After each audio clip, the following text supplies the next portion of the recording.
Nos gusta llamarlo. A esto lo llamamos pedido de las 3 de la tarde. Secretario, por favor, pase lista. Gracias.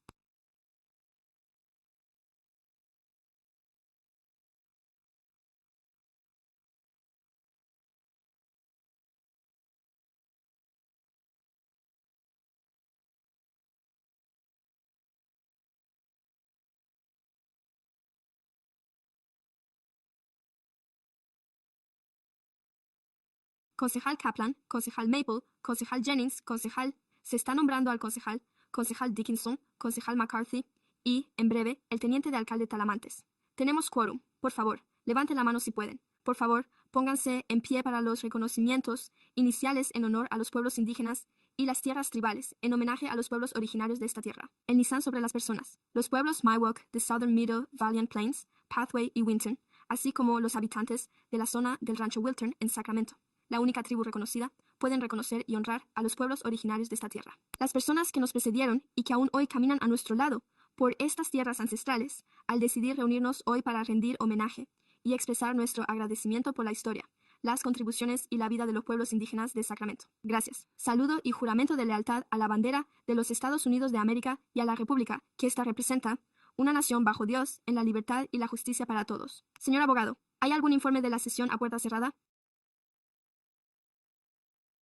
Y ahora, los miembros que desean intervenir en el orden del día de consentimiento para expresar sus comentarios sobre el punto número A de la votación. No sobre el punto, pero me gustaría hacer algún comentario al respecto. Gracias por su comentario sobre el punto 8 y a continuación pasemos a innovar. Concejal Maple, pregunta sobre el punto altura, por favor, el punto altura. Concejal Kaplan. Gracias, señor teniente de alcalde. El orden del día de asuntos de consentimiento es muy extenso, así que por favor disculpen.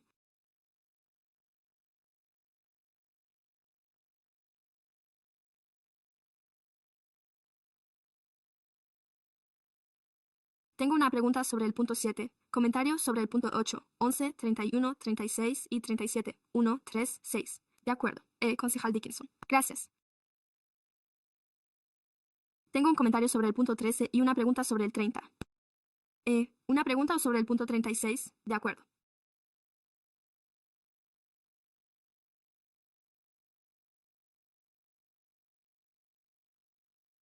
Y luego tengo comentarios sobre el punto 12 y el punto 37. Primero pasaremos a los comentarios del público. Gracias. Hay 8 oradores para el orden del día de consentimiento, y yo tengo uno que quiero que conste en acta.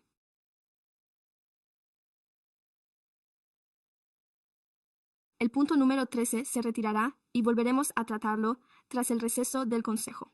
El primer orador es Lambert, sobre el punto 1. Rhonda Rios Kravitz, Jerry Brownfield, Marcelina, Eddie Garrick y Francis Liu en el punto 8.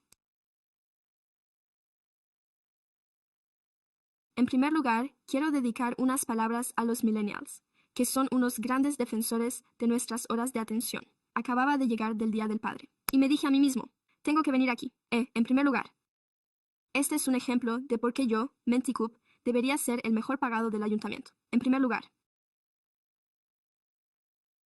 dice, reconociendo la necesidad de conceder a un concejal una ausencia prolongada. Era yo, quien dijo que estábamos preocupados. A los millennials les preocupaba llegar tarde, muy tarde, hoy. Sea cual sea el motivo, él entra y sale.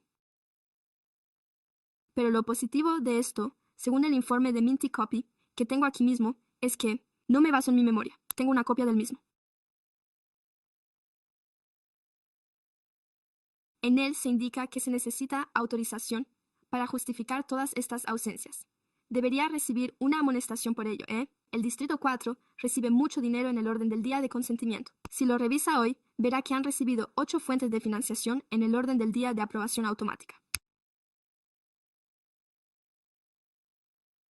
Ni siquiera está aquí para votar al respecto. Ahora, a la concejala Maple, enhorabuena por su embarazo. Me alegro de que esto sea para usted. Ya ha ganado su escaño. Así que debería tener todo el verano para concentrarse en cuidar su salud. Y yo era la elegida. Quien dijo que usted era la única a la que se le debía permitir entrar y salir de la tribuna debido a su embarazo. De lo contrario, debería estar en esta tribuna, para la que se le paga. Así que debería estar aquí. Y apuesto a que, como millennial que es, puede trabajar desde casa. A diferencia de mucha gente que estaba en la tribuna. que eran de la generación del baby boom en la última ronda y no pudieron hacerlo. Así que enhorabuena. Y qué trabajo tan maravilloso el de Minty. Entendido. Esto es excelente para que podamos tenerlo todo claro. Ronda Ríos Kravitz.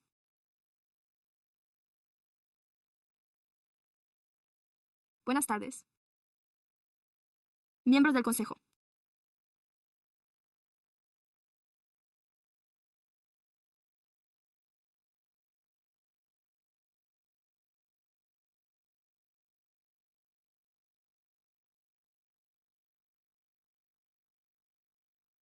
Voten no al punto número 8, que destinaría fondos a la participación del Departamento de Policía de Sacramento en el Centro de Inteligencia de California Central IC.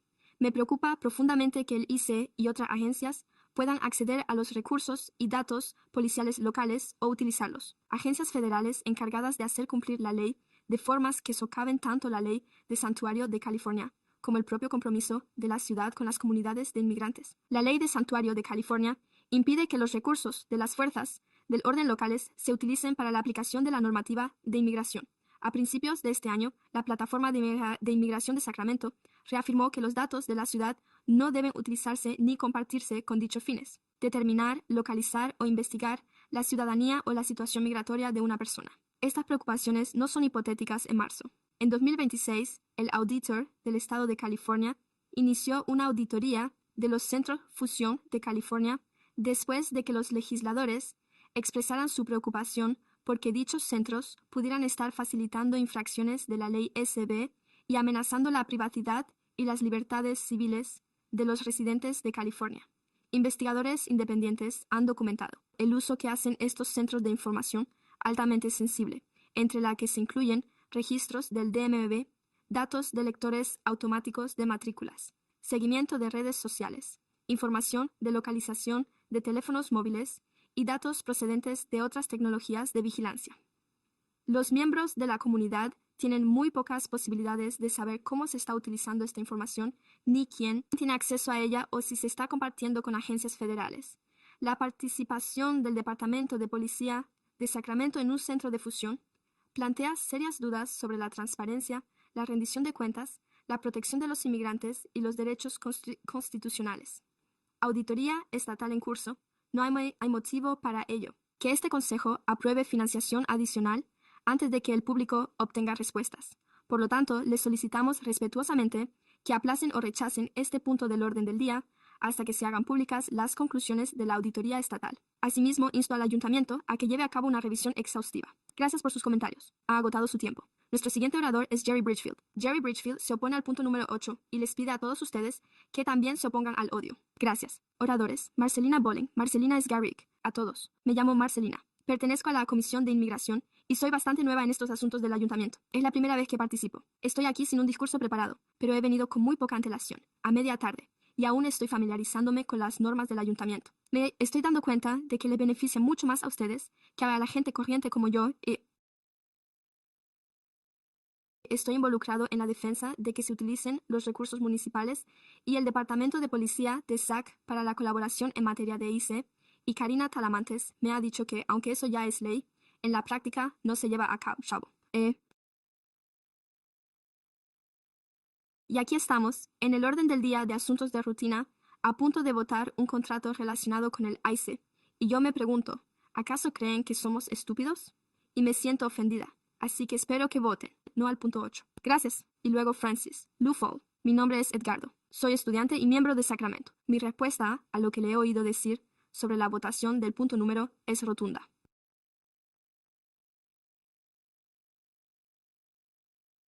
No podemos aceptar la colaboración con el IC y no podemos aceptar estos centros de fusión, que son un medio para facilitar la vigilancia y no es razonable.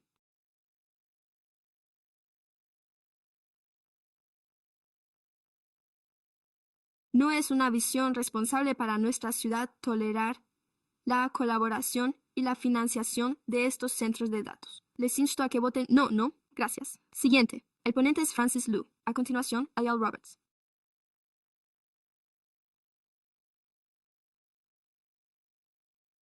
Francis Law.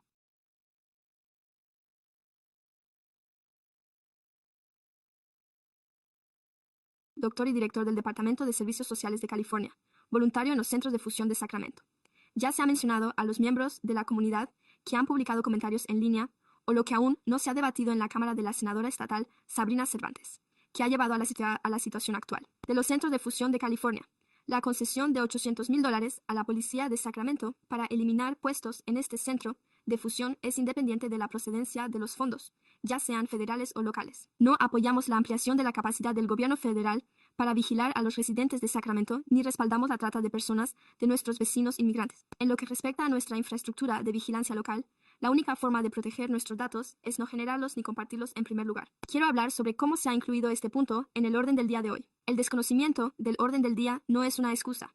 Llevamos aquí desde el pasado mes de noviembre expresando nuestras preocupaciones sobre el historial de intercambio de datos con la tecnología de vigilancia de HICE, sobre cómo se comparten dichos datos y sobre su participación en iniciativas federales conjuntas. La respuesta general recibida es que se cumple con la ley SB y que no se comparten datos para la aplicación de la ley de inmigración. No hay pruebas ni explicaciones y las preocupaciones nunca se han abordado, ni se ha respondido directamente a ellas. Mi pregunta es, ¿dónde empiezan las mentiras? O bien nos está mintiendo deliberadamente, o bien sigue aceptando ciegamente lo que le dicen sus aliados. Y esto no se limita únicamente a SAC. Los datos de la policía se envían directamente al ICE, algo que han estado haciendo y que continuaron haciendo hasta el año 2024. Se trata de su continuidad, expansión de la vigilancia y de las colaboraciones con el gobierno federal, lo cual ustedes están facilitando al incluir este punto en el orden del día de consentimiento, fuera del ojo público. Por lo tanto, nuestro alcalde y nuestro administrador municipal de Sacramento, que establecen el orden del día, son cómplices. Muchos de ustedes tienen un acuerdo con la policía. Ustedes no les llama la atención y ellos refuerzan sus posiciones de poder.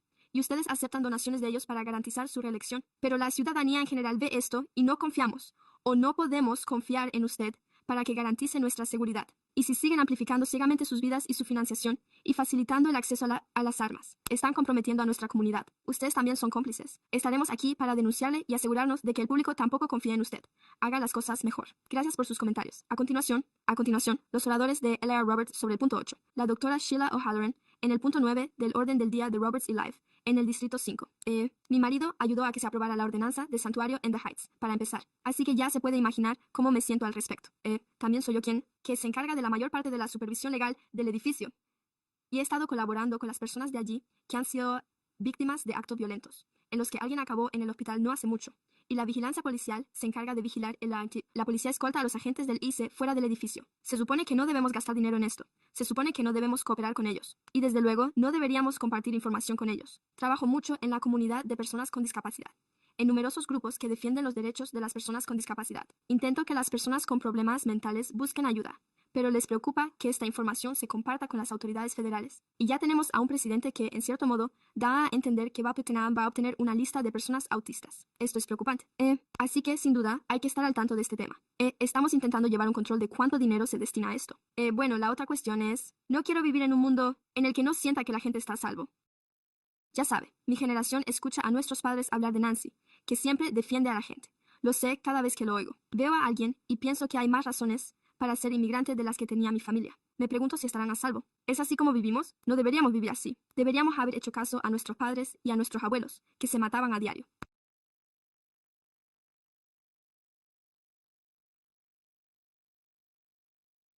No deberíamos comportarnos como los portavoces del régimen desvergonzado. La doctora Sheila O'Halloran, 910, Annette Emery, Anabel González y el punto 37. Buenas tardes y gracias por permitirme intervenir hoy.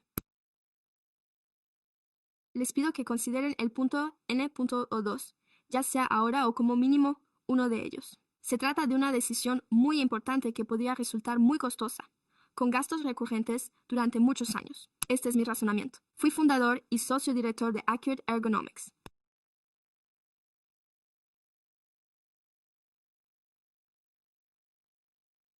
Llevamos más de 30 años impartiendo programas de formación en ergonomía para la prevención de lesiones y enfermedades con gran éxito a los servicios de primera intervención de ciudades y municipios. Contamos con un impresionante historial de éxitos en cientos y cientos de referencias diferentes. En cuanto a nosotros, mi marido, que era bombero, falleció hace 1 año y medio a causa de las lesiones que sufrió en el ejercicio de su profesión. Por eso, no hay nadie más comprometido que yo con este tema. Estoy aquí hoy para compartir lo que sabemos en nuestro sector tras 30 30 años ayudando a las empresas no solo a reducir las lesiones, sino a pasar un año tras otro sin que se produzcan. Todo gira en torno a la prevención. El 99% de las lesiones se pueden prevenir. He ejercido como quiropráctico durante años, aunque sobre todo durante los últimos 20 años.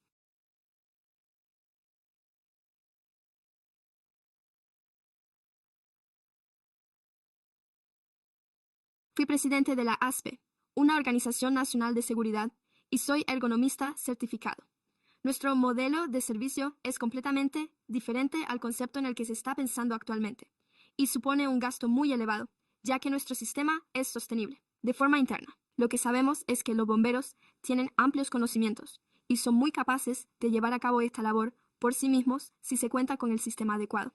Este programa podría ser y debería ser sostenible a nivel interno gracias a sus propios bomberos, lo que garantizaría su continuidad durante muchos años. No es necesario que paguen a una agencia u organización externa ni a nadie más. Por lo que respecta a la información, a los bomberos se les enseña cómo velar por sí mismos y cómo velar los unos por los otros. Pueden transmitir esta información a sus propios familiares. Gracias por sus comentarios. Su turno ha finalizado. Pasemos al siguiente. La ponente es Annette Emery en relación con el punto 12. Hola, soy Annette Emery y vivo en Fairweather Drive, que linda con Niños Parkway, así que estoy aquí para hablar sobre el punto 12. En primer lugar, quiero decir que gracias por haber limpiado por fin la propiedad municipal, que linda con nuestra patios traseros, lo cual supone un problema para algunas personas. No podían salir por sus puertas traseras para ir a la avenida Niños. Hubo incluso un caso en el que la valla de una persona se derrumbó al retirarlas, ya que llevaban allí tanto tiempo, y como propietario de una vivienda, puedo asegurárselo. No pudimos retirar los trozos de cemento ni los objetos de gran tamaño. Se lo agradezco. Sin embargo, tengo algunas preguntas al respecto. Se trata de Niños Parkway. Hay casos de personas que, de hecho, han construido vallas sólidas invadiendo terrenos municipales. Pero hay otras personas que la mantienen y básicamente creo que están contribuyendo de verdad a evitar los incendios forestales. Hay un par de cosas que he observado aquí. El 5 de junio de 2025.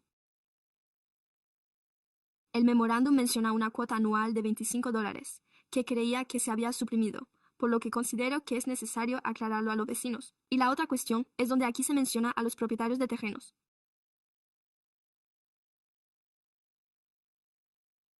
A quienes básicamente se hayan negado a firmar este acuerdo, se les pedirá que realicen mejoras o serán contactados por el ayuntamiento en relación con la retirada de todas las obras. Me dijeron que esto era opcional, pero no parece que lo sea. Así que me gustaría mucho poder hablar un poco más con los vecinos sobre este tema concreto, porque queremos ser buenos custodios de la avenida. Eso es así al 100%. Todavía no he hablado con ningún vecino que no comparta esa opinión, pero lo que realmente queremos es un poco más de claridad.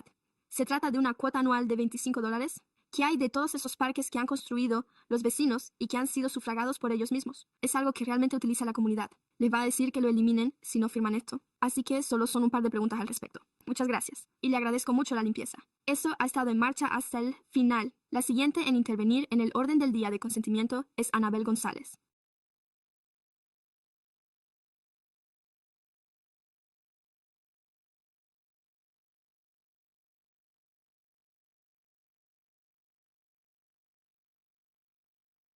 Buenas tardes, señor alcalde y concejales. En marzo conduje hasta Rose Hill Road, a unos cientos de pies de las casas diminutas, y vi a un anciano de pelo blanco y barba blanca metido en un contenedor de basura, rebuscando durante 30 minutos. Se le cayeron los pantalones, quedando al descubierto, ante toda la calle, a pocos pasos de un refugio donde se alojan millones de personas, así que he venido aquí para plantear una sencilla pregunta. ¿A dónde va a parar el dinero? Me llamo Anabel González. Soy propietaria de una guardería desde hace un año. Estoy aquí porque se trata de un problema de gestión, y el DCR se encuentra en el centro de todo. El Departamento de Respuesta Comunitaria se creó bajo la dirección de Mirar Steinberg. 20-26 cifras más que los concejales que lo supervisan. ¿Y qué papel desempeñamos nosotros?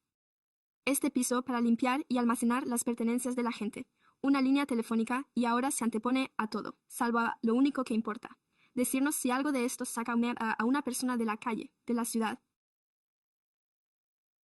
El auditor acaba de descubrir que se han gastado 6 millones en refugios durante años sin que exista una relación clara entre ese dinero y el hecho de que alguien haya conseguido una vivienda.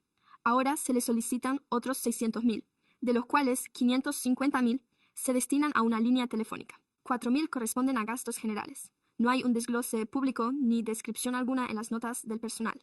Y 100.000 se destinan a una partida que se financia con fondos locales. En la reunión presupuestaria de la semana pasada, el órgano señaló que se necesitan fondos estatales para dicha partida, por lo que más sale de nuestros bolsillos y nadie muestra públicamente las cifras. Cuenten a las personas cuando entren, cuéntenlas cuando se vayan. Hasta entonces, ni un dólar más, gracias. Con esto concluyen nuestros comentarios públicos sobre el orden del día de consentimiento. Tengo bastantes comentarios y preguntas del abogado. De acuerdo, pasemos a Kaplan sobre el punto 7. Gracias, señor alcalde. Seré breve. Solo quiero dirigirme al capitán Anson para hacerle una pregunta rápida sobre la violencia de las bandas. Subvención para la represión de la violencia de las bandas. Mientras preparaba mi intervención, he visto que la subvención se va a destinar únicamente a una operación policial, agentes de policía.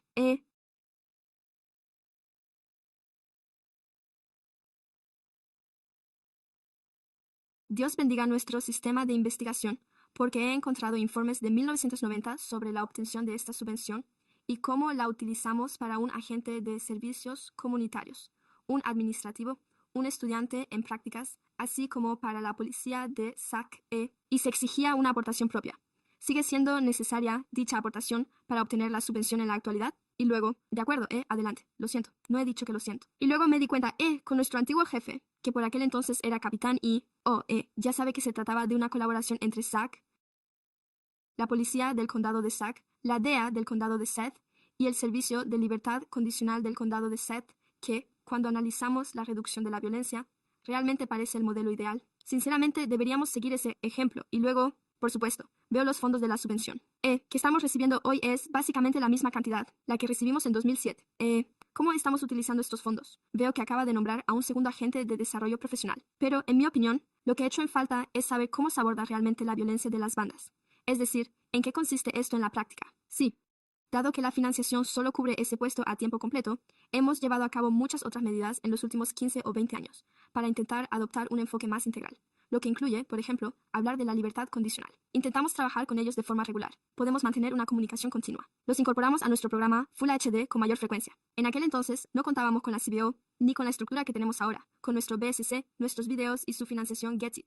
Y tampoco con Sac City Unified. De hecho, en este momento contamos con uno de nuestros empleados, Roy Lozada, que está pasando por eso, pero también estamos forjando vínculos con Anatomic Unified y Twin Rivers para aprovechar los recursos escolares. Pero además de eso, uno de los aspectos que contempla el Código Penal es trabajar en la identificación de los delincuentes reincidentes más peligrosos para nuestra comunidad, buscando formas de involucrar a la comunidad y a la fiscalía para intentar sacarlos, por así decirlo, de la circulación o hacer frente al problema y poner fin a la violencia. De hecho, mantenemos una reunión semanal con numerosas partes interesadas, entre ellas la Fiscalía del Distrito, varios de nuestros detectives y nuestros agentes de patrulla, con el fin de identificar esos patrones y tendencias en las personas para, de forma proactiva, intentar evitar que continúen con su actividad delictiva y, a continuación, en cuanto a su primera pregunta, sí, el nivel de financiación no ha variado. Lamentablemente, como usted sabe, los costes laborales han aumentado durante ese periodo y solo quería comentárselo para ofrecerle ese contexto adicional. Así que creo que quizá en el futuro incluir algo de eso en el informe, porque creo que cuando simplemente decimos que estamos financiando a un agente, pero no mostramos cómo estamos utilizando ese dinero para abordar realmente las colaboraciones que ya existen en SAC, creo que se pierde parte de la transparencia que, en mi opinión, es realmente importante que demostremos. Oiga, seguimos colaborando con el Servicio de Libertad Condicional y la oficina. ¿Y cómo lo estamos abordando? Porque realmente es fundamental contar con un plan de prevención de la violencia, especialmente en lo que respecta a la violencia. Y darlo a conocer para que el público pueda simplemente coger este informe y leerlo sería de gran ayuda. Así que, pero gracias por aportar ese contexto adicional. Se lo agradezco. Gracias por sus preguntas. Gracias. Ahora le cedo la palabra al concejal Kaplan. ¿Quiere intervenir? Claro. Quizá deberíamos llamar a nuestro teniente, el señor Putman, que ha redactado este informe, porque sé que no soy el único que va a tener preguntas. Hay concejales y asesores con preguntas. Exacto.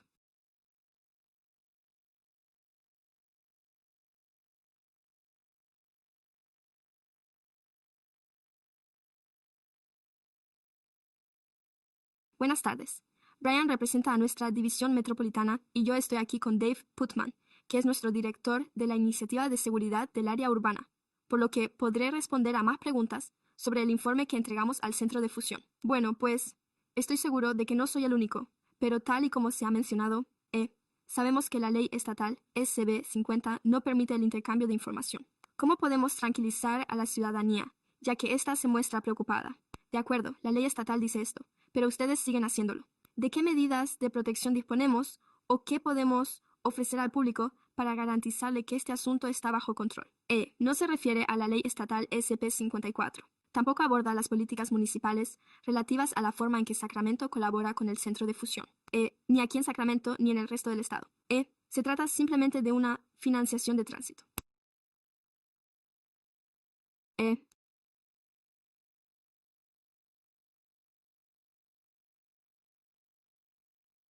Partida en la que la ciudad de Sacramento y la administración han aceptado los fondos y, a continuación, los contratos nos obligan a transferir determinadas cantidades de dichos fondos a otros organismos de nuestra zona de operaciones estadísticas. Por lo tanto, no existe ninguna posibilidad de compartir, ¿es eso lo que estoy entendiendo?, información de carácter personal con el gobierno federal.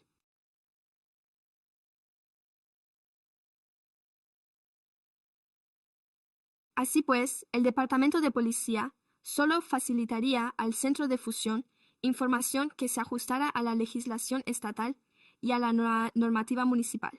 No facilitaríamos ningún tipo de información al Departamento de Inmigración Civil, ya que éste también cuenta con leyes y políticas similares. De acuerdo, no sé si alguien puede responder a esto, pero cuando revisé el contrato, como podrán comprobar, este exige el cumplimiento de la Ley Federal 8 USC 370 y 64. Dicha ley exige que certifiquemos el cumplimiento de dicha sección, que establece específicamente que se prohíbe a los gobiernos estatales y locales restringir la comunicación con el Departamento de Seguridad Nacional en lo que respecta a la ciudadanía o la situación migratoria de una persona. ¿Cómo podemos conciliar esto? Esa incongruencia entre la legislación estatal y el hecho de que en realidad estamos firmando que cumplimos con este artículo, de modo que la financiación en sí misma, la forma en que nosotros, la ciudad de Sacramento, hemos obtenido los fondos, es a través de CALE. Así que hay un formulario de solicitud y un proceso de solicitud.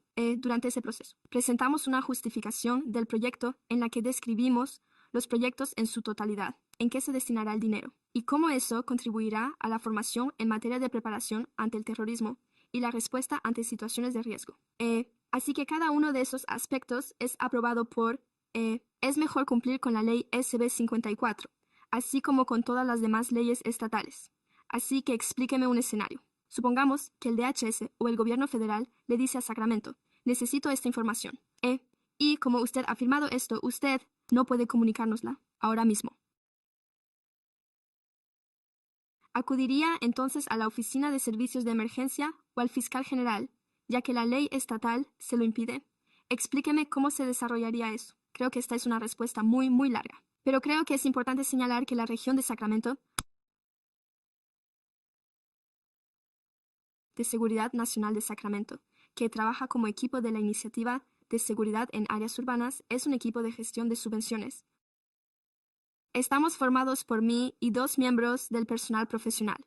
Gestionamos la subvención, administramos los fondos y, a menudo, gestionamos los proyectos que se llevan a cabo en nuestra área estadística, es decir, su condado. El condado de Sacramento, el condado de Plaster, y Plaster, Joe, Sacramento y El Dorado. Perdón, entonces. Nuestra unidad.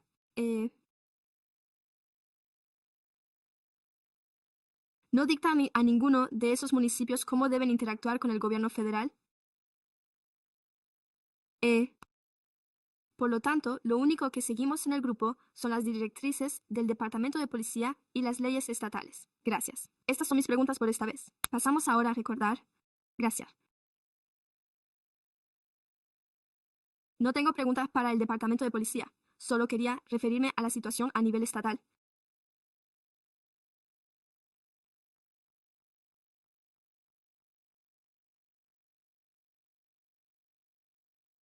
Voy a votar y, con suerte, quizá que tiene con suerte.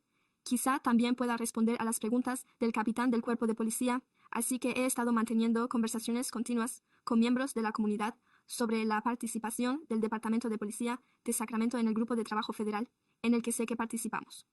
Y, como saben, creo que es importante que nos detengamos a reevaluar estas colaboraciones, ya se trate de un grupo de trabajo conjunto, o de actuar como agencia de enlace para otros organismos encargados de hacer cumplir la ley, porque, en cierto modo, podríamos estar en ese intercambio de datos. Y, por lo tanto, para mí, sé que este punto en concreto, y entendí lo que decía el agente, porque se trata precisamente de que seamos nosotros quienes lo digamos. Sí, que en calidad de organismo interino estamos autorizando la transferencia de estos fondos federales al departamento. Y aquí es donde tengo un problema. Sabe que en este punto solicita la autorización para que los fondos de una subvención federal se transfieran a través de la ciudad de Sacramento a la oficina del sheriff del condado. Con ello se dotará de personal a la Central de Inteligencia de California Central y del Centro de Fusión, y su labor consiste en llevar a cabo la coordinación de los servicios de aplicación de la ley. Y si lee nuestro informe técnico, verá que los fondos financian, de hecho, proyectos del Centro de Fusión que incluyen el intercambio de inteligencia e información. Estoy leyendo el informe técnico sobre la lucha contra la violencia doméstica, un tema que sé que preocupa a algunos de mis colegas. Profundamente por ello, así como la mejora de la seguridad electoral. Creo que mi preocupación es esa. Sí, se trata de fondos que pasan por la ciudad de Sacramento, pero esos datos se encuentran en ese centro de fusión, tal y como ha dicho usted, concejala Kaplan. En realidad, como ciudad, no tenemos control sobre ello, pero el gobierno federal sí tiene acceso a ellos si colaboramos. Creo que sí tienen acceso a ellos. Y otro componente del proyecto, en realidad, es que estos fondos se destinan a mejorar, esto es lo que dice, mejorar la seguridad electoral. Y para mí, en un momento en el que nuestras elecciones se enfrentan a múltiples amenazas, me preocupa cómo podría utilizarse esto en la práctica al amparo de las prioridades federales en materia de seguridad nacional, por lo que solo quería compartir que, a principios de este año, el Estado, Sabrina Cervantes, también lo solicitó. A principios de este año, ya que, según ella, los centros de fusión, y creo que hay varios repartidos por todo el estado de California, han socavado, de hecho, la legislación estatal que prohíbe la cooperación con las fuerzas del orden federales, por lo que solicitó una auditoría a principios de este año, y simplemente por conocer esa información. Ya sabe, como representante electo de esta ciudad, se trata de que aprobemos los fondos que pasan por nuestra mano y, con la información de la que dispongo, no puedo respaldar este punto en este momento, por lo que quería dejar constancia de ello, concejala Maple. Gracias. Le agradezco que haya respondido a algunas de mis preguntas por correo electrónico. Pero de hecho voy a planteársela aquí, ya que considero que es importante que el público conozca parte de esta información. Y la primera pregunta que tenía era, ¿qué información comparte la policía de Detroit, PD, con el CSIS y el Centro de Fusión? ¿Qué tipo de información compartimos con ellos? Compartimos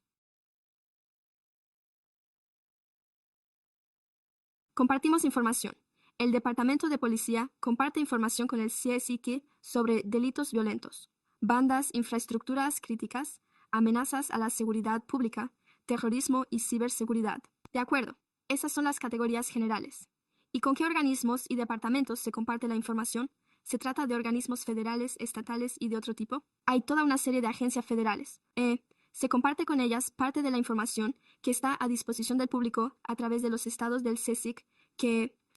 ¿Le gustaría que repasara la lista? De acuerdo. Así pues, una de las agencias de la comunidad de inteligencia con la que se comunican habitualmente es la CIA, la NSA y la NRO.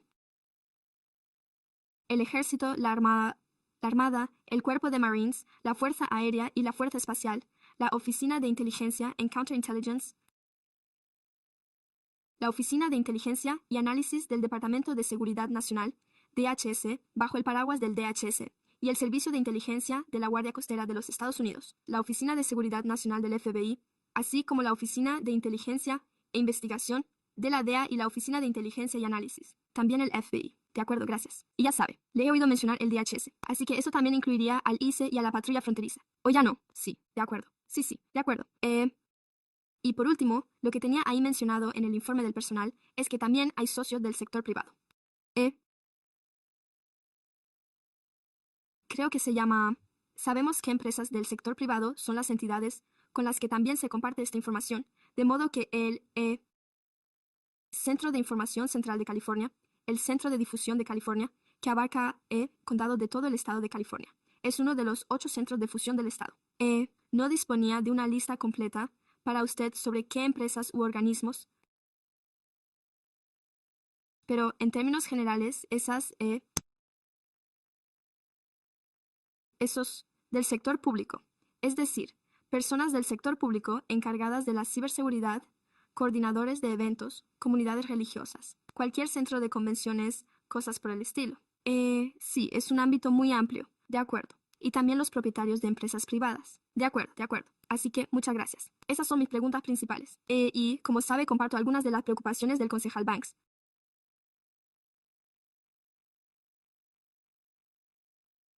pero también he solicitado, creo que ya van 3 veces en los últimos meses, información sobre el intercambio de datos con el Grupo de Trabajo Conjunto contra el Terrorismo, y aún no he recibido ninguna respuesta al respecto, así que eso es algo. También tengo dudas al respecto y deseo comprender el papel que desempeña la ciudad, en términos generales, en este tipo de colaboraciones que mantenemos, y entiendo que se trata de una iniciativa excelente y que se ha aprobado.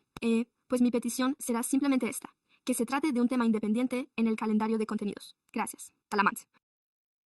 Creo que podríamos hacerlo y quizá podríamos preguntar sobre el intercambio de datos y las medidas de protección de las que disponemos, como por ejemplo la forma en que nos comunicamos con el condado, cómo nos comunicamos con las agencias estatales y federales. ¿Tienen algún plan sobre cómo establecer estas medidas de protección? ¿Podemos colaborar con el administrador municipal y establecer un calendario acelerado para poder hacer que esto sea una realidad? ¿Podría repetir su pregunta? Sí. Bueno, estamos hablando de actuar como canalizador de los fondos federales y, como sabe, aquí se enumeran algunas de las cosas que vamos a financiar, como la protección de infraestructuras críticas, y el extremismo violento interno y la seguridad electoral. Me refiero a que se trata de asuntos realmente importantes, pero también hay que tener en cuenta el intercambio de datos y asegurarnos de que no cedemos información, además de establecer medidas de protección al respecto, como las del Consejo. Tal y como se ha solicitado, es de vital importancia. ¿Cuál es, pues, nuestro plan para establecer esas medidas de protección? ¿Es esa una pregunta dirigida a mí? Sí. ¿A ustedes o al administrador municipal? Bueno, supongo que la mejor manera de responder a las preguntas es, creo que hay 2 aspectos que hay que tener en cuenta.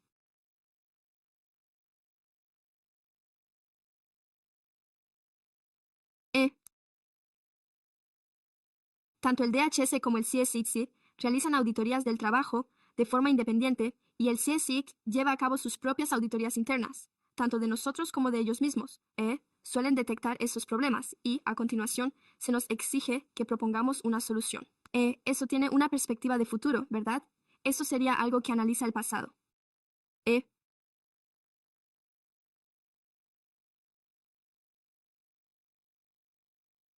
Sin embargo, en cuanto a cómo se elaborarán los planes para establecer medidas de protección en torno al intercambio de información, eso quedaría fuera del ámbito de la propia Cámara y creo que dependería de cada municipio en particular, ya que estamos hablando de unos 30 o 4 condados diferentes. Y en el caso del CSX se trata simplemente de distintos condados. Para su uso. De acuerdo, gracias. Sí, muchas gracias. Ya sabe, en primer lugar, claramente, ya sabe que la financiación para la violencia doméstica y la trata de personas son recursos.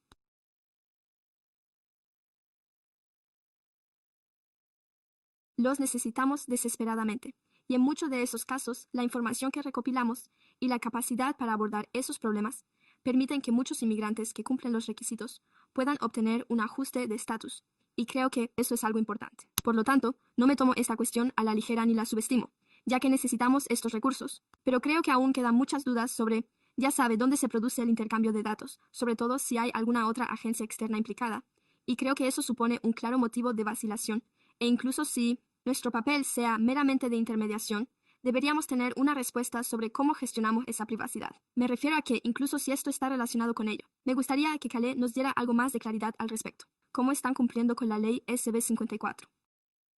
Por lo tanto, considero que estas cuestiones deben responderse con claridad antes de que este punto siga adelante en este pleno, en lugar de limitarse a las generalidades que figuran en el informe del personal. Creo que debe haber más claridad. No queremos dejar de aprovechar fondos que necesitamos ahora mismo. No cabe duda de que necesitamos los recursos para abordar esta cuestión. Ya sabe, usted y yo hemos trabajado en muchos casos de trata de personas en Stockton Boulevard. Necesitamos esos recursos. Pero creo que hay que aclarar en qué medida se va a compartir la información. Por eso, mi preocupación, señor alcalde, es si esto va a salir adelante. Si se llevara a cabo, habría que dar respuesta a esas cuestiones. De acuerdo. Tenemos otros puntos sobre los que los concejales pueden formular preguntas. Yo también tengo otros puntos. Pasaremos a ellos. Perfecto. Concejal Kaplan tiene la palabra. Gracias. A veces simplemente queremos echar un vistazo. Se trata de autorizar a nuestro corredor de seguros a renovar los contratos de seguros de la ciudad. Ejercicio fiscal. Solo quiero señalar, nuestro seguro va a subir un poco.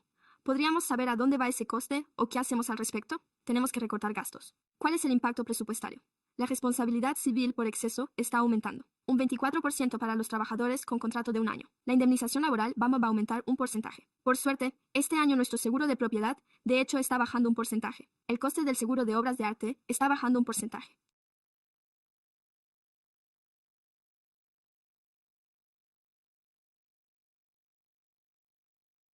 El seguro de aeronaves está aumentando un 5% y el resto de seguros, que incluyen los de contaminación, delitos y nuestro aeropuerto, están aumentando un 40% en total, lo que significa que en un año el coste total de nuestra cobertura de seguros aumentará un 15%, lo que supone 3 puntos, un aumento de $1 millón, lo cual, una vez más, si lo piensa bien, otra razón por la que comenzamos el próximo ejercicio fiscal con un déficit presupuestario, a pesar de que acabamos de aprobar un presupuesto equilibrado. Eso supone 3 puntos adicionales, es decir, $1,3 millones.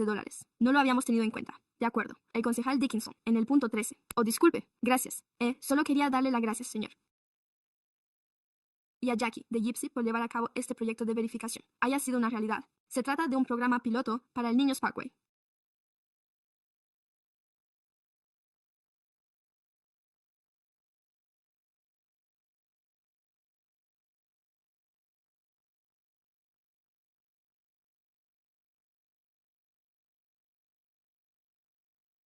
Este problema que llevamos arrastrando desde hace unos 20 años.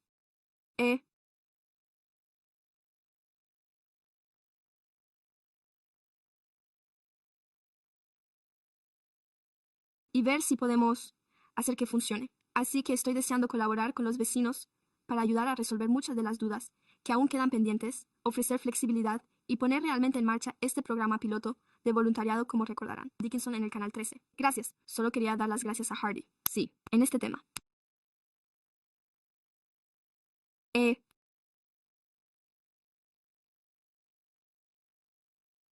En realidad se trata de $1 millón que ese diputado logró conseguir y que se han destinado a nuestra ciudad para realizar mejoras en el centro Johnson Park.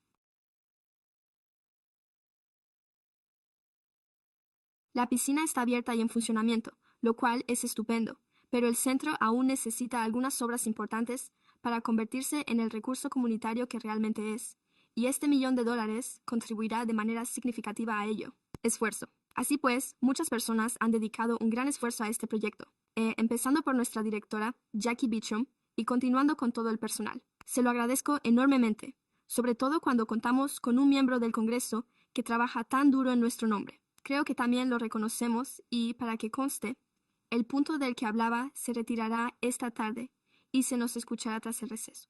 Ah, de acuerdo. Pensaba que había dicho que esperaba que no fuera así, pero diremos sí de nuevo. Gracias. Y estoy estudiando en Dickinson y tengo 30 años. Y creo que esto también es otra cosa. Sí, llegué hasta allí. Sí. Esto es otra vez. Algo para lo que hemos recibido una subvención federal. En realidad, hace ya bastante tiempo, antes de que acabara el 24, si no recuerdo mal. Jennifer me va a dar una paliza si lo hago. Sí.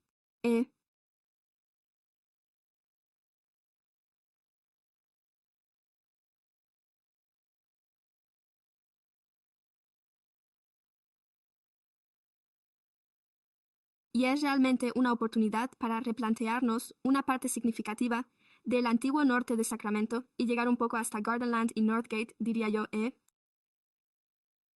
Me hace mucha ilusión conseguir el contrato de consultoría y contar con el contratista para acelerar el proceso y avanzar 4 veces más rápido de lo que lo hemos estado haciendo hasta ahora. Veo que Jennifer me da el visto bueno. Así que esto nos brinda realmente la oportunidad de replantearnos las cosas y transformarnos. No solo la red de transporte dentro del casco antiguo de North Sacramento y de las zonas circundantes, sino también para crear un entorno mucho más propicio para el tipo de inversión y desarrollo económicos, así como para la mejora y la prosperidad del barrio que esta parte de la ciudad merece. Así que me alegra mucho verlo. Quiero expresarlo, darle el reconocimiento que se merece. Gracias, concejal, capitán. Punto 31. Gracias. Matt Dem, secretario. Solo quiero decir, gracias a la ciudad, personal municipal. Se trata de nuestros proyectos de seguridad escolar Visión Cero y de los estudios de campo que analizan diferentes colegios de toda la ciudad de Sacramento para determinar cómo podemos abordar el tráfico. Si alguna vez ha tenido un hijo y ha tenido que llevarlo al colegio o recogerlo. Es lo que menos nos gusta. Creo que nadie que lo haya hecho alguna vez ha dicho que llevar y recoger a los niños se haya llevado a cabo de forma extraordinaria. Bueno, y según mi experiencia, la única forma de mejorarlo es, como miembro del consejo escolar, fuimos uno de los primeros distritos en obtener una subvención de $1 millón de Caltrans para reducir el tráfico de entrada a algunas de nuestras escuelas y hacerlas más seguras. La clave es, de hecho, conseguir que la gente salga de sus coches y hacer que sea seguro para nuestros niños ir andando o en bicicleta al colegio. Y una de las cosas que espero es que el personal municipal lo hace. No, Thomas se ha hecho cargo de esto como distrito escolar y estamos liderando esta iniciativa porque colaboramos con nuestro norte, Autoridad de Gestión del Transporte de Thomas, y con otros. Pero tampoco hay que olvidar que, en mi opinión, si los padres supieran realmente que existe un carril bici protegido en una ruta determinada, por la que sus hijos podrían ir y volver, habría más niños que utilizarían esa vía, de los coches a ir en bicicleta o a pie gracias a ese carril bici protegido. Además, debemos asegurarnos de colaborar estrechamente con los distritos escolares, ya que, aunque sabemos que Sex City y otros distritos atraviesan dificultades económicas, lo que sí tienen, y que es un aspecto totalmente distinto, es financiación procedente de bonos. Y dicha financiación, puede destinarse a instalaciones, aceras y otras infraestructuras. Así pues, sé que Elk Grove, Robles, Sac City, Thomas y Twin Rivers disponen efectivamente de esos fondos, ya que han aprobado la emisión de bonos. Por lo tanto, debemos asegurarnos de colaborar con ellas en este sentido. Solo quiero asegurarme de que lo que hacemos es cerrar el acuerdo y colaborar con ellos, porque creo que realmente podríamos poner en práctica algunas de las propuestas que se recogen en su estudio. Gracias. Muchas gracias. Bueno, es el trabajo de todos los que estamos aquí. Voy a presentar una moción para aprobar el orden del día por consenso, con la excepción del punto número 8, y continuar. Punto número 8. Ah, sí, todavía no. Tenemos al Consejo sobre este tema y luego a Dickinson en el punto 36. Es un orden del día de consentimiento extenso, en el que intentamos abordar muchos asuntos antes de que hagamos un descanso. Se trata de los servicios de limpieza y almacenamiento en toda la ciudad con SF Global. Solo quiero señalar que estamos gastando una cantidad considerable de fondos en la limpieza. ¿Y qué hacemos con las llamadas al 1311 y cómo abordamos el volumen de basura que hay por ahí? Lo que me encantaría entender, y no necesito saberlo ahora,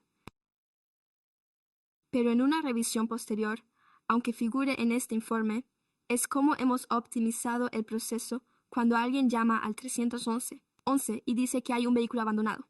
Ya sabe, gente acampada en la acera. Hay muchas cosas abandonadas. Lo sé, eso no es necesariamente una prioridad. Pero ¿cuál es el procedimiento y cómo establecemos las prioridades? Porque sé que nos fijamos en los campamentos activos, pero creo que a veces se nos pasan por alto los campamentos vacíos o abandonados que están ahí y que pueden quedar relegados a un segundo plano, sobre todo cuando llega el invierno, con la lluvia y todo lo demás. ¿En qué consiste ese proceso? Y sé que se trata de encontrar un equilibrio, ya que no hay tiempo ni recursos suficientes. Pero, ¿cómo abordamos esta cuestión? ¿Y cómo lo abordamos? Brian, de hecho tengo una pregunta.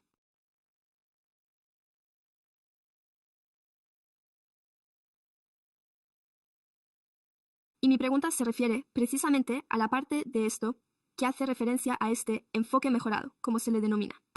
¿Se va a poner en práctica en el centro de la ciudad?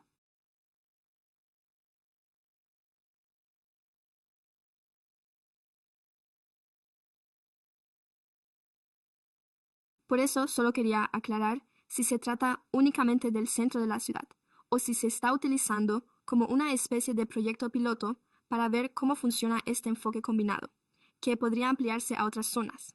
¿O se considera que esta es, de hecho, la única zona en la que tiene sentido aplicarlo? ¿Podría dar un poco más de detalles al respecto? Por supuesto. Bueno, parte de esto proviene de usted como concejal y otros concejales, al asistir a las reuniones que organizamos y analizar la eficiencia de nuestros servicios de recogida de residuos para ver cómo podemos ser más eficientes en toda la ciudad. Así que esto surgió a raíz de eso, ya que contamos con los tres. Una de ellas se refiere a las llamadas que recibimos en el centro de la ciudad, donde FS Global se encarga de la recogida en un lado de la calle. Y luego tenemos la recogida de residuos sólidos en el otro lado de la calle. Tenía sentido incorporar el servicio de residuos sólidos de obras públicas en el centro de la ciudad.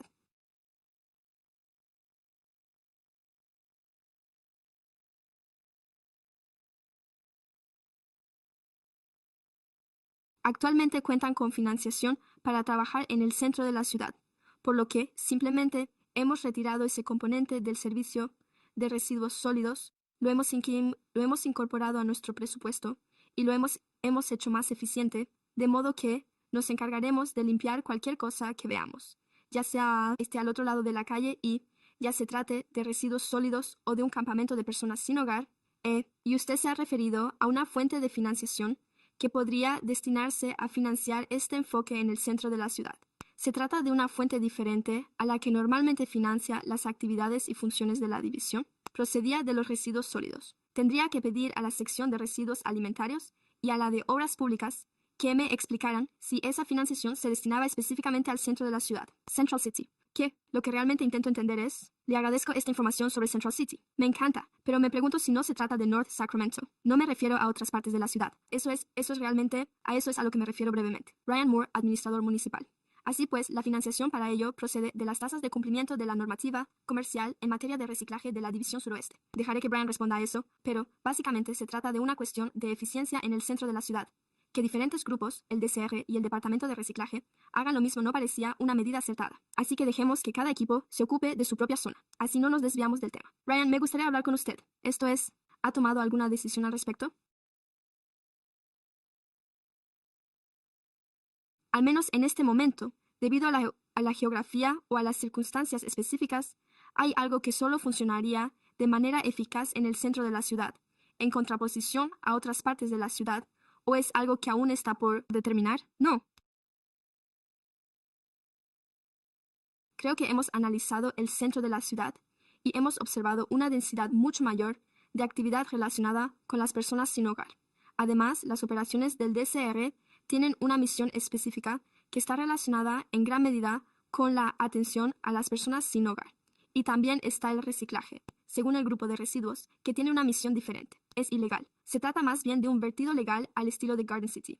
Por lo tanto, resulta incómodo que haya un grupo a un lado de la calle recogiendo basura, lo cual podría malinterpretarse, quizás como algo relacionado con las personas sin hogar, y en el otro lado de la calle, literalmente, a veces hay otro grupo. Es casi lo mismo. Es solo que era como si fuéramos nosotros quienes estuviéramos haciendo eso. Es más eficiente que haya un único grupo y que el centro de la ciudad se encargue de recoger todos los vertidos ilegales sin preguntar de dónde proceden, y que fuera del centro de la ciudad es lo mismo, si eso queda claro. Se trata simplemente de una cuestión de eficiencia. De acuerdo, lo entiendo. Quiero decir, no es que yo... Desde luego, no me opongo a esto. De hecho, me gustaría que se ampliara. La financiación para esto, sí, eso es el cumplimiento de la normativa comercial. Es lo mismo.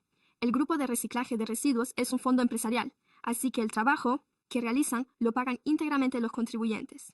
El vertido ilegal no está cubierto, y este es el trabajo que aborda el estudio.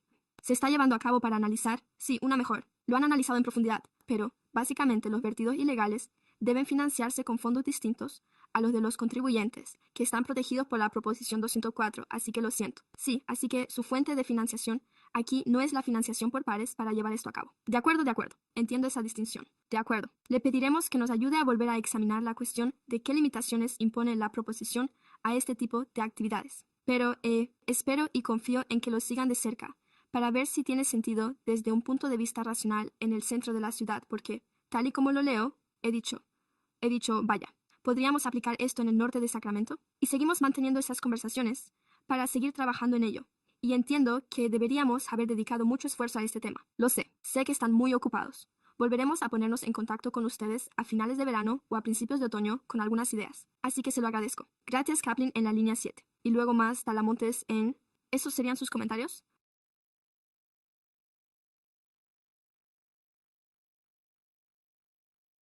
Gracias de nuevo en el 37, mientras observamos cómo avanza nuestro acceso coordinado con Sacramento.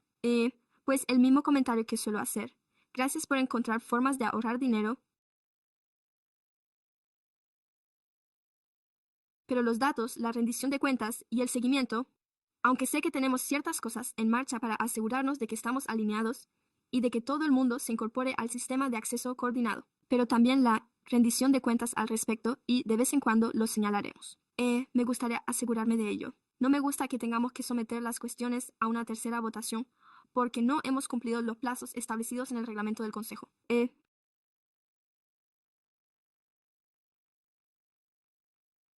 Así que, en la medida de lo posible, me gustaría que fuéramos previsores y evitáramos tener que recurrir a ello, de modo que podamos cumplir con el plazo de preaviso de 10 días antes de la sesión del Consejo y no tengamos que recurrir a un tercer voto en este asunto.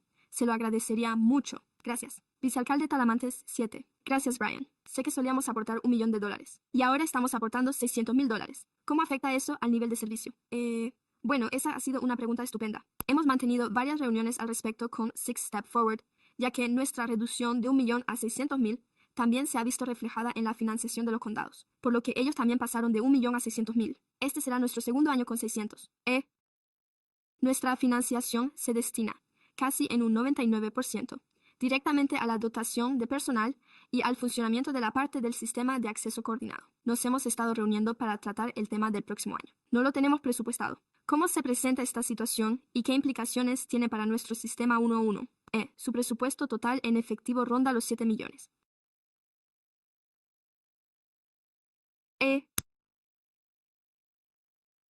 Esto forma parte de ese presupuesto, por lo que SCF tendría que analizar su presupuesto completo y determinar si aún podemos mantener el sistema en funcionamiento. ¿De dónde van a obtener la financiación para mantener el sistema en funcionamiento? De acuerdo. Y, a continuación, ¿cómo es que la ciudad y el condado llegaron a este tipo de acuerdo? Por lo que sé, ambos pagamos 1.000.000. Y luego, nosotros aportamos 600, así que el condado aportó 600. Pero, al fin y al cabo, para mí, es como si estuviéramos en la Agencia de Salud y Servicios Sociales, que presta servicios a las personas. Quiero decir que disponemos de viviendas, pero no contamos con servicios, y por lo tanto, bueno, y obviamente con un presupuesto más reducido. ¿Podría hablarme de la historia de todo esto, si la conoce?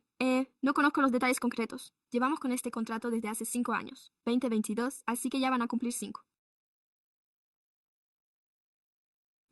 Y se trataba de un acuerdo con el ayuntamiento por el que íbamos a destinar fondos a esto. Y he estado trabajando para salir de esta situación. De acuerdo. Y parte del presupuesto incluye $1.000.000 para prevención.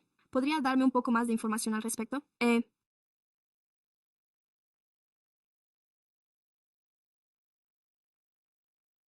Así pues, nuestra partida de prevención se deriva de nuestra financiación, de la que estamos destinando 2 millones a prevención. Así pues, ya hay una partida destinada a la prevención en el sistema de acceso coordinado y además vamos a añadir 1.000.000 a esa cantidad. El sistema en sí mismo destina actualmente alrededor de 1.000.000 a prevención.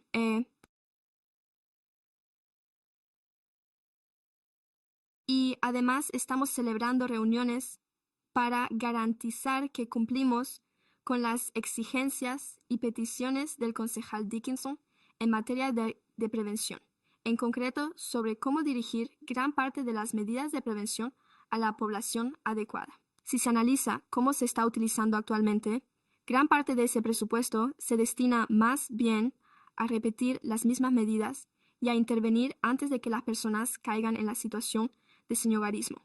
O, bueno, también se destina una parte considerable a gastos legales relacionados con los desahucios. Así que eso es en lo que estamos profundizando ahora mismo, intentando ir un poco más a la raíz del problema. Así que no es así.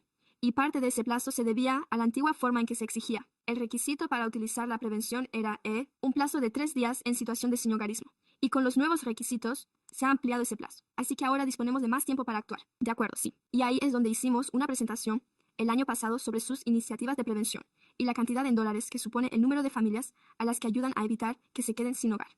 Fue increíble. Han hecho mucho. Han conseguido que una pequeña cantidad de dinero rinda muchísimo. Así que les animo tanto a ustedes como al personal municipal a que estudien cuáles son sus estrategias en este ámbito. Y por último, ya sabe, desde hace mucho tiempo pensaba que las personas que atendían el teléfono eran empleados del condado. Pero no es así. Son contratistas a través de un contrato con Six Steps Forward, y eso me resulta problemático. Simplemente tengo la sensación de que estamos alejándonos 3 grados de separación de la rendición de cuentas y la transparencia.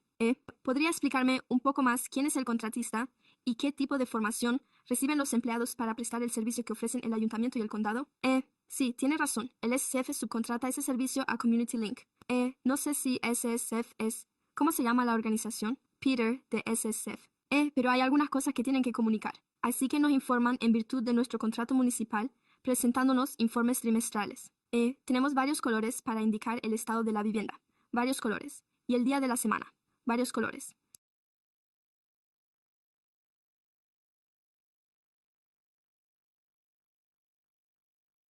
la hora del día, el número de referencias relacionadas con el acceso a refugios y las derivaciones a otras fuentes de vivienda, el número de evaluaciones realizadas. Así pues, hay toda una larga lista de datos que se nos comunican trimestralmente, así como el número de llamadas recibidas, la tasa de llamadas abandonadas, en lo que respecta a las personas que esperan al teléfono y abandonan la llamada, y por último las tasas de derivación. Ya sabe que Peter quiere añadir algo más al respecto. El seguimiento de los enlaces de la comunidad funciona. Sí. El enlace comunitario es aquel en el que un único operador atiende a toda el área geográfica del condado, a diferencia de los sistemas del 311, que pueden dividirse por jurisdicciones. Se trata de una organización sin ánimo de lucro que gestiona el 111 y son el único operador del sistema 11. A nivel local, ¿cuántos empleados cuenta Community Link para esta línea en concreto? Hay 24 empleados a tiempo completo que utilizan la línea de asistencia para personas sin hogar y, además de eso, creo que cuentan con personal adicional para tareas habituales, como la línea del centro de atención al cliente y también la de prestaciones. Community Link es una filial de Goodwill Industries del norte de Sacramento. De acuerdo, sí, recuerdo que fue hace 1 año y medio. Mi equipo utilizaba uno de ellos para ayudar a alguien, y no sabían qué departamento de respuesta comunitaria había en la ciudad de Sacramento. Y eso me supuso un problema, por lo que es fundamental que los empleados que atienden el teléfono por la otra línea conozcan los recursos de los que disponemos. De hecho, vamos a ayudar a la gente. Así pues, de acuerdo. Gracias. La concejala queda sobre el punto 38. Muchas gracias. Punto 38, estupendo. Se trata de un programa que vamos a mantener. Este punto respalda tanto el programa de St. John como el de Real Change. Y desde que iniciamos esta iniciativa en el marco de este contrato, hemos ayudado a cientos y cientos de mujeres y niños. Muchas de ellas han sufrido violencia doméstica o se han visto sin hogar, y muchas de ellas se enfrentan además a situaciones muy difíciles. La ciudad ha asumido un papel de liderazgo a la hora de garantizar que demos prioridad a las familias y a los niños. Estoy muy ilusionada de que esto sea una realidad aquí. Lo sé, ya sabe. Estoy de acuerdo con el concejal Kaplan en que nos hubiera gustado que no existiera el requisito de los tercios. Pero, en cualquier caso, debemos asegurarnos de que este asunto siga adelante para que podamos seguir prestando nuestros servicios. Estos 2 magníficos programas, el de St. John y el de Real Change, y ambos han demostrado que pueden ayudar a las personas a salir de la peor etapa de su vida, vivir en la calle, para encontrar cierta estabilidad y, posteriormente, recuperar su independencia. Así que, espero con interés que este asunto vuelva a avanzar. Gracias, señor alcalde. Gracias.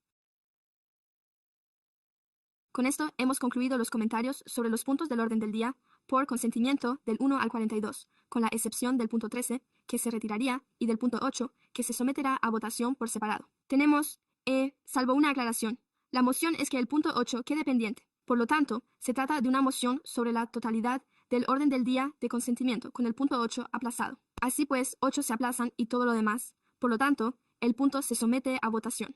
Son 8 a favor de aplazar el punto, ¿correcto? Esa fue una moción presentada por Gary, secundada por Talamontes. Por favor, digan sí o no. Prórrogas, ninguna.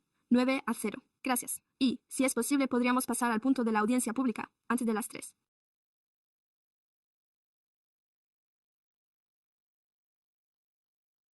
Cuarta audiencia sobre la renovación de la propiedad de Oak Park en el Distrito Comercial y de Mejora, con el número 2026-203 en este momento. Daré por inaugurada la audiencia pública.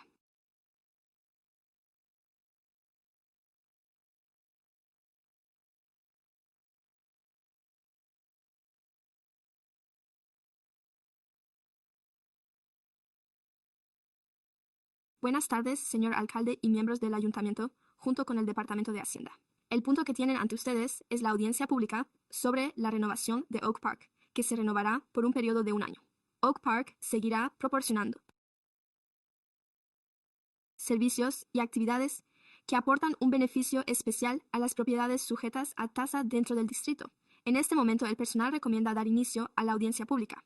Una vez clausurada la misma, el personal procederá al recuento de las papeletas y volverá a informar al Consejo. Como punto de consentimiento, el 21 de julio con los resultados del recuento de votos. El personal de Thank You está a su disposición para cualquier consulta y no tiene comentarios públicos que hacer sobre este punto número 4. 4. De acuerdo. ¿Hay alguna moción? La presenta el concejal Maple, con el apoyo del concejal Jennings. Y pasemos al punto. El debate ya se ha iniciado. Solo tengo que cerrarlo y presentar la moción propuesta por el concejal Maple y secundada por el concejal Jennings. ¿Quién está a favor? Los ausentes se consideran a favor y gracias. Volvemos al punto número 3, que se refiere al ejercicio fiscal. 26. Área de mejora empresarial vía anual del 27. Actas. Gracias.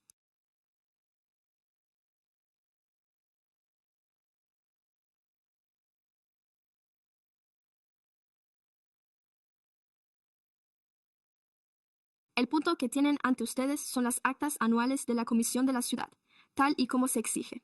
Cada uno de los miembros ha elaborado y presentado un informe anual para el próximo año. Dicho informe especifica los gastos de los distintos programas, así como la evaluación y los tipos de programas para los que se utilizarán las evaluaciones, con vistas a posibles cambios en los límites o en el método de evaluación. Gracias. El personal está a su disposición si tiene alguna pregunta. Cualquiera que desee intervenir sobre este punto puede inscribirse para hacerlo. Tengo un nuevo orador para este punto. Aún es necesario que se abra la audiencia pública. A continuación, se procederá a su clausura y a las recomendaciones del personal. El concejal Dickinson abrió y clausuró la audiencia pública. Gracias. El concejal Kaplan secunda la moción. Quienes estén a favor, que levanten la mano. Votos en contra. Plocky, Bohm, ausente. La moción queda aprobada. Pasamos ahora al punto 45, que se refiere a la audiencia sobre la Ley de Seguridad y Responsabilidad Fiscal TEFRA para la aprobación de bonos exentos de impuestos y un compromiso de préstamo por un importe de 5 puntos. 1 millón para los apartamentos Flower and Family. Buenas tardes. Christine Weichert, del Departamento de Recursos Humanos, propone la aprobación de un compromiso de préstamo de 5,1 millones de dólares para la construcción de apartamentos familiares y de piso. El proyecto propuesto se ubicará en Floating Road y On Street. Los edificios de 5 plantas constarán de 122 viviendas de 1 y 3 dormitorios, destinadas a hogares con unos ingresos equivalentes al 60% del nivel medio. Entre los servicios se incluyen una sala comunitaria,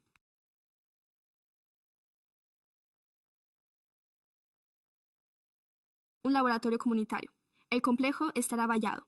Contará con cámaras de seguridad y patrullas nocturnas.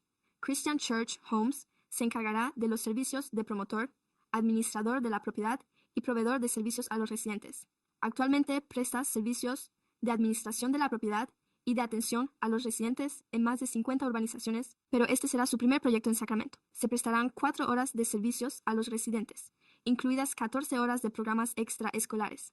Los promotores han solicitado viviendas asequibles, fondos para comunidades sostenibles y, una vez concedida la subvención, el proyecto solicitará una hipoteca, bonos de ingresos y créditos fiscales para viviendas de bajos ingresos. Por lo tanto, para concluir, el personal solicita un préstamo de 5 puntos y $1 millón de dólares para la planta baja y los apartamentos familiares, y está a su disposición para responder a cualquier pregunta que puedan tener. Alcalde, abramos la audiencia pública. No hay ningún miembro del público que desee intervenir sobre este punto. Solo iba a dar por abierta y cerrada la audiencia pública y pasar al siguiente punto del orden del día. Pero creo que hay varias personas en la sala. No sé si he sido claro al respecto. A menos que el abogado Dickinson. Sí. De acuerdo. Sí, Christine, no tengo ningún problema con el proyecto. Tenía un par de preguntas, o más bien una observación. Supongo que una de ellas era, y no recuerdo en qué parte del informe del personal se abordaba esto, que este solicitante en concreto no ha desarrollado otros proyectos en Sacramento. Pero sí en otras jurisdicciones, ¿es así? Tengo ese recuerdo. ¿Me lo dijo usted? Sí, están ubicados en el área de la bahía. Entonces, hay casi 50 proyectos de desarrollo allí. Creo que sí, a menos que tenga en mente al promotor. Creo que tienen un proyecto en West Sacramento. Sí, efectivamente tienen un proyecto en West Sacramento. De acuerdo. Así que ha tenido ocasión de ver sus proyectos y cómo se mantienen. Sí, se trata de una promotora sin ánimo de lucro, que dedican un gran esfuerzo a la gestión de sus propiedades y a los servicios para los residentes. Así que sí. Los hemos visto y, según su observación, cuentan con una reserva suficiente para hacer frente a las obligaciones necesarias de mantenimiento y reparación a lo largo del tiempo. Su conclusión, eso supone un gran trabajo de evaluación y revisión de las reservas, y que son adecuadas. Me refiero a eso. Sí, eso es motivo de preocupación. Justo iba a decir, con respecto a las representaciones de esto, que es un tema algo complicado porque en primer lugar es muy lineal. Pero ya sabe, tengo que decir que al analizar tanto el plano del emplazamiento como las representaciones,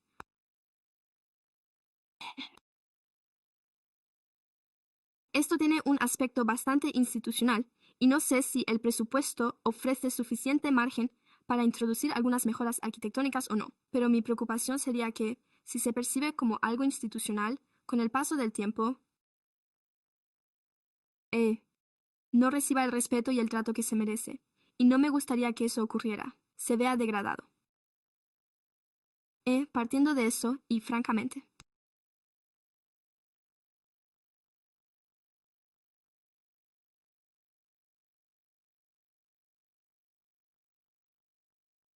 me gustaría verlo como algo que, en mi opinión, constituya una aportación más atractiva al paisaje, tanto de la calle Flower como de la fachada a la carretera, y a medida que avance la construcción en la parcela.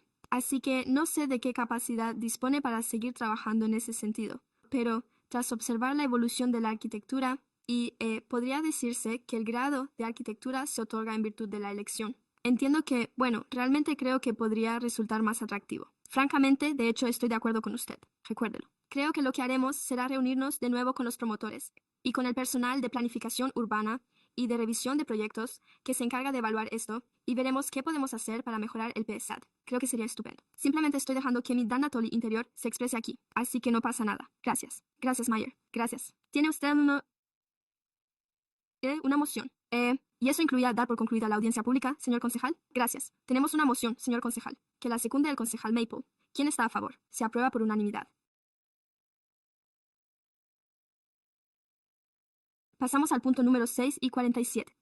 Estos puntos son similares.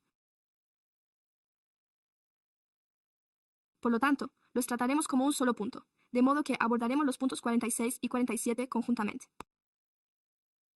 El punto 46 es una ordenanza por la que se modifican las disposiciones del título del Código de Planificación y Desarrollo relacionadas con el cannabis y los terrenos de uso agrícola.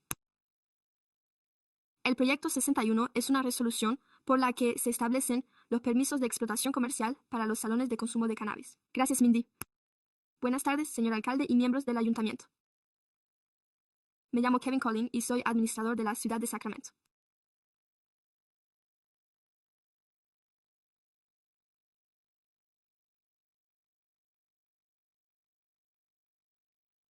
Como urbanista y director, hoy voy a abordar los aspectos relacionados con la zonificación de los salones de consumo de cannabis. Si me lo permiten, puedo dar por abierta la audiencia pública para los proyectos 46 y 47. Gracias. Estupendo. Gracias por esta visión general. Voy a ofrecer una breve explicación sobre los aspectos de zonificación de este terreno en general.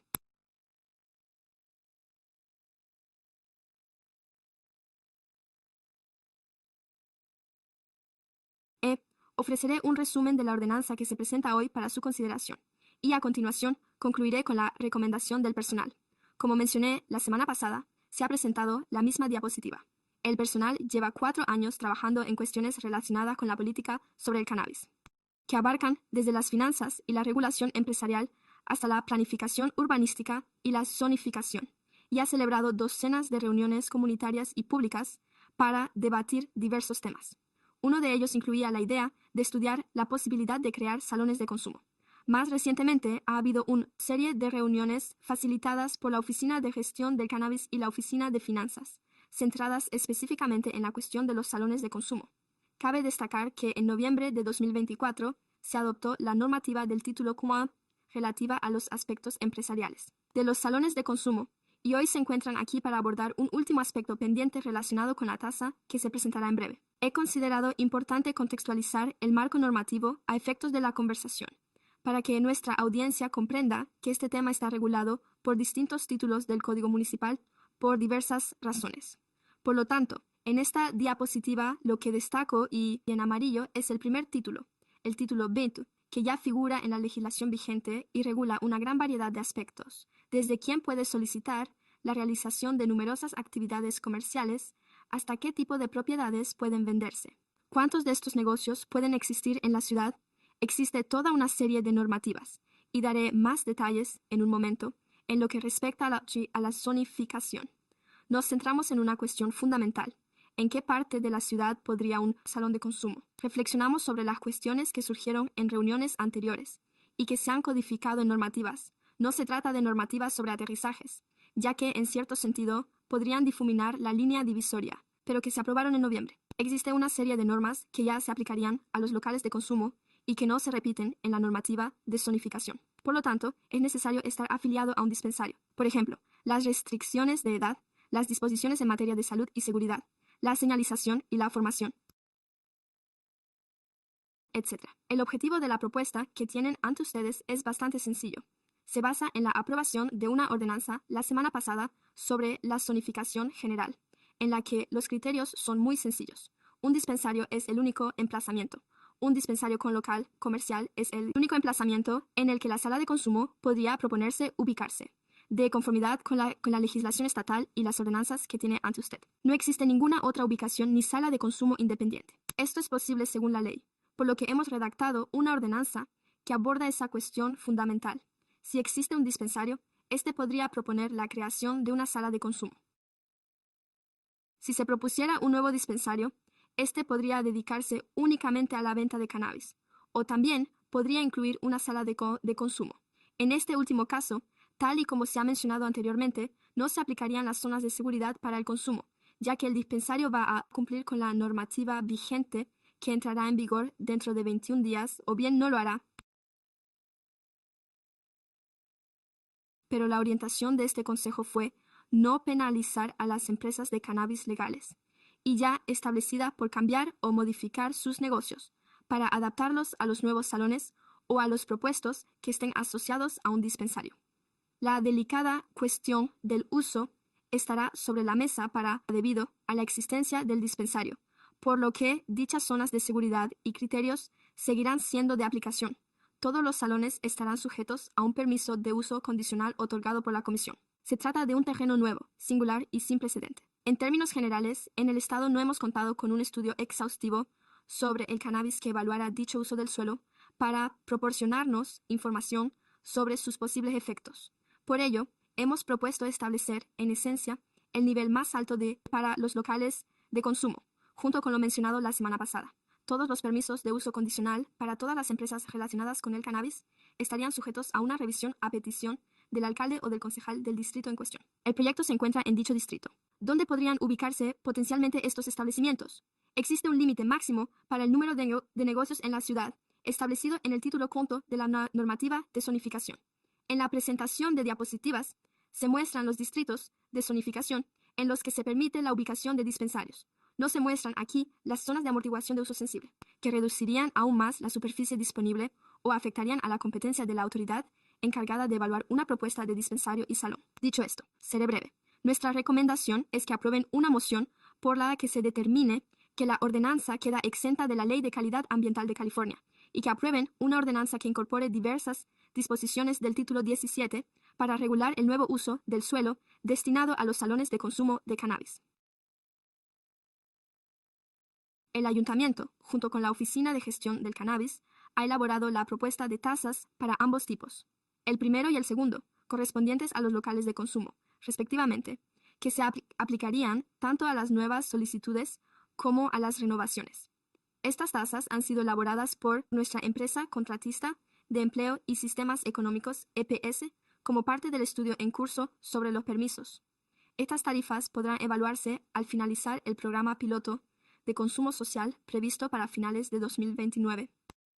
Las tasas se calculan en función de los costes razonablemente necesarios para gestionar la normativa municipal relativa a la expedición, supervisión y control del cumplimiento de los permisos para salas de consumo de cannabis. La recomendación del personal es que el ayuntamiento apruebe las tasas propuestas para este tipo de locales y los de consumo. Gracias. Hay varias personas que desean realizar comentarios públicos. Les daré la palabra ahora. Gracias. Puede intervenir Betty, Kimberly Cargill, Josh Lewis y Diana García. Buenas tardes, señor abogado. Estoy a favor. ¡Qué sorpresa! Mitch Beatty. Soy propietario de Crystal Nugs, situado en el Distrito 4. Solo quiero comentar un par de cosas. Quería hacérselo saber por si acaso. No es que tenga nada que ver con los salones, porque sé que ha sido un tema candente, tanto por los datos del condado como por la propia campaña de divulgación de la ciudad.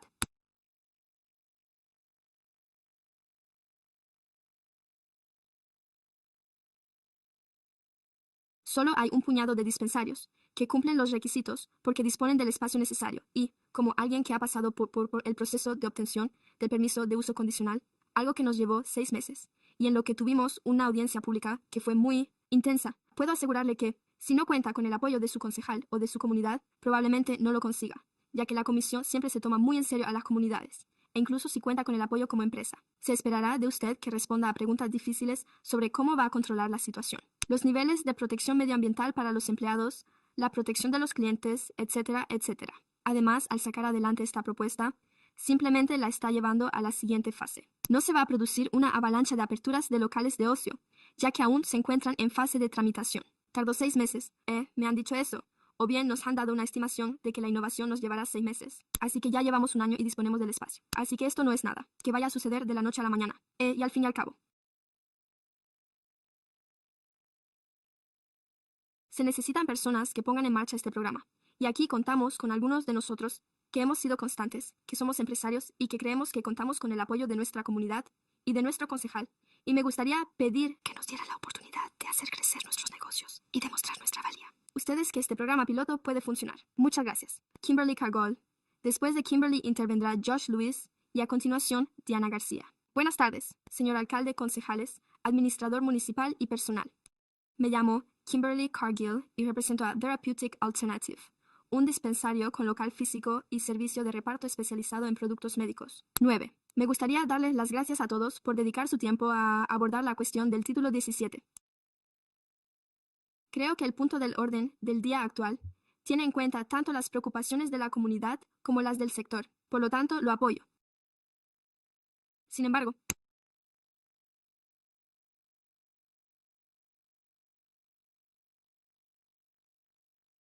no apoyo el punto del orden del día relativo a las tasas de consumo in situ. Actualmente ya pagamos $20,000 por nuestra licencia anual de operador comercial y la información requerida para la solicitud de la sala de consumo ya se ha presentado y ha sido examinada a través del proceso de concesión de licencias para el local comercial y las inspecciones de cumplimiento en curso ya se tienen en cuenta para nuestra licencia inicial de consumo en el local. Por lo tanto, la tasa de consumo propuesta para el salón resulta redundante y excesiva. Además, es muy elevada en comparación con otras ciudades, y considero que ya se solapa con nuestra otra licencia. Solo los dispensarios con local comercial que ya cuenten con permiso pueden solicitarla, y se trata únicamente de un programa piloto. Les he pedido que consideren la posibilidad de reducir la tasa, ya que, de todos modos, solo unos pocos de nosotros vamos a solicitarla, y no se trata de un negocio que genere ingresos. Gracias. Josh Lewis y a los miembros del consejo. Me llamo Josh Lewis y soy director de Relaciones con la Comunidad y las Administraciones Públicas de Embark. Operamos en todo el estado, con una sede aquí en Macro, y no tenemos previsto participar en este programa piloto. No obstante, estamos aquí para apoyar su adopción en la medida de lo posible. Lo que nos preocupa, de forma similar a lo que ha mencionado Kimberly, es la estructura, y quiero plantear 3 cuestiones al respecto.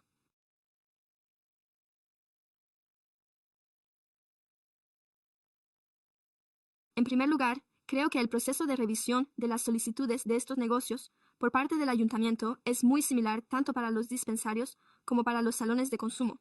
Los requisitos de solicitud para ambos tipos de negocio son increíblemente parecidos y, como ha mencionado Kimberly, se aplican de forma muy similar.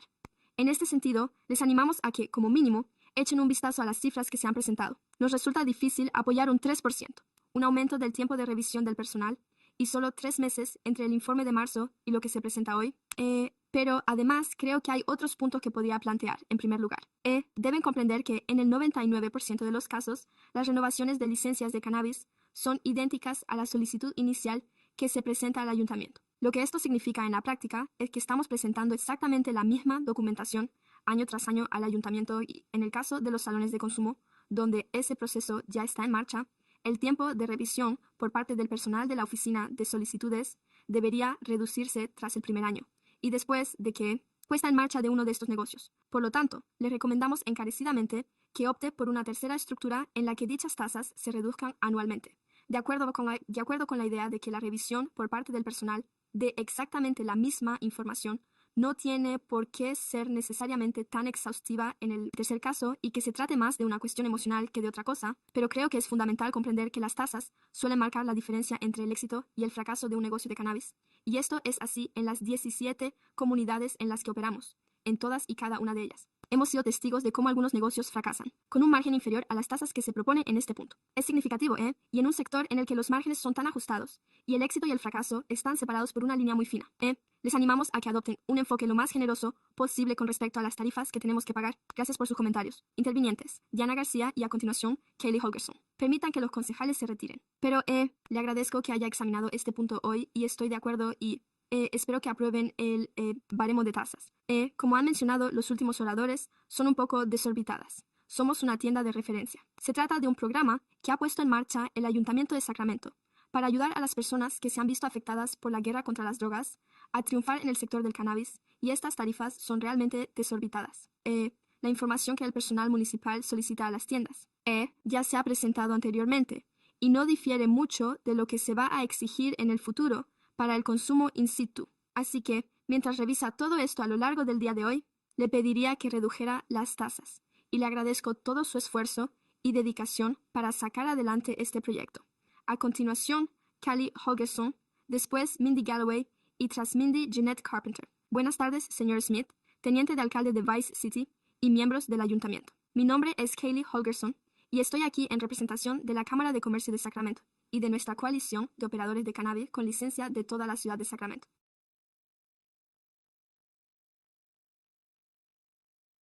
Si bien apoyamos las actualizaciones del título 17, debemos mostrar nuestra preocupación por las tasas propuestas para los locales de consumo de cannabis, en particular por el aumento sustancial de las tasas propuestas en comparación con las incluidas en el tercer informe del personal y por las escasas oportunidades que han tenido las partes interesadas para aportar sus opiniones sobre los supuestos utilizados para calcular dichos costes, ya que se trata de un programa piloto. El objetivo de un programa piloto es poner a prueba y evaluar una nueva política antes de establecer un modelo permanente.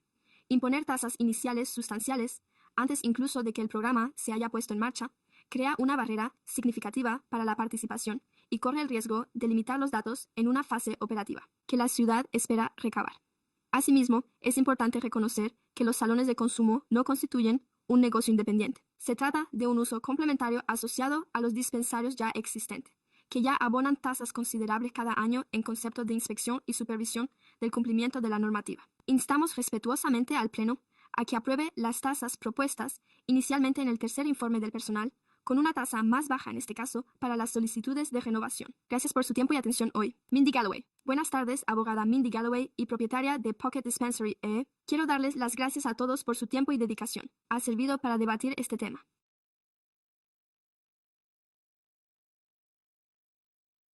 Ha sido un camino realmente largo y me alegro mucho de que nos encontremos aquí en este momento y de apoyar plenamente las enmiendas al título.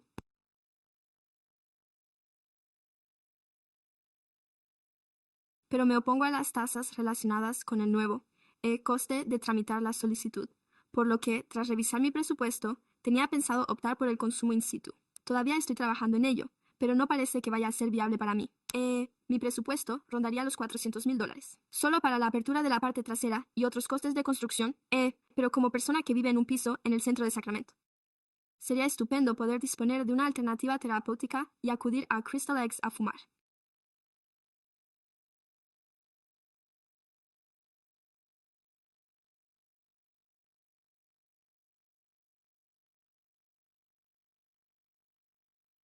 Así que, bueno, entiendo lo caro que es todo y, dado que el consumo in situ está vinculado a un dispensario por el que ya pagamos tasas actualmente, bueno, con la solicitud inicial y las renovaciones siendo muy similares a lo que hacemos con la solicitud inicial, espero que podamos trabajar para agilizar los procesos con el fin de ahorrar dinero al ayuntamiento en su conjunto y poder reducir nuestras tasas. De este modo, podremos prosperar y tener éxito como sector y poder ofrecer el consumo in situ, lo cual supone un beneficio para la comunidad y para otras personas que, como yo, viven en pisos. Gracias. Nick, las siguientes personas en intervenir serán Janet Carpenter, después Ann Elika Sánchez y, a continuación, Kevin McCarthy. Será nuestro último ponente. Buenas tardes, señor vicepresidente y miembros del Consejo.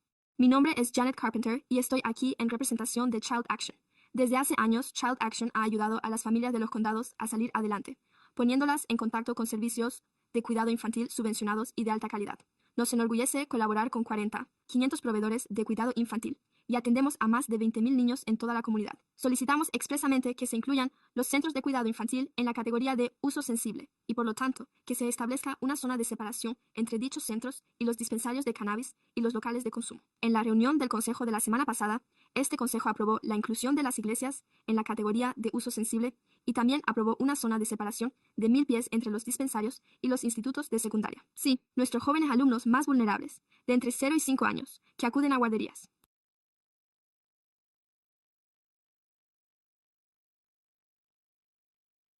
No estamos incluidos en esta categoría.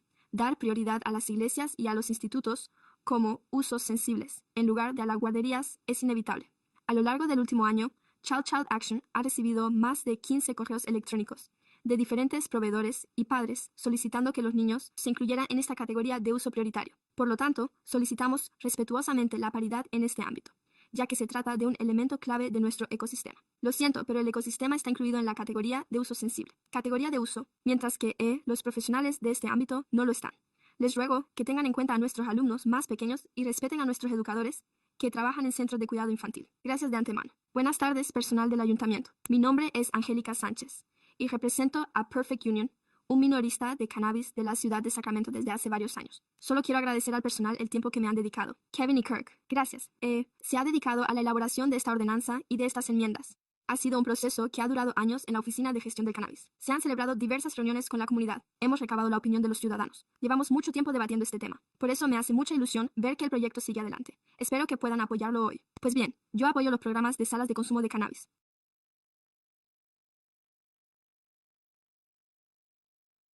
Nos preocupan las tasas.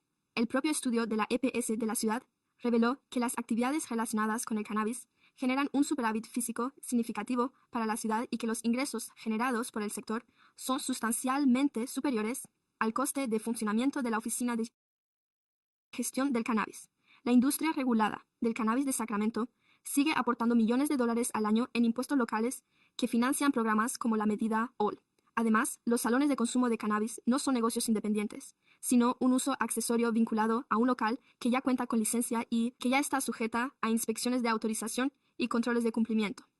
Por estos motivos, solicitamos al ayuntamiento que considere una estructura más mesurada que favorezca la participación en el programa piloto. Seguiremos permitiendo que el ayuntamiento recupere todos los gastos a un coste razonable. Gracias por su atención. Kevin McCarthy es nuestro último ponente. Buenas tardes, aunque él no se encuentra aquí, y a los concejales.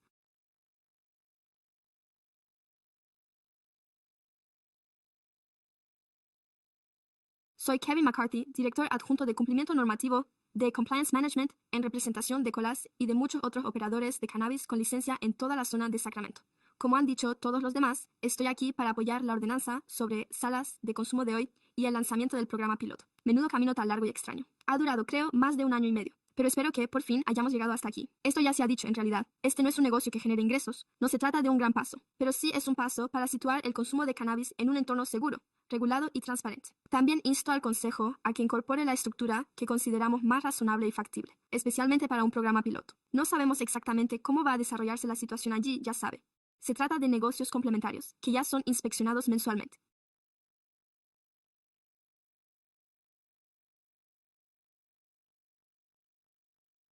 Como ya saben, con tasas considerables y costes continuos de regulación y cumplimiento normativo. Y el objetivo del programa es fomentar la participación y recopilar datos para la fase piloto. Si las tasas son demasiado elevadas desde el principio, participarán menos operadores y el proyecto piloto no podrá ofrecer una imagen fiel de sus posibles beneficios. Queríamos hacer lo contrario. Queremos que el mayor número posible de operadores que se encuentren dentro de los límites y las restricciones de la ordenanza puedan participar para ver cómo se desarrolla la situación, ya que las tasas ya son considerables. Pero además permitiría a la ciudad recuperar sus costes, aunque seguimos dando al programa piloto las máximas posibilidades de éxito. Si los costes reales resultan ser más elevados, el ayuntamiento siempre podrá realizar ajustes posteriores, basándose en la experiencia práctica. Por lo tanto, les pido respetuosamente que aprueben la ordenanza y respalden la estructura de tarifas más bajas para el programa piloto. Avancemos y veamos cómo funciona. Muchas gracias. El vicealcalde puede intervenir sobre el punto 47. De acuerdo. Muchas gracias. Y gracias a todos por sus comentarios. Por lo tanto, me gustaría dar por concluida la audiencia pública sobre el punto 6 y 47 y pasar al siguiente punto. Tenemos al letrado. Gracias, señor teniente de alcalde. Quiero empezar diciendo que, gracias al personal, Sé que esto ha llevado mucho tiempo de preparación. Yo ocupaba ese puesto, y ahora voy a iniciar mi segundo mandato. Así que, solo para que se hagan una idea de cuánto tiempo ha llevado, lo que nos ha llevado a llegar hasta donde estamos. Pero creo que eso se debe, en gran parte, a la importante labor de acercamiento a la ciudadanía, que se ha llevado a cabo con la comunidad, las distintas partes interesadas y las empresas, y simplemente para asegurarnos de que esto es algo que el ayuntamiento, asegurarnos de que esto es algo que puede funcionar para nuestra ciudad, y que lo estamos haciendo de una forma que tenga sentido para Sacramento, ya que no todas las ciudades son iguales. Sabemos que hay muchas otras ciudades que ya lo hacen, pero tenemos que asegurarnos de que funcione aquí. Por eso quiero agradecer todo el tiempo y la energía que se han dedicado a que esto haya llegado hasta aquí. He apoyado esta iniciativa en cada paso del camino y me entusiasma la oportunidad de que esto se haga realidad en Sacramento. Por eso quiero formular algunas preguntas que nos ayuden a profundizar en el tema. Es una de las cosas de las que he oído hablar, así que quizá quien sea más adecuado para hablar de las tasas, que se acerque, y esto también tiene que ver un poco con la seguridad, porque voy a hacer algunas preguntas. No lo hago porque no sepa las respuestas, sino porque creo que es importante que el público también lo sepa. Así pues, ¿cómo lo hemos estructurado? En este programa piloto, solo los dispensarios ya existentes pueden solicitar participar. ¿Es así? ¿Correcto? Sí, de acuerdo. Y, de entre ellas, sabemos que el número es limitado, ya que solo contamos con un número determinado de dispensarios en la ciudad de Sacramento. Y, de entre esos, los dispensarios que podrían estar interesados en participar en esto. Además, también dependerá de si cumplen o no otros requisitos, como por ejemplo si disponen del espacio suficiente para contar con una sala independiente que puedan separar y si tienen la capacidad y, francamente, los recursos necesarios para sufragar un sistema de ventilación bastante costoso que se exigirá en virtud de esta normativa y, además, cumplir con el resto de normativas y reglamentos. Así es, de acuerdo. Y entonces, cuando hablamos de acudir a realizar inspecciones para las renovaciones, digamos, por ejemplo, que tenemos a alguien en el programa. Esta persona ha incorporado el sistema de innovación, ha presentado toda su documentación y le hemos dicho, sí, se aprueba. Y luego, tal y como hacemos ahora mismo, cada año se le solicitará la renovación y básicamente revisaremos su documentación para asegurarnos de que cumple con las normas y la normativa vigente. Estupendo, así es. Sí, de acuerdo.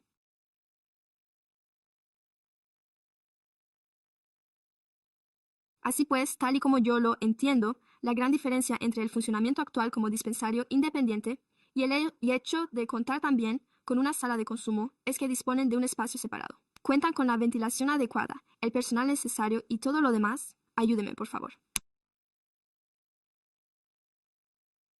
Me encantaría comprender la estructura, y estamos proponiendo, en mi opinión, un coste tan elevado en comparación con lo que parece ser el caso de la mayoría de los dispensarios. ¿Van a presentar la misma documentación que ya tienen? Hacen año tras año con menos recursos, a menos que realicen cambios significativos en su plan de operaciones comerciales o en su plan de seguridad. Por eso me gustaría comprenderlo un poco mejor. Sí, pues para responder a su pregunta. Se trata en parte de una respuesta técnica, así que lo primero es, ¿qué es lo que en términos técnicos aporta a lo que se conoce como sala de consumo? Por lo que estamos analizando que usted disponga de un circuito de ventilación adicional.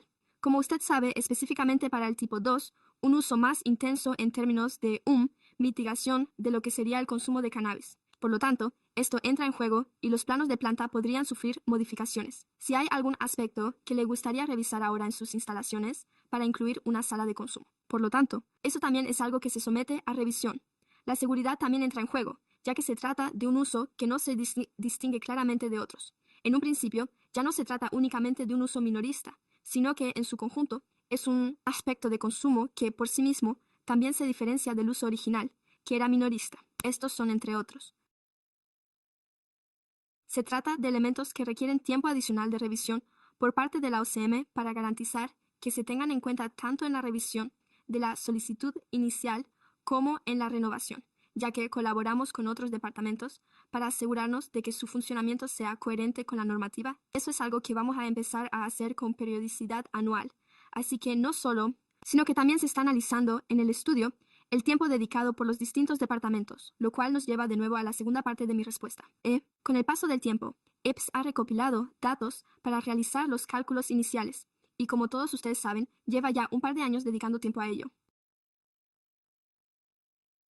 Ahora bien, la muestra que tomaron inicialmente se remonta a un año antes de esta, y lo que reflejan las tasas en este momento es que esta muestra, de apenas unos 5 meses, se superpone, de hecho, a los datos más recientes sobre concesión de permisos de los que disponemos, del 24-25. Así pues, los datos, es decir, sirven de base para el cálculo de estas tasas, son los más recientes de los que disponemos en este momento. ¿De acuerdo? Creo que se ha adelantado a mi siguiente pregunta.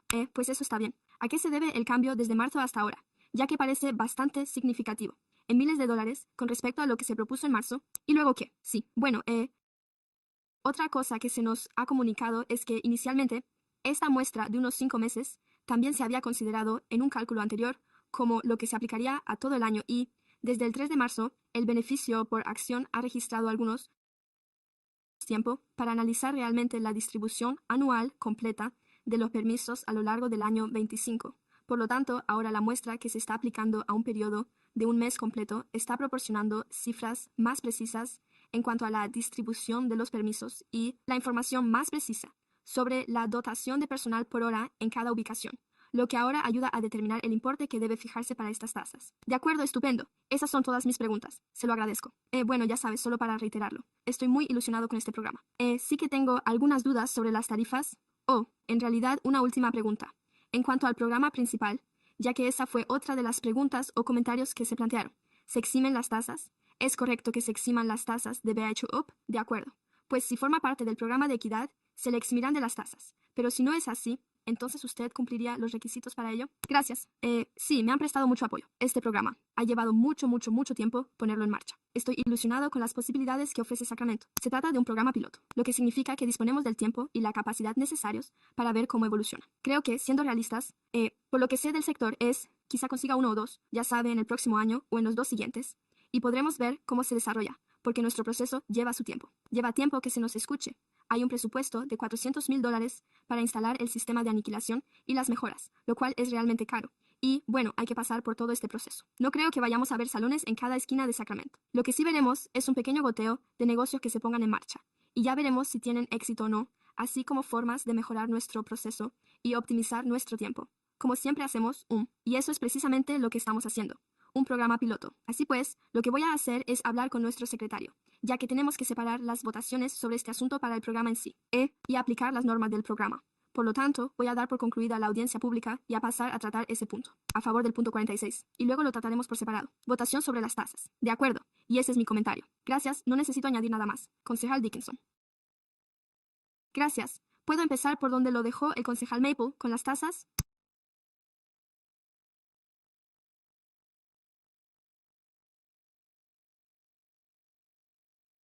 Bueno,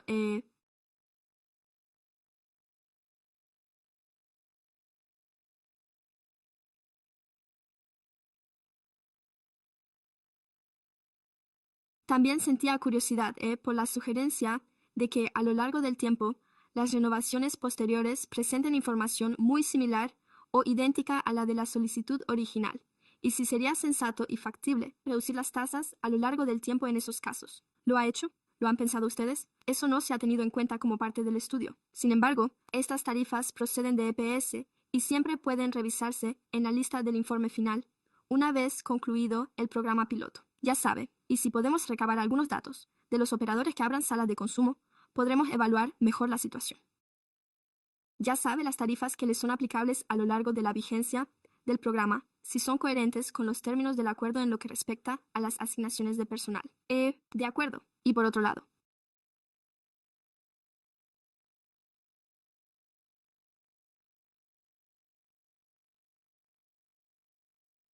¿cuál ha sido la diferencia en las tarifas que se han negociado con los terceros entre marzo y la actualidad?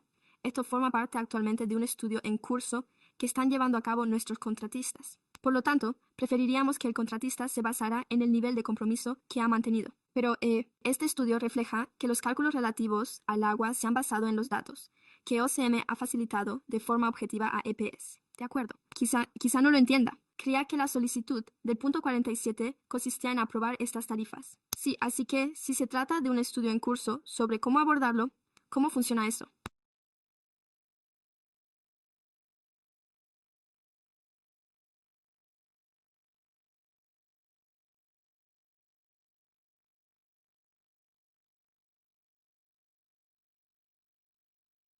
Para que, ya sabe, se adapte también a esta audiencia.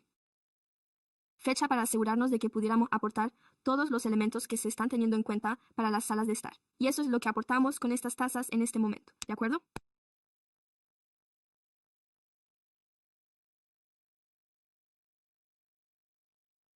Así que vuelvo a mi pregunta. Se discutió con las partes interesadas el importe de las tasas, dado que ha cambiado desde marzo, cuando me refería a una cifra menor, hasta ahora, en que la cifra es mayor, antes de este periodo posterior a marzo y antes de esta audiencia. No estaba bien. Así que no han tenido oportunidad de debatir esto, ni de ver la metodología, ni de hablar de los aspectos que, en su opinión, podrían ser necesarios o innecesarios incluir en el análisis. En realidad no hubo oportunidad de hacerlo. Hubo una oportunidad para la participación. Sin embargo, las tarifas que se proponen en este momento se basan en los cálculos de un contratista al que se le han facilitado los datos para que los evalúe. ¿Sabe cuáles son las cantidades adecuadas para recuperar íntegramente los costes? De acuerdo con la política municipal, ¿verdad? No, entiendo esa parte.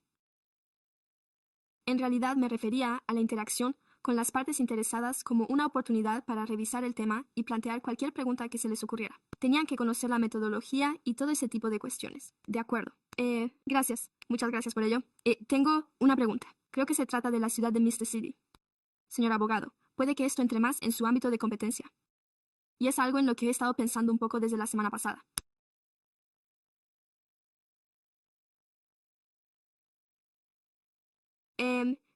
Si un operador ya existente solicita una licencia, ya sea en virtud de, ¿cómo lo llamamos? ¿Tipo 1 o tipo 2? Y cumple los requisitos objetivos de la misma.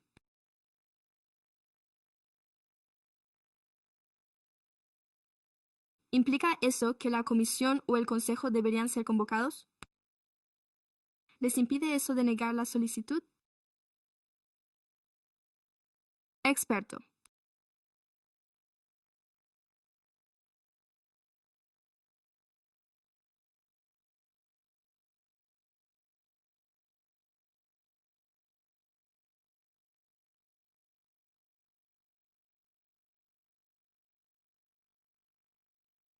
Courtney Burdick, de la Oficina de Abogados Municipales. Se puede convocar a la Comisión de Uso del Suelo para las licencias de tipo 1. Eso forma parte del título quinto, por lo que no puede ser objeto de una convocatoria, al menos en parte del terreno. Plan de uso del suelo. Quizás el título quinto ahora. Estoy aún más confundido. Pensaba que retrocedamos un momento. Creía que el requisito del CEP se aplicaba a los salones.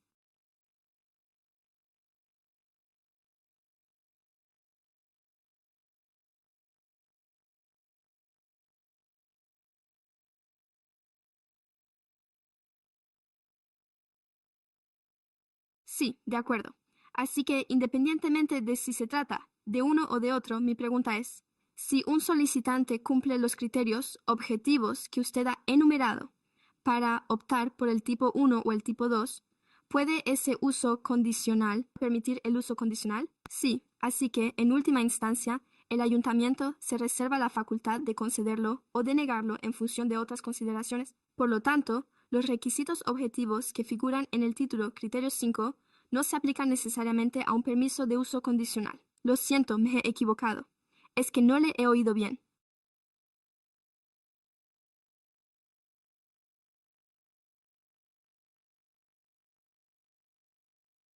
Los criterios del título 5 del Reglamento Comercial para un permiso de explotación comercial no se aplican a los permisos de uso condicional del título 17. El proceso de tramitación del permiso comenzaría con un permiso de uso condicional que habría que conceder. Para que la autorización de funcionamiento comercial reciba el visto bueno de nuestro personal y sea aprobada. Además, la mayoría de los solicitantes ni siquiera deberían seguir adelante si se les denegara en virtud del título 17. Bueno, de acuerdo, lo entiendo. Solo intento aclararlo. En la medida de lo posible, ¿cuál es el margen de debate que queda, en última instancia, en manos del Consejo a la hora de decidir si concede o no una autorización para estos fines? En otras palabras, si un solicitante dice, mire, tengo el tamaño adecuado, tengo el equipamiento adecuado, tengo la distancia adecuada, tengo todo lo que ustedes han indicado aquí, pero, en última instancia, la decisión corresponde al ayuntamiento. Supongamos que el ayuntamiento dice que esto no encaja en el barrio. ¿Es esa una decisión defendible? Estamos aquí para ayudarle a elaborar sus conclusiones. Es posible que identifique algún problema o motivo de preocupación. Le ayudaríamos a redactar las conclusiones que demuestren que no se han podido cumplir todos los requisitos necesarios para la concesión de un permiso de uso condicional y que, por lo tanto, se dictaría una denegación y se procedería a una revisión de nuevo. Es decir, una nueva deliberación sobre el permiso sin estar vinculado a la deliberación previa de un órgano anterior. De acuerdo, de acuerdo. Me alegro de entender que se trata de un buen equipo. Respuesta, y yo no lo digo en sentido despectivo. Esa es una buena descripción de su trabajo, lo entiendo. De acuerdo. Pero se trataría de definir cuáles podrían ser las conclusiones que justificarían la denegación. ¿Es eso realmente lo que está diciendo? De acuerdo. Bueno, entonces Kirk, venga, ya estoy listo. Tengo una pregunta sobre el tipo 2. La sala de descanso y concretamente sobre el consumo de tabaco y el vapeo. Y veo que hay ciertos requisitos que se exigen para presentar la solicitud con ese fin. Entre ellos un sistema de circulación sin recirculación y de alta tasa de renovación.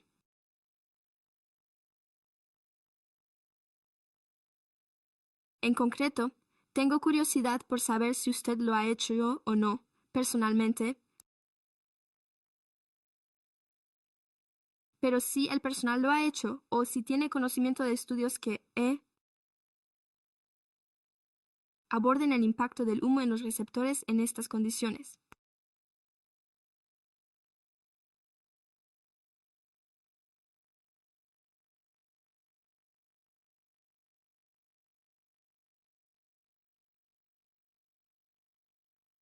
En realidad no soy la persona adecuada para responder a esta pregunta, ya que dicha normativa se enmarca en el título 500, relativo a la salud y la seguridad en el consumo, y los cambios que afectan a los empleados y clientes se debatieron durante las últimas enmiendas al título 5, en noviembre de 2024.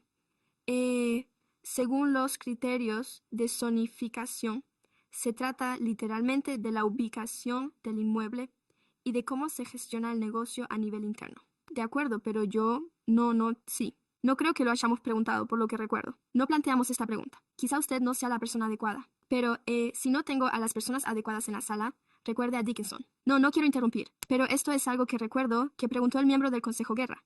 Y sé que fue antes de que usted ocupara su cargo, ¿verdad?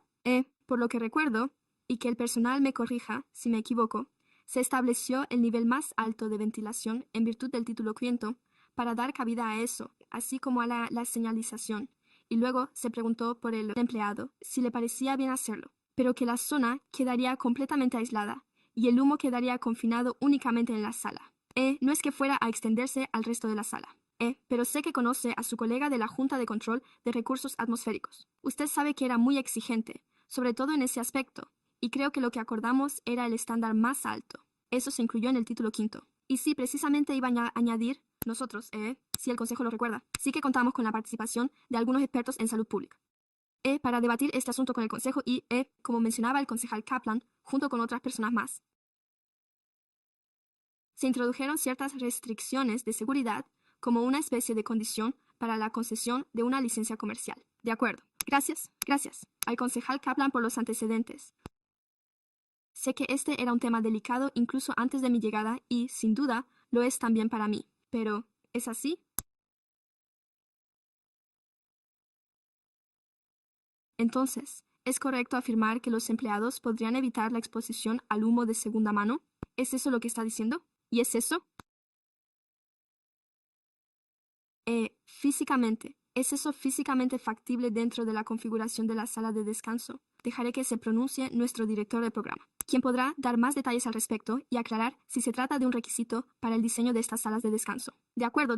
Me llamo y soy el director del programa de la Oficina de Gestión del Cannabis, así que voy a intentar responder a su pregunta, pero interrúmpame si me equivoco en algo. Bueno, básicamente, el Código de Negocios y Profesiones,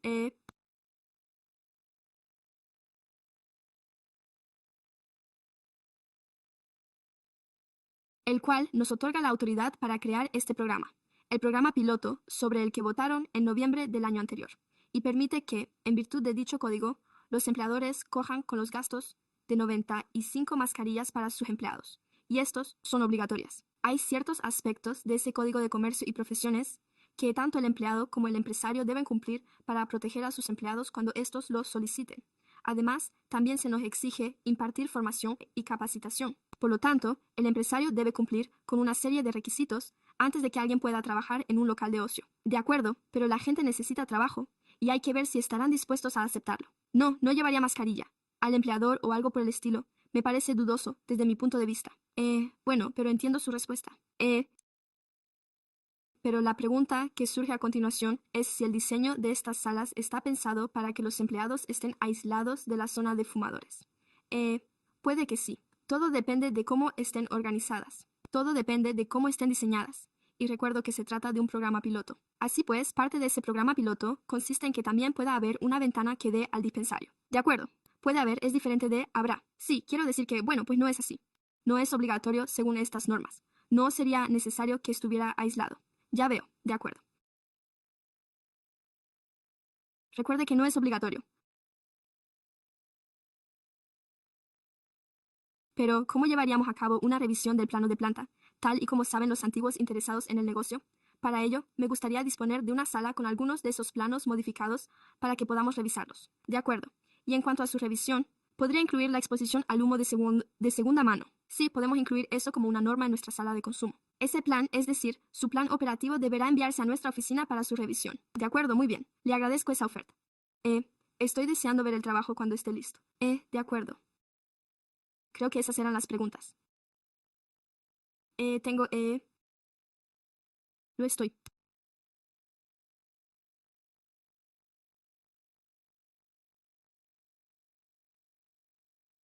Estoy convencido de que esto está justificado y que merece la pena intentarlo. Aunque, como se puede deducir de mis preguntas, tengo mis reservas. Y sin duda, tengo serias reservas con respecto a cualquier persona. ¿Quién?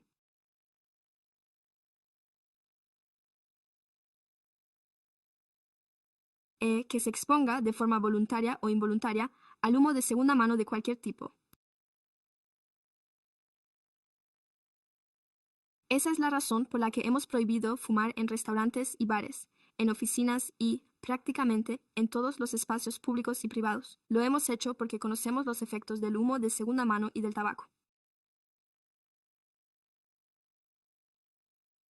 La pregunta, sin embargo, creo que, al menos para mí, va más allá del tabaco y abarca todo tipo de sustancias que pueden quemarse. ¿Y qué? ¿Cuáles pueden ser las repercusiones para la salud de la exposición a ello?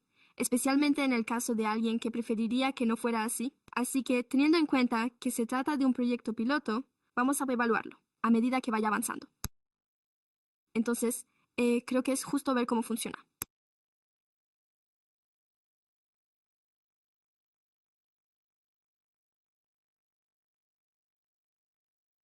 Y sé que han intentado incorporar medidas que reduzcan la probabilidad de una exposición significativa al humo. Así que eso resulta de cierta ayuda. Bueno, pues, como ya lo he dicho varias veces en el pasado, votaré a favor de esto, pero con un asterisco. Kaplan. Gracias, señor alcalde.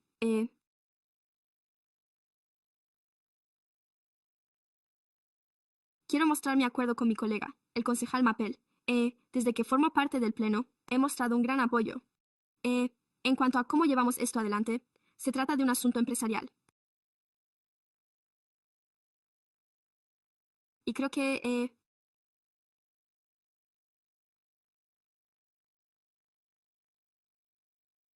saben que tenemos aproximadamente entre 30 y 35 dispensarios, que podrían llegar a ser hasta 40, 38.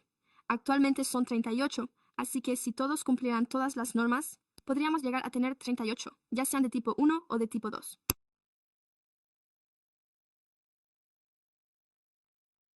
He recorrido la ciudad en coche y he visto muchos de los escaparates por toda la ciudad, y probablemente solo un tercio podría siquiera acercarse a cumplir los requisitos, y aún menos para un tipo 1. Sin embargo, más podrían cumplir los requisitos para un tipo, que es un tipo de permiso para locales donde no se fuma, así que, en mi opinión, no me preocupa realmente la proliferación excesiva, debido al tiempo y la energía que conlleva. Ya sabe, sé que algunos llevan 3 años planificándolo y han invertido todo con la esperanza de que esto llegue a buen puerto, así que en cuanto al punto 40, 46, se pone en marcha. Apoyo plenamente que se siga adelante con el programa piloto. Como ya mencioné el 24 de noviembre, en el punto 47 sobre las tasas, tengo algunas de las mismas dudas. Probablemente no necesiten respuesta, ya que ya se han respondido, pero son algunas preguntas que, al igual que mis colegas,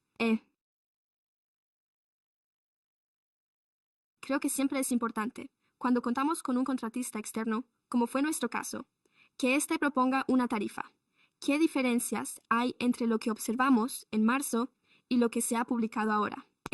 Creo que nos corresponde a nosotros, como ayuntamiento y como ciudad, ser más transparentes, y que incluso debería haberse enviado un comunicado o un correo electrónico a todo el mundo la semana pasada con una explicación detallada. Que los representantes del sector vengan aquí y digan, no lo entiendo, es un 3%, aumento, pero no se ha dado esa explicación, lo que hace que muchos se lo cuestionen. Ya sabe, lo sé, pero creo que nos corresponde a nosotros explicarlo. Esto es lo que vamos a hacer. Y este es el coste. Sí, lo estoy. Ya sabe, por ejemplo, no es exactamente lo mismo.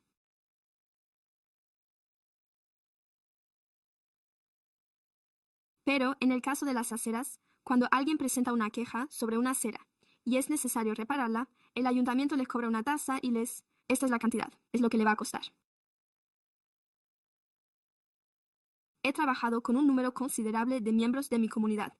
El ayuntamiento da un presupuesto y, a continuación, empezamos a trabajar en ello y a tratar con el contratista para ver si realmente cuesta tanto y si cuesta esto mucho, lo desglosamos y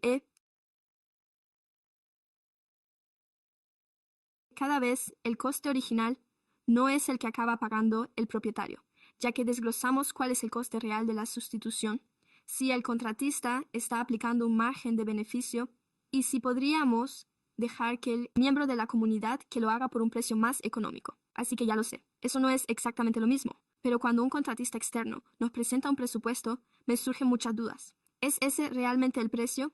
¿De verdad cuesta tanto? Y no me consideraría parte de su estructura en la mayor parte de los casos. Es cuestión de copiar y pegar cuando ya se tiene un dispensario. Y sé que hay algunas diferencias con el salón, pero no debería ser así. Que ya estén pagando $20,000 y luego casi otro 50% más. Otra tasa por el salón. Da la sensación de que nos estamos yendo a pique, lo cual ha sido un poco la tónica de este ejercicio presupuestario. Y ustedes simplemente están siguiendo esa línea. Así que yo lo apoyaría sin reservas. No es que lo apoyen necesariamente. Lo que dice EPS es que no hay valla. No lo hago porque no se ha preguntado lo suficiente, pero creo que en realidad es el Estado quien lo establece. Esto está excesivamente regulado. Se trata de cumplir con todos los requisitos al pie de la letra, así que tiene que haber alguna forma de simplificar esto y reducir la tasa de alguna manera. Sí, señor abogado. Recuerde que solo quería intervenir porque evidentemente he escuchado esta preocupación por parte de varios miembros del Consejo y también de la comunidad, y creo que una cosa que podríamos hacer es, ¿sabe? Para nuestra reunión habitual, en el caso de los dispensarios, tenemos una tasa de renovación diferente, además de esa tasa de inspección inicial, por las razones que acaba de exponer y creo que lo que podemos hacer es trabajar en ello. ¿Cómo debería ser la tasa de renovación? Y presentar esa propuesta al Consejo en el futuro. Y ya sabe, creo que eso tiene mucho sentido ya que, bueno, no queremos duplicarla y cobrar a las empresas 2 veces por lo mismo. Así que eso tiene sentido y sin duda podemos seguir esa línea y volver a presentarlo al Consejo. Se lo agradezco. Gracias. Creo que es un paso en la dirección correcta. Pero al analizar este proyecto piloto, me gustaría mucho ver la racionalización y cómo podrían ajustarse las tasas. Se podrían reducir, especialmente si alguien ya se ha marchado después de que yo haya recibido el pago inicial, pero la renovación no debería costar lo mismo. Creo que existe un término medio posible para encontrarlo, así que gracias por ello. Eso me tranquiliza un poco, aunque sigo sin estar de acuerdo con el aumento que se ha producido desde marzo hasta ahora. Debo decirle que no me gusta en absoluto. Y si hay alguna forma de que podamos recuperar parte de eso a medida que avanzamos en esta fase piloto, porque, tal y como lo veo ahora mismo, solo se me ocurren, así de improviso, 3 salones de tipo 1 y quizá uno de tipo 1 y 2 que puedan llegar a materializarse en este marco. Este proyecto piloto para poner en marcha el proceso. Así que, y no quiero que nos quedemos esperando a tener datos para ver si esto funciona o no, porque nunca vamos a obtener esos datos. Simplemente no los tendremos. Creo que tenemos que analizar lo que se ha hecho en otros lugares y cuál es la experiencia de las personas que han pasado por el proceso. Creo que debemos confiar plenamente en ellos.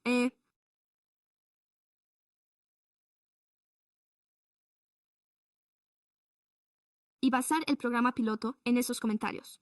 Dicho esto, solo aceptaría modificar las tasas de ese concepto con la condición de que también se revise la estructura de las tasas de renovación. Se aprobó la moción en O6. De acuerdo, de acuerdo, de acuerdo. Tenemos una moción para que los puntos 6 y 47 se traten por separado. Para que se traten por separado las embarcaciones. Aún se necesita un segundo para el punto 47. Gracias. De acuerdo. Así pues, pasemos a la votación. Primero, el punto 46. Gracias. En el punto 46, moción presentada por el concejal Maple, secundada por el concejal Kaplan. Concejal Kaplan. Dickinson Talamantes, concejal. Concejal Maple. El concejal Jennings está ausente. Sí, el consejo. Miembro, Mary McCarthy. Sí, ausente.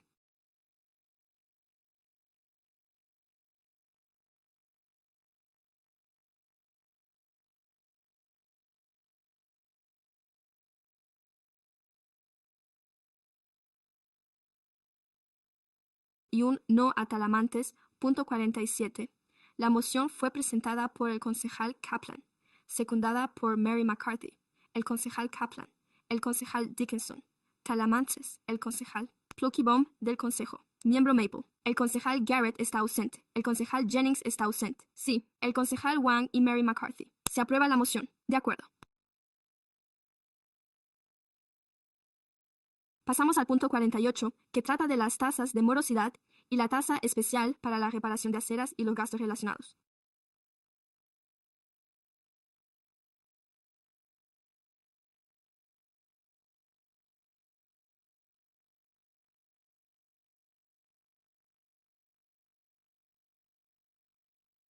Por último, el concejal Curry, de la División de Ingresos, de la Unidad de Cuentas por Cobrar y Cobros, se presenta hoy para exponer el informe anual de 2026 sobre los costes de reparación de aceras impagados y solicitar una resolución para imponer una tasa especial sobre los 26-27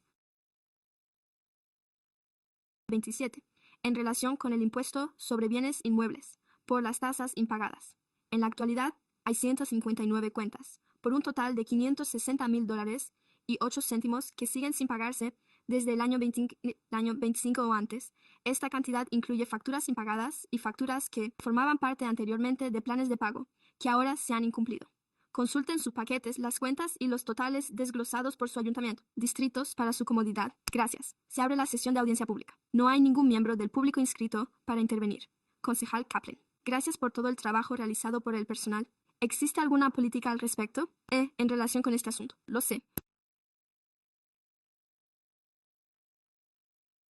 Necesitamos aceras y reparaciones en las aceras, pero además estoy tratando con miembros de la comunidad que se encuentran en una nueva urbanización.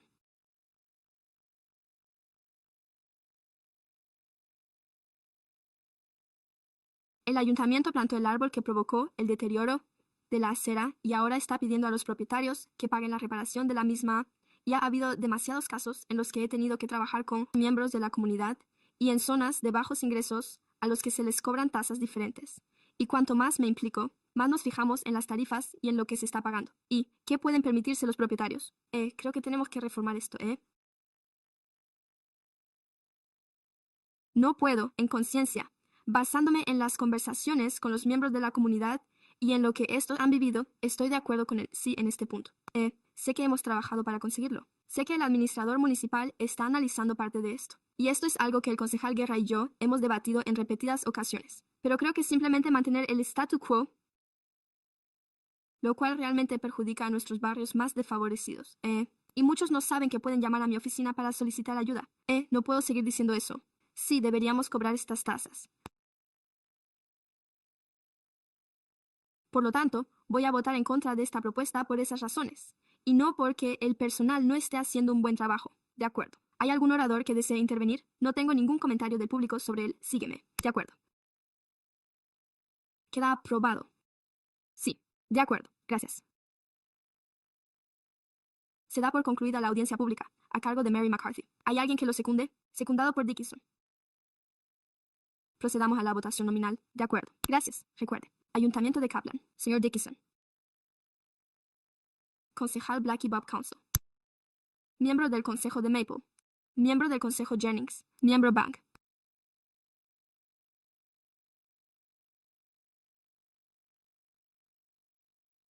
Tengo más Talamontes y un miembro ausente, usted.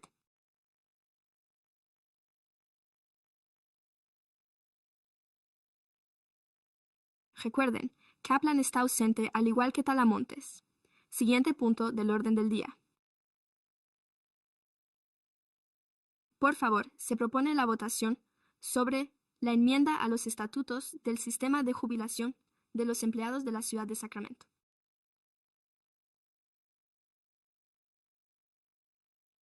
Buenas tardes, Mary Ann. Miembros del Consejo, junto con la Oficina de los Abogados Municipales, hoy se somete a su consideración una propuesta de medida electoral para las elecciones del 26 de noviembre.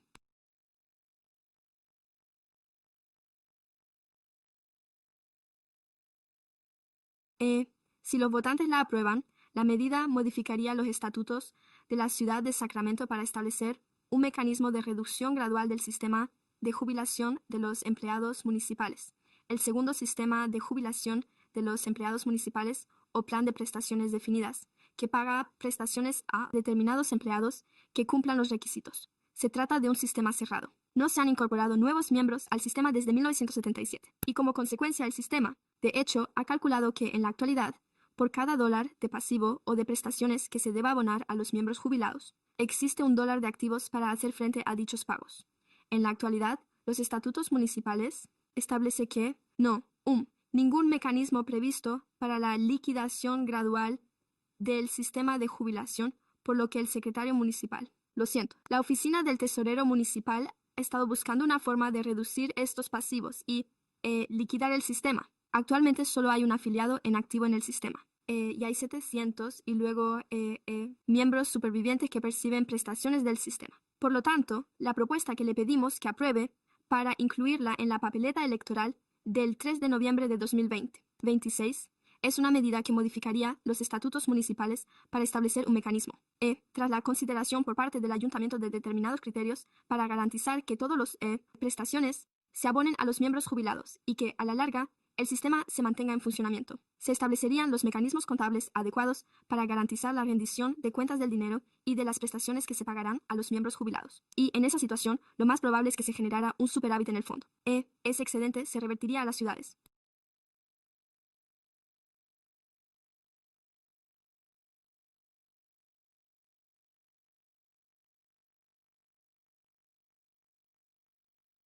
Las ciudades proponen que se destine de acuerdo con la finalidad establecida en la medida, que consistiría en un fondo rotatorio de préstamos para la vivienda, y la posibilidad de crear viviendas asequibles. Por lo tanto, estoy aquí para recomendarles que aprueben incluir esto en la votación de noviembre. A continuación, tengo a una ponente, Allison Lee. Buenas tardes, alcalde McCarthy y miembros del ayuntamiento. Mi nombre es Allison Lee del Consejo Regional de Líderes Empresariales.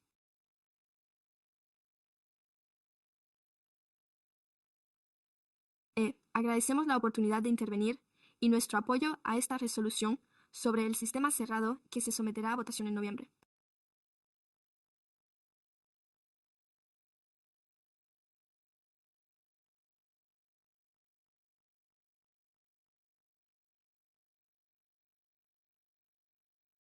Como acaban de escuchar, este sistema, que actualmente cuenta con una participación reducida, tal y como establece esta Carta Municipal, ofrece un mecanismo responsable y transparente para proteger los ingresos generados, creando una vía para que cualquier superávit futuro se destine a un fondo rotatorio de préstamos dedicado a la vivienda. Para esta idea es un ejemplo de buena gobernanza. El ayuntamiento comprende los proyectos de vivienda y cuenta con experiencia previa y sólidas relaciones con organizaciones como CADA, lo que permite dar un buen uso a los fondos para desarrollar nuevas viviendas. Esta resolución tiene el potencial de convertir la gestión prudente de las pensiones, que ya está en marcha, en los retos en materia de vivienda sin necesidad de nuevos impuestos, ni de recurrir al Fondo General. Esto se ajusta a nuestras peticiones de políticas basadas en la disciplina fiscal y centradas en los resultados, así como en el aprovechamiento de los recursos existentes para ofrecer más viviendas de forma más rápida y económica. Los concejales Maple, Treasure, Colville y Stafford impulsan esta iniciativa tan bien planteada, propuesta de resolución, y nos brinden la oportunidad de apoyarla. Se trata de una reforma de sentido común. Gracias. Marina pone fin al turno de comentarios públicos. Gracias. Así pues, solo quería sentar las bases para que el Pleno aborde este punto y los siguientes. Por lo tanto, este punto tendrá carácter informativo esta noche. No se someterá a votación. Pero sí queríamos que el Consejo conociera la idea. Queremos que el público conozca la idea. Y si existe, la voluntad de someterla a votación. estaríamos dispuestos a escucharla. El día 1. Bueno, sabemos que este punto volverá a tratarse, ¿verdad? Correcto. Tras la pausa, pero el panorama general, tal y como lo conocemos. Ya sabe, hace un par de décadas, los empleados municipales se transfirieron del sistema de pensiones municipal a planes de pensiones privados, como la mayoría de las administraciones locales, y sabemos que se han realizado pagos a los beneficiarios durante varias décadas y, como usted sabe, solo queda una y creo que lleva años trabajando para el ayuntamiento. Así que Dios la bendiga y que pueda seguir trabajando para, sin embargo, el tiempo que desee, cuando se jubile, recibirá una llave de la ciudad. Así que ya se lo he dicho. Pero cuando termine y empecemos a cerrar nuestra tesorería, hay que tener en cuenta que sí que tenemos un superávit. No es un superávit enorme. Se estima en unos 20 millones de dólares, más o menos. Así que tenemos que decidir qué hacer con ese dinero. Bueno, eso no depende de nosotros, depende de los votantes. Sé que el tesorero nos ha informado a todos sobre este tema durante más de un año. Acudió a las oficinas de los 9 concejales para hablarles de esta idea y regresó con una lista de propuestas sobre cómo podríamos destinar el importe residual. Y la propuesta que obtuvo mayor apoyo por parte de los concejales fue centrarse en la vivienda, concretamente en la vivienda asequible. Y una cosa de lo que hablamos, de lo que hablé con él y con otros miembros, es que a ellos también les gusta la idea, según lo que me han comentado. Por cierto, él no está aquí esta noche. Así que el señor Roach es su representante, pero hablo también en nombre de la tesorería. La idea era, llevar esto a cabo, devolverlo. No se trata solo de una subvención y de desearle buena suerte. Hasta la próxima, sin un fondo de préstamos rotatorios. Me encanta esa idea, porque, como sabe, en la medida en que tengamos una oportunidad en el futuro con nuestra ciudad en pleno crecimiento, podemos plantearnos destinar dinero también a ese fondo para financiar proyectos, recuperar la inversión, reponer el fondo y seguir haciendo más cosas. Así podremos poner en práctica esta idea. Queríamos asegurarnos de que los grupos empresariales, las asociaciones de contribuyentes y otros grupos estuvieran al corriente de esta idea. Por lo tanto, esta noche no se someterá a votación, pero creo que se trata de una buena iniciativa de buena gobernanza. Idea. Agradezco al tesorero por haber planteado esta propuesta y, sin duda, nuestro abogado municipal y nuestro departamento de presupuesto han presentado varias opciones al respecto. Pero, de nuevo, esto tendría que someterse a la consideración de los concejales. Así pues, la primera oportunidad que tenemos como concejales es debatir este asunto esta noche. Empecemos por usted, si no le importa. Gracias, señor alcalde. Y le agradezco la presentación. Y también agradezco que estemos manteniendo este debate en público, pero estoy a la espera de la votación, porque considero que es muy importante que seamos transparentes y que mantengamos estas conversaciones con todos los socios pertinentes. Y así nadie tenga la sensación de que se le ha impuesto algo que a veces la gente percibe, ya sea de forma intencionada o no. Por eso creo que es muy importante actuar de forma consciente en este sentido. Todos se refieren específicamente a algunas de las recomendaciones que se le han dado en relación con la vivienda. Por lo tanto, no debería ser ningún secreto para nadie que la vivienda es una de las prioridades de este ayuntamiento. Todos hemos hablado de ello. Yo diría que lo hemos abordado en profundidad en diferentes ocasiones desde esta tribuna, especialmente centrándonos en la vivienda asequible, la vivienda para trabajadores, la construcción en solares vacíos y el missing middle, todos ellos aspectos en los que nos hemos centrado a lo largo de los años y que constituyen uno de los retos. Por supuesto, es que no construimos viviendas, somos una ciudad. Lo que sí hacemos es crear las condiciones para que se construyan viviendas e intentamos facilitar el proceso siempre que podemos. Pero sabemos que nos encontramos en una crisis de vivienda y que existen muchos retos, tanto para que las personas puedan encontrar, como para que puedan conservar una vivienda que puedan permitirse, como para que los promotores de viviendas asequibles puedan de hecho construirlas, en parte debido a que el contexto económico es realmente difícil. Por eso, una de las cosas que creo que muchos de nosotros hemos oído al hablar con los promotores de nuestros distritos y, más allá de ellos, es que hay muchas ideas realmente excelentes para proyectos. Puede que haya muchas ubicaciones realmente excelentes y elementos que estén prácticamente listos para que el proyecto salga adelante. Ya casi lo han conseguido, pero a menudo se enfrentan a dificultades a la hora de conseguir lo que se denomina financiación puente, por lo que, aunque tengan todo listo para el proyecto, les faltan un par de millones o unos cientos de miles, o algo así y lamentablemente esa cantidad de dinero que falta ha provocado de hecho que se hayan cancelado proyectos, no solo a que se estanquen durante años. Puedo citar bastantes en mi circunscripción, concretamente, en ocasiones ha supuesto la cancelación total de esos proyectos, que de otro modo serían magníficos proyectos de vivienda en los que la gente podría vivir en nuestras comunidades, pero que no llegamos a ver debido a ese entorno y esa situación económica. Y por eso, esas conversaciones con la comunidad en las que participamos, Mary Guerra y yo el año pasado, presentamos una propuesta que fue examinada en la Comisión de Derecho y Legislación, con la idea de crear un programa de préstamos rotatorios para viviendas asequibles y viviendas para trabajadores en nuestra ciudad, y con el objetivo de proporcionar financiación puente a proyectos que están a punto de concretarse y que ya son una realidad. Y la idea que subyace a todo esto es, ¿y si pudiéramos invertir en la calle principal en lugar de en Wall Street? ¿Y si pudiéramos tener algo real en nuestra comunidad, en las que invirtiéramos el dinero de nuestros impuestos y viéramos los resultados, en lugar de invertir en el mercado de valores? Y esta fue una de esas ideas. Hemos mantenido largas conversaciones con el tesorero durante meses sobre cómo podría funcionar esto y aquello. Este fondo común es una de las principales vías que él ha identificado para que podamos poner en marcha un programa de este tipo. Así que he intentado que esto sea algo con lo que podamos seguir adelante. Soy consciente de que aún nos quedan muchas otras conversaciones por mantener, pero espero que consideren esta propuesta como una opción válida. Gracias, concejal Kaplan. Gracias, señor alcalde. Y le agradezco de verdad las orientaciones que nos ha dado esta noche. Debate abierto sobre la transparencia y para obtener algunas orientaciones del consejo. Me encanta la idea de disponer de fondos reservados que sirvan para cubrir el déficit de financiación.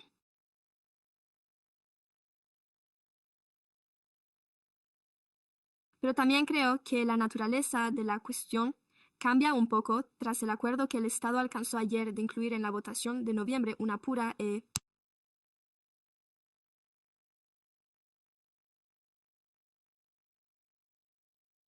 bono estatal de vivienda asequible destinado a viviendas asequibles y también a los veteranos, por lo que disponer de esa capacidad de contar con fondos de contrapartida estatales, que como sea a veces cuando se analiza, resulta realmente importante, fue una de las cosas que nuestro tesorero, cuando por primera vez acudió al Consejo para tratar este tema, y que de hecho me hace dudar un poco a la hora de apoyar al 100% que la financiación se destine directamente a viviendas asequibles, es que pedí ver una encuesta que sé que se había realizado.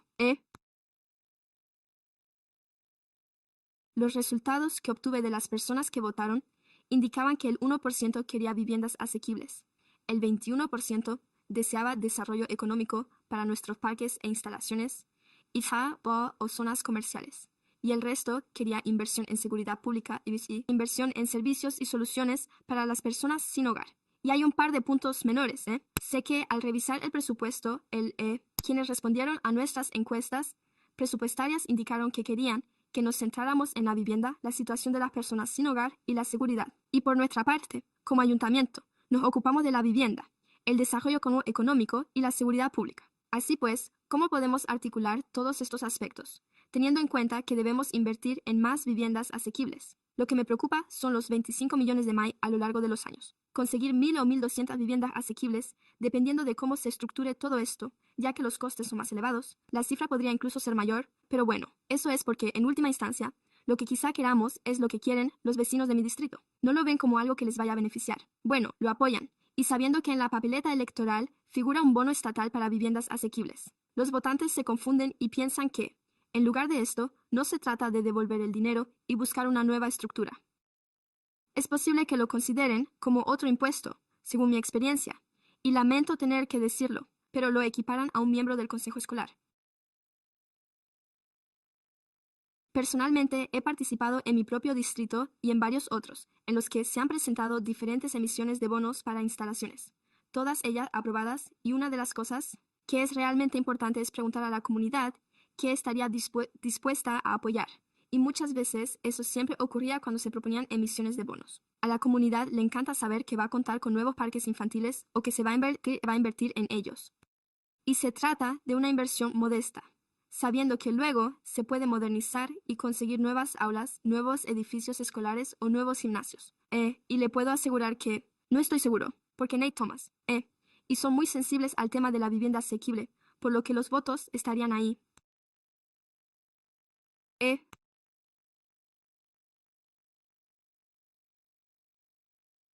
Que mi comunidad apoye plenamente esta iniciativa, así que estaría dispuesto a considerar que una mayor parte de este dinero se destine a algún tipo de fondo rotatorio para la vivienda o algo por el estilo. Pero creo que no deberíamos pasar por alto que, por ejemplo, en mi distrito, concretamente, eso forma parte de mi distrito, y los tenientes de alcalde, los miembros de la comunidad se graban a sí mismos. Así conseguimos que se mantengan nuestros parques, pero también hemos debatido la posibilidad de emitir un bono para parques. Y tenemos un enorme retraso en materia de infraestructuras. ¿Y qué opina usted? Sea cual sea la forma en que lo estructuremos, debería ser de uso único. No debería ser una medida permanente. Ya sabe, una financiación destinada a un solo proyecto. Ya sabe, una vivienda es un proyecto. Al igual que el mantenimiento de un parque o la mejora de las infraestructuras. Eso es un gasto puntual, no es un gasto recurrente. Y por otra parte, ¿qué hay de que la mayor parte de nuestra comunidad esté formada por pequeñas empresas. Y si contáramos con una oficina de apoyo a las pequeñas empresas que se ocupara del desarrollo económico,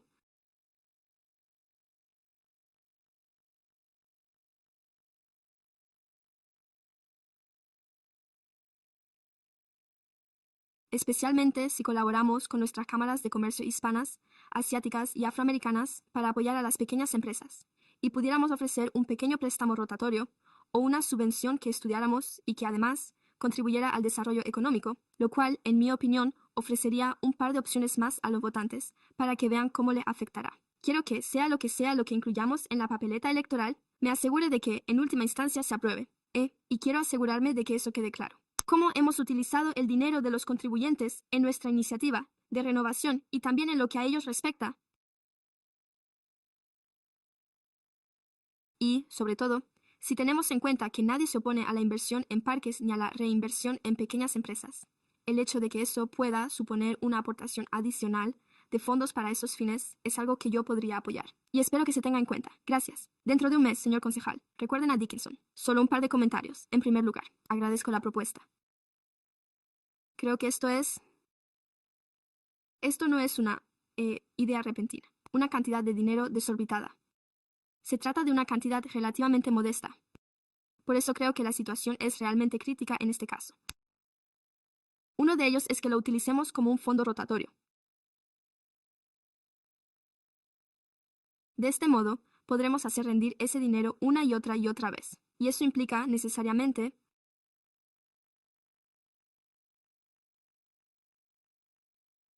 tiene que invertirse en el tipo de proyectos en los que el dinero pueda recuperarse. Eso es bastante sencillo. Es una ecuación bastante sencilla.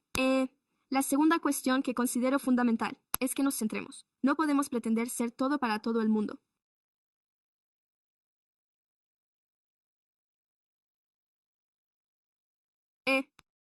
Y por lo tanto, sabemos que la vivienda es una necesidad urgente en la ciudad, el condado y la región.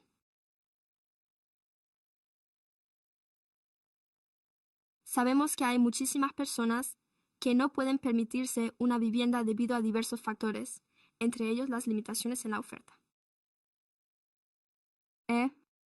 Y sabemos que la respuesta a muchos de nuestros retos fundamentales radica, en gran medida, en la disponibilidad de vivienda.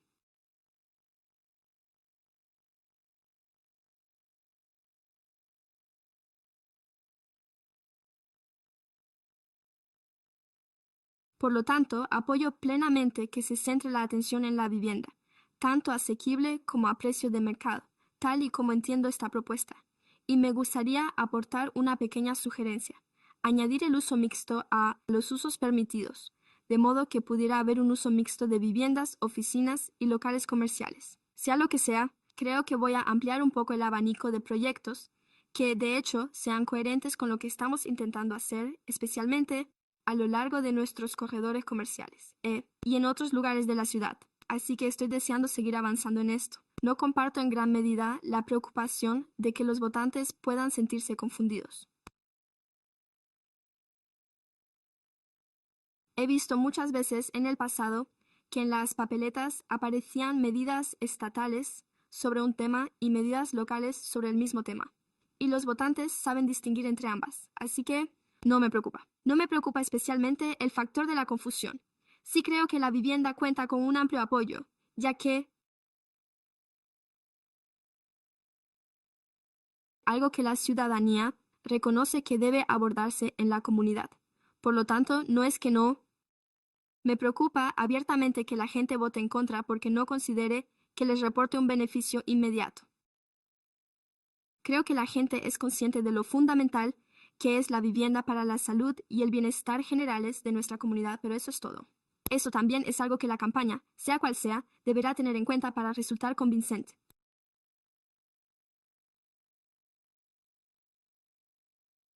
Por Dios, que sean ellos quienes expongan esos argumentos a los votantes.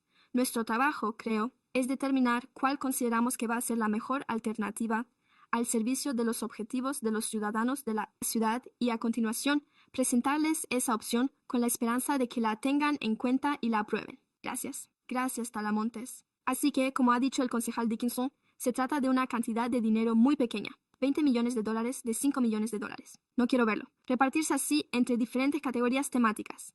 Prefiero que se centre en la vivienda y en establecer un préstamo rotatorio, pero la vivienda debe tener un 60% de AM o menos. No quiero que sea del 80%, ya que eso equivale al tipo de mercado. Por lo tanto, me gustaría que se especificara claramente que debe destinarse a viviendas asequibles.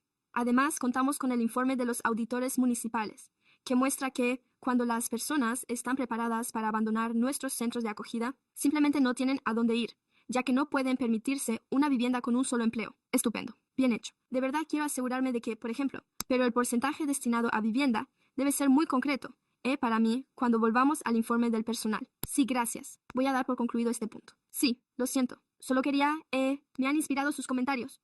Y ya sabe, quería, algún día, hacer algo por Mary, que tuvo que ir a recoger a sus hijos. Así que quiero asegurarme de transmitir esto en su nombre, de acuerdo con lo que nos han aconsejado. En cuanto a los comentarios sobre la idea del uso mixto, estamos totalmente de acuerdo y es uno de los ejemplos reales y tangibles que ya está en marcha en nuestra comunidad, en Stockton Boulevard. Right Now es de hecho el proyecto insignia. Se trata de un proyecto de uso mixto que ofrece viviendas asequibles. Además, cuenta con un componente de vivienda para trabajadores. Se encuentra, por tanto, en una zona de la ciudad, en la que, de otro modo, resultaría muy difícil atraer este tipo de inversión.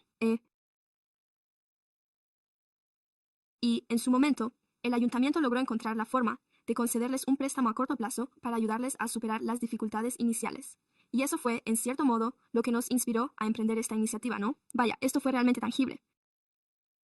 Esto tuvo un impacto y ahora vamos a ver estas viviendas en nuestra comunidad. Así que solo quiero mostrar mi total acuerdo y sumarme a las opiniones del abogado Dickinson y de Mary Talamantes, en cuanto a que es muy importante que esto sea de carácter rotatorio, ya que no se trata de una gran cantidad de dinero. Podemos ir aumentando la dotación con el tiempo, pero al principio no es mucho. Y por lo tanto, si somos capaces de invertir y recuperar la inversión con intereses. Un ejemplo de esto lo vemos ahora mismo en muchos proyectos inmobiliarios que solicitan préstamos. Supongamos que a un tipo del 7 u 8%, lo cual no es infrecuente en el mercado actual. Y supongamos que el ayuntamiento puede ofrecerle solo a usted una rentabilidad tal que ambos veamos un rendimiento de nuestra inversión. Estamos viendo cómo nos llega más dinero. Y eso significa que, con el tiempo, dispondremos de más recursos para destinar a proyectos que puedan perdurar mucho más allá de todos los que formamos parte de este ayuntamiento y, con suerte, veremos muchos proyectos que puedan surgir de esto. Así que simplemente quiero mostrar mi acuerdo con todo lo dicho y afirmar que las posibilidades son magníficas. Sé que nos encontramos en el punto de partida, señor Mayer. Así que nos esperan muchas conversaciones, pero creo que esto tiene mucho potencial y agradezco su apoyo. Gracias. Ha sido una buena conversación. Creo que esto sienta las bases, así que queremos profundizar más en el tema. Las distintas opciones y quizá algunos de los términos que hemos oído esta noche del abogado municipal y de nuestro tesorero, pero lo que es más importante es hacer llegar esta idea a la comunidad. Así pues, volveremos a tratar este asunto en la primera sesión del Consejo tras el receso. Podríamos, en su caso, deliberar y someter esto a votación. Por lo tanto, este punto no se someterá a votación esta noche y, en consecuencia, los puntos correspondientes a la puesta en práctica de dicha medida electoral también se aplazarán hasta después del receso de verano. Sí, siguiente punto. Gracias. Por lo tanto, los puntos 50 y 51 también se aplazarán hasta julio.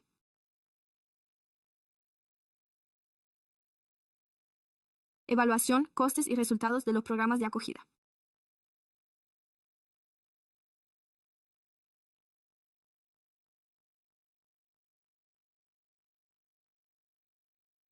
Muy bien, buenas tardes a todos los miembros del ayuntamiento de su ciudad.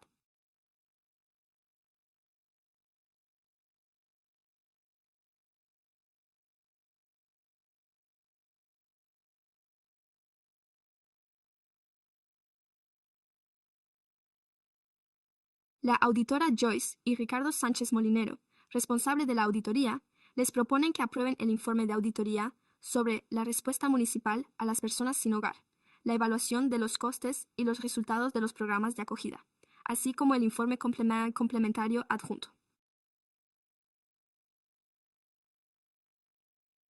Para resumir cuáles eran los objetivos generales de la auditoría, esta tenía por objeto analizar los diversos programas de acogida financiados por el ayuntamiento con el fin de determinar cuáles resultaban más rentables y más eficaces a la hora de ayudar a las personas a realizar la transición hacia una vivienda con el objetivo de servir de base para futuras decisiones políticas y estrategias de inversión.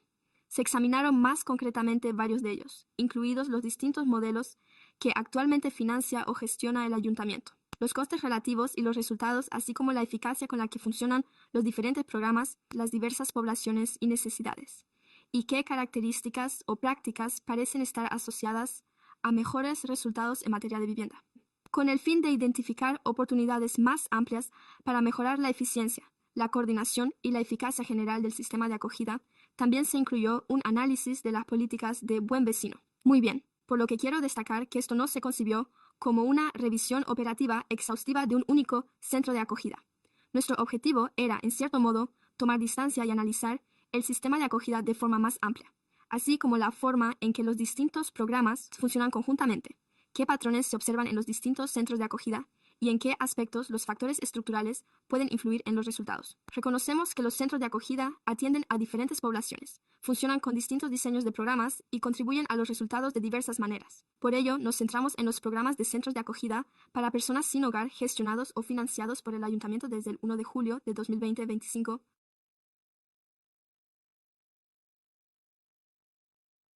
2024 y 2025. El análisis se ha centrado en el año 2025 en función de la disponibilidad de datos y de la relevancia de la información más actualizada, así como de otros datos disponibles.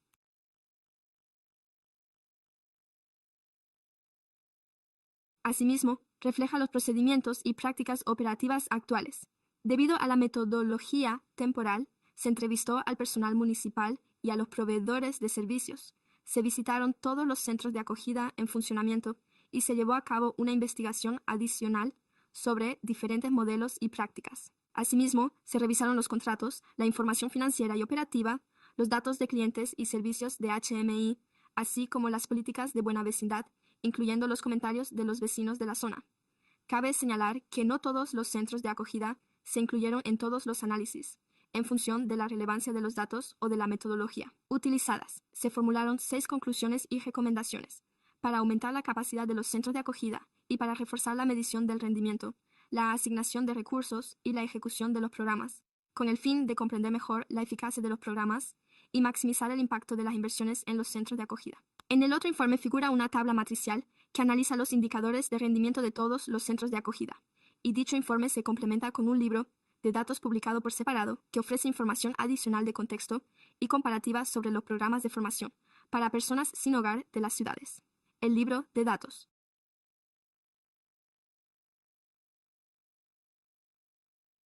Libro de datos presenta información sobre las características de los programas, las prioridades operativas, los resultados y los costes de los mismos, con el fin de ofrecer una visión más amplia e ilustrar las similitudes y diferencias entre ellos. En conjunto, el informe y el libro de datos tienen por objeto proporcionar una comprensión más exhaustiva de las ciudades, el sistema de acogida para personas sin hogar, pero mi presentación de hoy se centrará en el propio informe de auditoría. Durante el periodo objeto de revisión, la ciudad contaba con 14 programas de acogida activos financiados por el ayuntamiento en toda la ciudad. Dichos programas estuvieron activos durante la mayor parte del periodo y, a fecha de 25 de junio, solo uno seguía activo, aunque no se utilizaba. Además, contábamos con 3 programas que se encontraban inactivos. Por lo tanto, los programas de acogida pueden agruparse en diferentes categorías. Categorías según su diseño físico: seguros, totalmente reunidos, parcialmente reunidos y reunidos.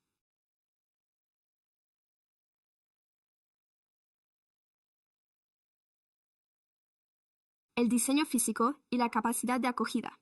¿Cómo ha agrupado el Departamento de Respuesta Comunitaria los refugios en el pasado? Quiero señalar de nuevo que esta auditoría solo incluye aquellos programas de acogida que son propiedad y están gestionados o financiados por la ciudad, y no todos los refugios ni programas de vivienda de la ciudad. Así, por ejemplo, no incluimos los programas de vivienda de apoyo, ya que este tema se trató en las comisiones de presupuesto y auditoría, y tampoco los refugios financiados por el condado como el Safe Stay de Stockton Boulevard, pero sí que fuimos a visitar ese centro durante las visitas sobre el terreno para ver cómo se compara con los centros de nuestra ciudad. Cuenta con una capacidad de 175 camas y un presupuesto anual cercano a los 6 millones para el año 26, a cargo de First Step Communities. Esta organización también gestiona algunos de nuestros centros, y el DSR deriva a las personas a ese albergue.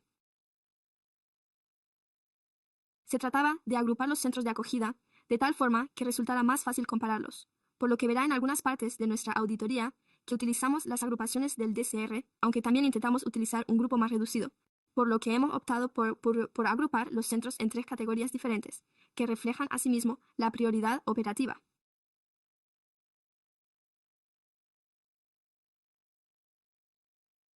Estos grupos son, en general, similares a las agrupaciones del CRS, pero se centran en lo que el centro de acogida pretende hacer como prioridad principal. Y hemos constatado que esta clasificación es, de hecho, bastante coherente con las tendencias que observamos en las cifras.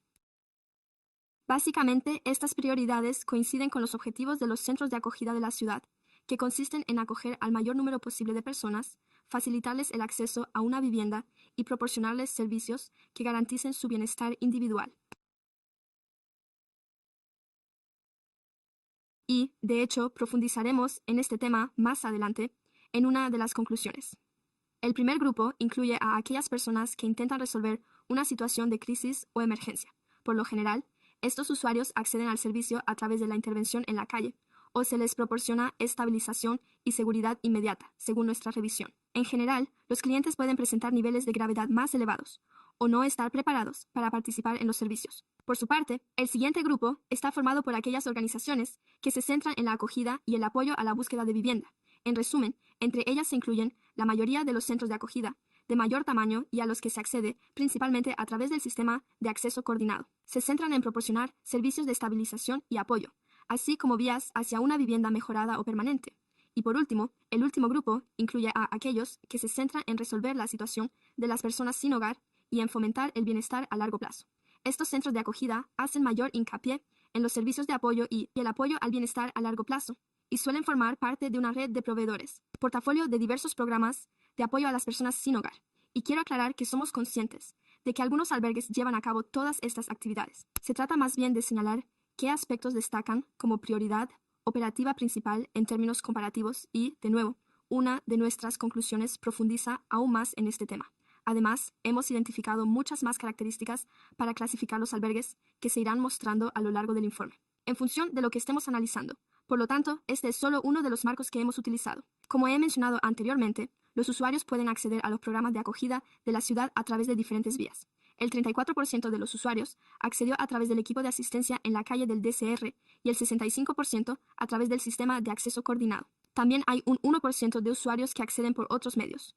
En general, nuestro análisis del año 24-25 reveló que ese porcentaje de clientes que abandonaron el programa durante este periodo lo hicieron de forma permanente, saliendo así de la situación de falta de vivienda. El 28% experimentó una mejora en su situación, pero no se trató de salidas definitivas. El 39% tuvo una salida negativa y, en el caso de ese porcentaje de clientes, se desconoce el tipo de salida, aunque lo más probable es que también fuera negativa. Se trata de un dato que no destaca por su estabilidad, por lo que se ha incluido en esta presentación. Esta tabla, que se encuentra en la página 30 del otro informe, ofrece un resumen de las diversas métricas de rendimiento que hemos calculado para los distintos centros de acogida. ¿Se da cuenta de que no se puede leer nada de ello? Hemos incluido algunas notas y definiciones en la página siguiente de ese otro informe, pero el resto del informe de auditoría ofrece realmente más contexto sobre algunas de las variaciones en la matriz entre los centros de acogida que hemos observado. Bucles. No puedo volver atrás. Me he saltado una diapositiva por error, pero la primera diapositiva trataba precisamente de eso. Se centra en cómo varían los costes de los centros de acogida según los tipos de programa. Hemos comparado las estructuras de costes de todos los programas, y la mayoría de las diferencias de costes se ajustan al diseño del programa.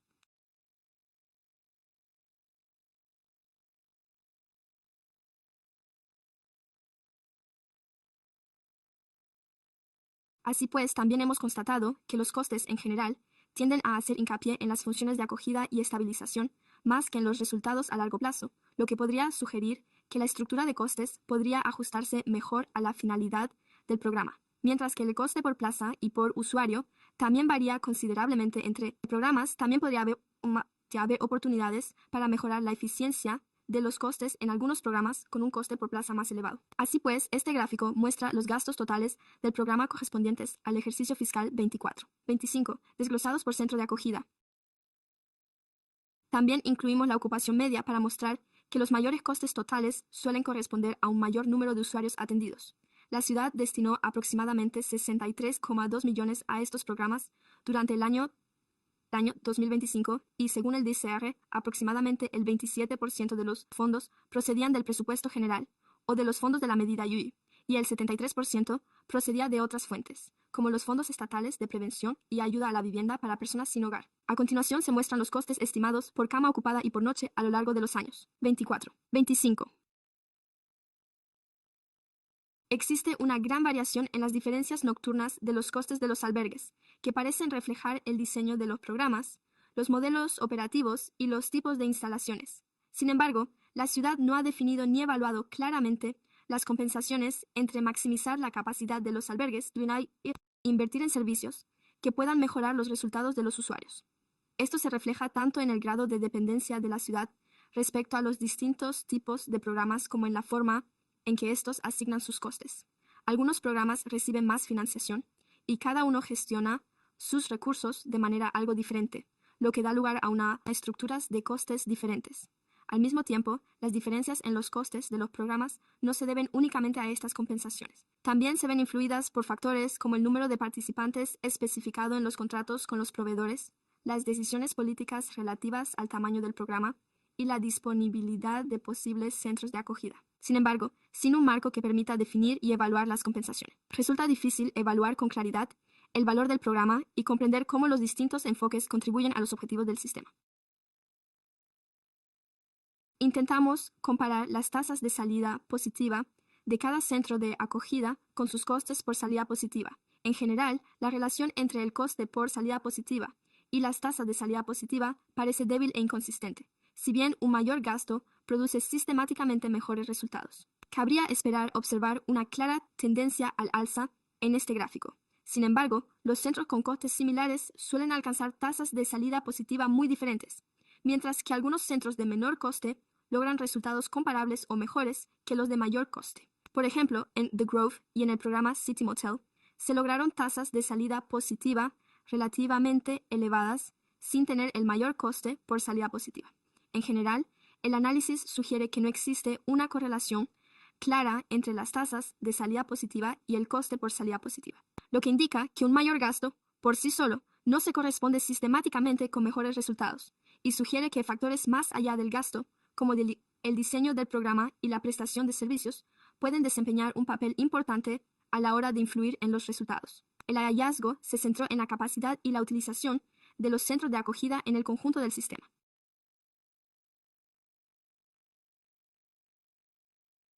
Se constató que algunos centros de acogida podrían disponer de capacidad adicional dentro de los límites de ocupación vigentes y que los centros de acogida, conjugados de mayor tamaño, podrían atender a más residentes a un coste relativamente bajo en relación con los límites de capacidad.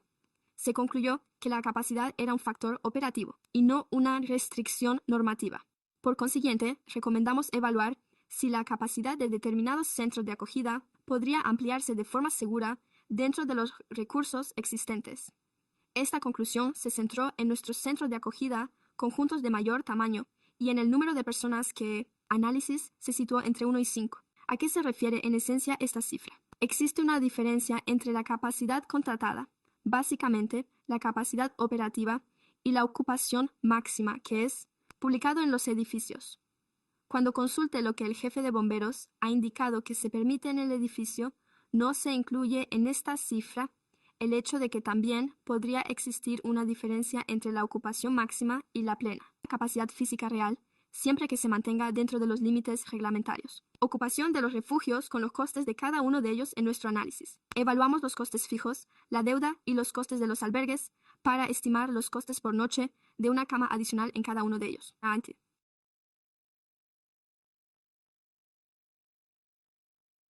Como pueden observar, el costo oscila entre menos de $6 y $23, lo cual es significativamente inferior al coste medio por noche que hemos mencionado anteriormente, teniendo en cuenta los esfuerzos continuos de la ciudad por ampliar la capacidad de los albergues y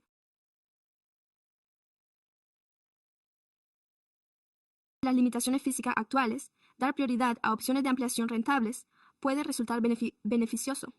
Se deben considerar como una opción práctica los enfoques que requieran menos esfuerzo y supongan un menor coste, como maximizar la capacidad dentro de los grandes refugios de Congregate ya existentes siempre que los umbrales operativos lo permitan, para atender a más personas acogidas. El estudio Finding 3 se centra en cómo varían los resultados de los centros de acogida según los distintos tipos de estos y la población a la que atienden.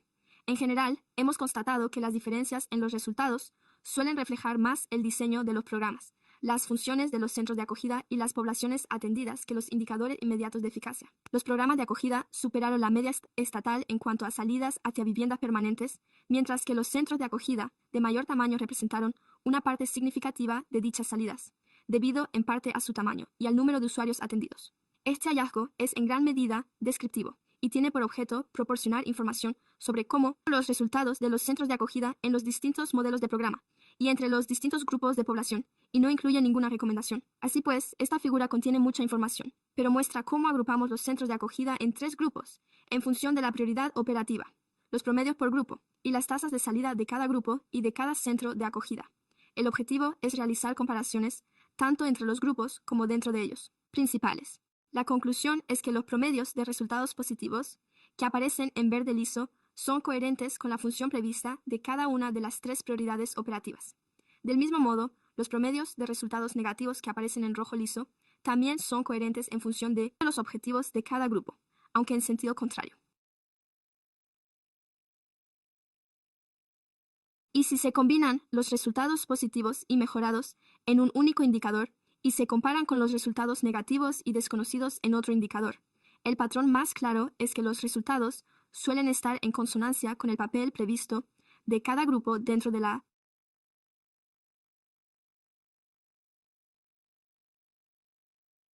sistema de acogida. Se centra en el bienestar a largo plazo y ha alcanzado las tasas más altas de resultados positivos o mejorados, con un 6%, mientras que, en comparación, los centros de acogida centrados en situaciones de crisis y los de transición a una vivienda propia registraron una media del 41%, en consonancia con las expectativas de los programas diseñados para apoyar la estabilización y el bienestar a largo plazo. Suelen alcanzar, por lo general, mejores resultados que los programas destinados principalmente a satisfacer necesidades inmediatas de alojamiento. Sin embargo, seguimos observando diferencias notables entre los centros de acogida pertenecientes al mismo grupo operativo, lo que sugiere que la prioridad operativa por sí sola no explica por completo los resultados. Así pues, el cuarto punto se centra en la capacidad de las ciudades para evaluar el impacto de los servicios de los centros de acogida en los resultados generales de los usuarios. En general, constatamos que las limitaciones de los datos actuales impiden realizar un análisis significativo y que los servicios son más rentables y eficaces cuando se enmarcan en una estructura más amplia, más allá del control de las ciudades. También puede influir en los resultados en materia de vivienda. En consecuencia, las recomendaciones se centraron en mejorar la recopilación de datos, estandarizar su introducción y realizar un mejor seguimiento de las barreras que afectan a los usuarios tras su estabilización. Por lo tanto, estos gráficos comparan la relación entre la duración de la estancia y el número de servicios recibidos por los participantes con resultados positivos, que se muestra a la izquierda, y aquellos con resultados negativos, que se muestra en el gráfico de la derecha. En ambos gráficos, observamos un patrón similar. Los participantes que permanecen más tiempo reciben más servicios. Sin embargo, la distribución general de los puntos de datos parece, en líneas generales, similar entre los grupos, por lo que se pueden encontrar participantes con resultados positivos y negativos en una amplia gama de duraciones de estancia y niveles de atención. En consecuencia, los datos disponibles no muestran una relación clara entre el volumen de servicios recibidos y el hecho de que un participante haya experimentado en última instancia un resultado positivo o negativo. Esto no significa que los servicios sean ineficaces, sino que los datos no demuestran una asociación clara o coherente entre el volumen de servicios y los resultados en los distintos centros de acogida.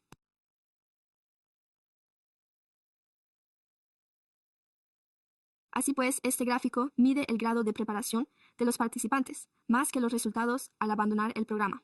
Por ello, varios centros de acogida informaron de que una parte considerable de los participantes ya disponía de la documentación necesaria y estaba preparada para acceder a una vivienda.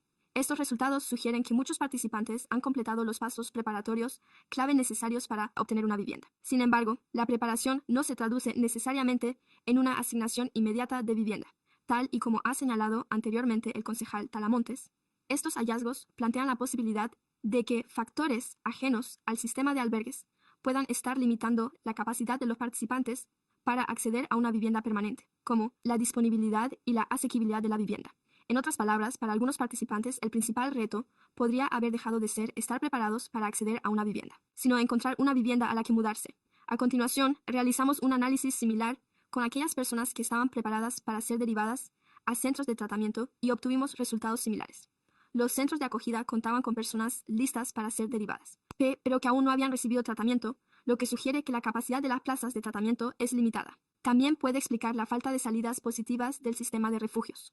La investigación reveló que este es un problema que también han identificado los hospitales locales en sus 25 evaluaciones de las necesidades de la comunidad. Así pues, en el quinto punto, que se centra en cómo la ciudad mide el rendimiento y el progreso del sistema de albergues, constatamos que los indicadores actuales de los albergues podrían no ser un indicador directo del progreso hacia los objetivos más amplios del sistema de albergues, ni medir el progreso de los usuarios hacia la estabilización y el bienestar, y el objetivos de rendimiento coherentes y establecidos, ni los rangos previstos para evaluar los resultados en todos los programas. En consecuencia, las recomendaciones se centraron en desarrollar un marco de rendimiento más exhaustivo y en mejorar el seguimiento del progreso de los usuarios a lo largo del tiempo. Así pues, nuestro análisis reveló que la ciudad puede reforzar la rendición de cuentas, definiendo y utilizando de forma más exhaustiva los objetivos de rendimiento o los rangos esperados, y que las métricas existentes pueden mejorarse para medir el progreso de los usuarios hacia la estabilización y el bienestar. Hemos constatado que, por lo general, nos centramos en los resultados de los usuarios, pero que, aunque la estabilización del usuario es un componente clave de la prestación de servicios,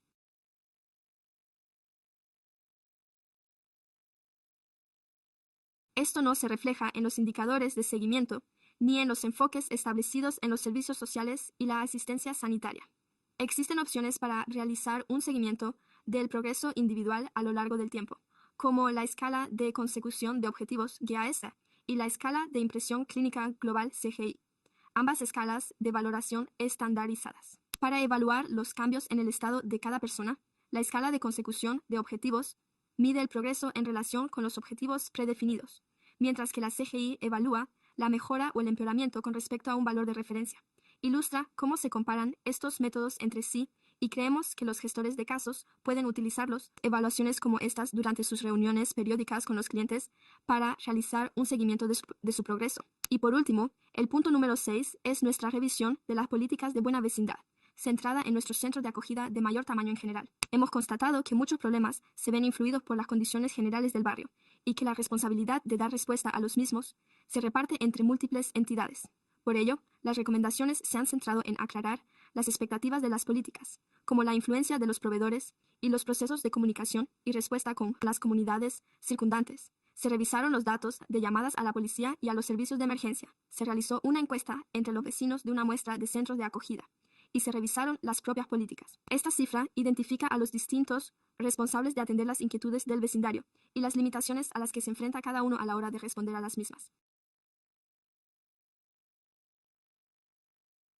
En resumen, las preocupaciones comunes en los centros de acogida de toda la ciudad y entre los proveedores de servicios definen un radio de responsabilidad en el que el equipo de gestión de incidentes de la ciudad puede establecer prioridades en torno a los centros de acogida, aunque limitado a despejar una zona de seguridad de 25 pies alrededor del centro, que está designado como infraestructura crítica, y a las llamadas a la policía. Se priorizan según los procedimientos estándar de la central de la policía.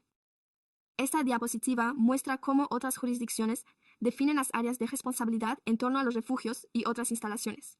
Así, las actuales políticas municipales de buena convivencia hacen referencia al área que rodea a los refugios, pero no definen un límite específico.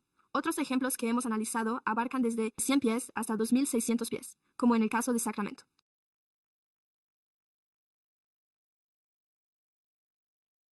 En Stockton Boulevard, la delimitación de un estado seguro con un radio de 1.000 pies ayuda a traducir las expectativas de los vecinos en responsabilidades operativas claras. Dicho perímetro debe ser lo suficientemente amplio como para abarcar los posibles impactos relacionados con los refugios, pero lo suficientemente reducido como para que los proveedores puedan supervisarlo y responder de forma razonable. Nosotros creemos que establecer un radio definido y las correspondientes expectativas de respuesta podría mejorar la coherencia, la rendición de cuentas y la comprensión por parte de la comunidad. Como ya he mencionado, existe de hecho un informe que complementa el informe de auditoría y ofrece información adicional sobre los programas de acogida de la ciudad. Dicho informe incluye perfiles de cada uno de nuestros centros de acogida durante el periodo analizado, así como análisis adicionales. Más allá de ese periodo, ¿qué se recoge en el informe de auditoría? Esta es, pues, mi presentación. Me gustaría agradecer al Departamento de Respuesta Comunitaria y a los distintos proveedores de centros de acogida por su colaboración y su respuesta a las conclusiones. Las recomendaciones figuran al final del otro informe, y el personal de mi oficina y del DCR están a su disposición para responder a cualquier pregunta. Gracias. Señora Auditora Municipal, le agradezco sinceramente la presentación. Es la segunda vez que la escucho y siento que aprendo algo nuevo cada vez. ¿Hay algún comentario, señor secretario? Ahora me gustaría dar la palabra a Brian Pitre para que nos exponga el punto de vista del DCR y, a continuación, pasaremos al turno de comentarios del público. Gracias. Buenas tardes. Todavía estamos en la sesión de la tarde.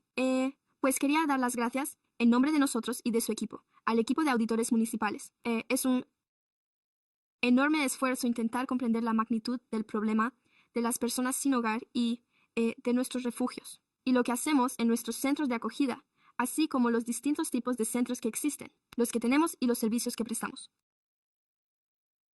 Así que le agradezco que hayan dedicado su tiempo y esfuerzo y que hayan formulado numerosas preguntas para intentar comprender la situación y poder realizar una auditoría exhaustiva y de calidad. Nosotros estamos de acuerdo con todas las recomendaciones que han formulado. Creo que es coherente con todo lo que hemos estado supervisando también. Y estamos tratando constantemente de mejorar nuestro sistema en todos sus aspectos, como puede comprobar.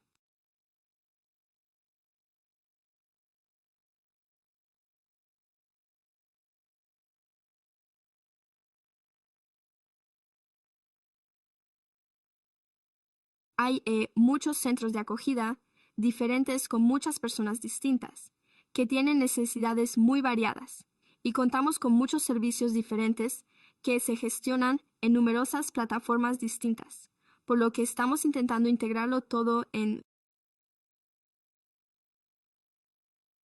una visión coherente de cuál es nuestra solución mágica para resolver. Ni siquiera diría que se trata de acabar con la falta de hogar, sino para resolver los numerosos retos a los que se enfrenta cada persona que se encuentra en nuestro centro de acogida, siendo la vivienda solo uno de ellos. Esta auditoría ofrece una visión realmente positiva, una pequeña parte de los retos a los que nos enfrentamos. Y con esto quedo a su disposición para cualquier pregunta. Gracias. Bien, empecemos por el público y después cederé la palabra a mis colegas. Gracias, señor Pietro. Tengo 3 ponentes. El primero es Lambert, pero parece que ya no se encuentra con nosotros. Annabel González y Nick Goulding. Ah, ahí está. Amber Lambert está presente. Podemos dar la palabra primero a Annabel y luego al señor Davis. Gracias. Buenas noches, miembros del consejo. Me llamo Ana González. Soy propietaria de una vivienda en North Hematomas desde hace 12 años y regento una guardería desde hace 1 año. Estoy aquí para hablar sobre la auditoría relativa a las personas sin hogar, algo de lo que los vecinos llevan años hablando. Estamos gastando mucho dinero y nadie puede demostrar qué medidas están dando resultado. Esa es la esencia de la auditoría en una sola frase. La rendición de cuentas importa. La transparencia importa. Esto me lleva a las recientes medidas del ayuntamiento. El 4 de junio presentaron una notificación de exención para 3 emplazamientos de microcomunidades. El 35 de Arena Boulevard, el 63 de la calle y el 24 Gardendale Road, alegando que estos proyectos no tienen un impacto medioambiental significativo. Estas son las preocupaciones. Una parte de la fase 1 del proyecto se encuentra dentro de una zona inundable según la FEMA. Su solución consiste en instalar las unidades sobre tornillos de tierra a unos 3 pies del suelo. No hay informe hidráulico ni análisis de drenaje en el terreno. Si se sitúa sobre el terreno, verá grandes desagües pluviales, una cuenca de agua y un cobertizo de servicios públicos cerrado tras una valla metálica con un cartel que reza «Peligro». ¿Se ha estudiado alguna vez todo eso? ¿Se ha llevado a cabo un estudio biológico en condiciones reales? ¿Y cómo es posible que la combinación de 3 emplazamientos diferentes bajo una misma exención garantice una revisión justa y honesta de cada uno de ellos? Las personas que han firmado esta exención son consultores medioambientales, expertos en biología y ruido, no en normativa urbanística, por lo que hemos comprobado que estas microviviendas cumplen las propias normas municipales en materia de retranqueos, cobertura de terreno y acceso a los servicios públicos. El estudio medioambiental no es una revisión urbanística. ¿Sabe cómo se enteró el público de que la ciudad había cumplido con el mínimo exigido por la ley, tal y como lo había establecido el condado, sin que se haya presentado nunca ante este consejo, sin que se haya celebrado ninguna audiencia y sin que se haya informado al vecindario? Técnicamente se notificó, pero en la práctica, invisible. Por lo tanto, mi petición es sencilla. Adopten las recomendaciones de esta hoja de auditoría. Establezcan un criterio único de éxito que exija el seguimiento y la presentación de informes sobre los resultados. Y respondan a estas preguntas ante la ciudadanía antes de que se destine ni un dólar más. Cuenten a las personas cuando acudan, cuéntenlos cuando se marchen y conozca la situación de los albergues para personas sin hogar. Gracias por sus comentarios. Su intervención ha concluido. Nuestro próximo ponente es Lambert. El apodo es Colin. ¿Qué? Me gustaría preguntar si hay quórum. Sí, somos 5 porque no veo a nadie más. Por supuesto, el señor Plucky Bombs no está aquí, pero quiero asegurarme. Este es un foro anterior. Voy a intervenir. Sí, 5 miembros del consejo, incluida esta señora de aquí. Ella está diciendo que esto es... Este es mi punto de vista al respecto. Las personas sin hogar en este municipio, como alguien que ha asistido a muchas reuniones. Me alegré tanto que no me lo puedo creer. Iba a asistir a las reuniones. Si el señor Dickerson no fuera el presidente, porque nunca he asistido a ellas, ya que cada vez que se analizan las cifras, ahí es donde uno se da cuenta. Eso es lo que realmente está ocurriendo ahora mismo en Sacramento Bee. El Sacramento Bee publicó un artículo en el que decía que ahí es donde siento respeto por esta señora. Acabo de hablar, es cierto. ¿Qué entra? ¿Qué sale? Si la ciudad puede averiguarlo, ¿qué es lo que falla? ¿Qué va a pasar? Si llega algo federal hasta aquí, donde se les puede controlar. Se va a descubrir que la competición ha quedado suspendida. La licitación es parte de este problema.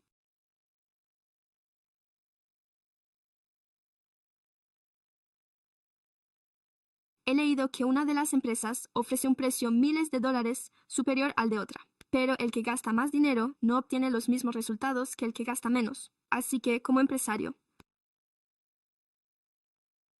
yo pensaría, bueno, tenemos que recurrir al más pequeño y ampliar su escala. Pero como se ha permitido que estos contratistas obtengan el contrato sin licitación, ahí es donde surge esta disparidad. Es muy fácil de entender, incluso para el ayuntamiento.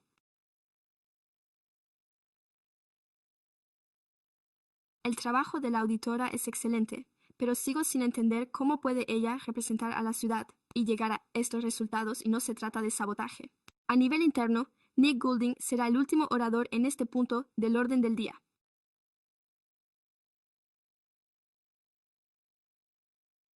Buenas noches, miembros del Consejo.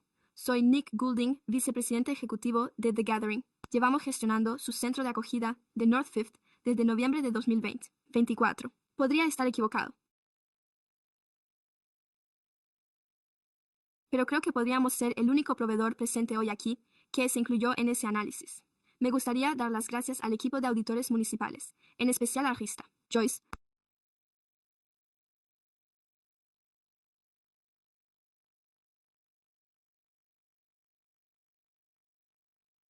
Kevin y Ricardo por su labor en este proceso. Se han mostrado siempre profesionales, receptivos y comprometidos de principio a fin. En las reuniones que celebramos periódicamente, analizamos todos los aspectos de nuestros distintos programas en relación con los resultados, las solicitudes de asistencia y la participación de los huéspedes, la integración comunitaria en los barrios en los que desarrollamos nuestra actividad, entre otros. Nos esforzamos por ser los mejores en todo lo que hacemos, y no sabremos si vamos por el buen camino, a menos que analicemos los datos y realicemos los ajustes necesarios, ya que este ha sido un paso importante para nuestra comunidad y está totalmente en consonancia con nuestra forma de trabajar. La realidad es que existe una narrativa común, especialmente en torno a los fondos de aplicaciones móviles. Es que se gastaron miles de millones de dólares y nadie puede dar cuenta de nada de ello, aunque se puede argumentar que ciertas inversiones han tenido un éxito variable y que, en general, la construcción de viviendas de apoyo permanentes puede resultar escandalosamente cara. Nosotros sí podemos dar cuenta de dónde se destinó el dinero, y esto ayudará a orientar las mejoras y los próximos pasos. Por último, hay mucho que podemos extraer de estos resultados, y una de esas cosas es que estas inversiones han cambiado la vida de miles de personas. Cada una de esas vidas representa a alguien, a una persona concreta, así que cuando se piensa en los familiares, los padres, los amigos y los seres queridos que también se ven afectados por ello, es posible dormir más tranquilo por las noches, sabiendo que su ser querido está a salvo y que se le trata con dignidad y respeto. Eso supone decenas de miles más. Gracias. Gracias. Creo que con esto concluyen nuestras intervenciones públicas. Estupendo. Bien, ahora cedo la palabra a mi colega, la concejala Kathleen. Gracias. En primer lugar, muchas gracias. Se lo agradezco de verdad, todo el trabajo que usted y su equipo han dedicado a esto. Esta es nuestra tercera auditoría. Creo que es el tercer informe. Sí, tercer informe. Y veo que habrá más versiones a medida que se profundice en el tema.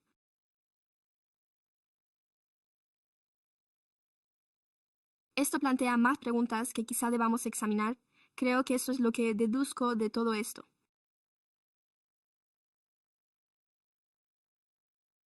Y lo que escucho de mi comunidad, de mis vecinos y de la gente de Sacramento es una sensación de frustración. Ven el dinero que hemos recibido del Estado. Ven el dinero en el que invertimos. Y no siempre hay datos que demuestren qué funciona y qué no.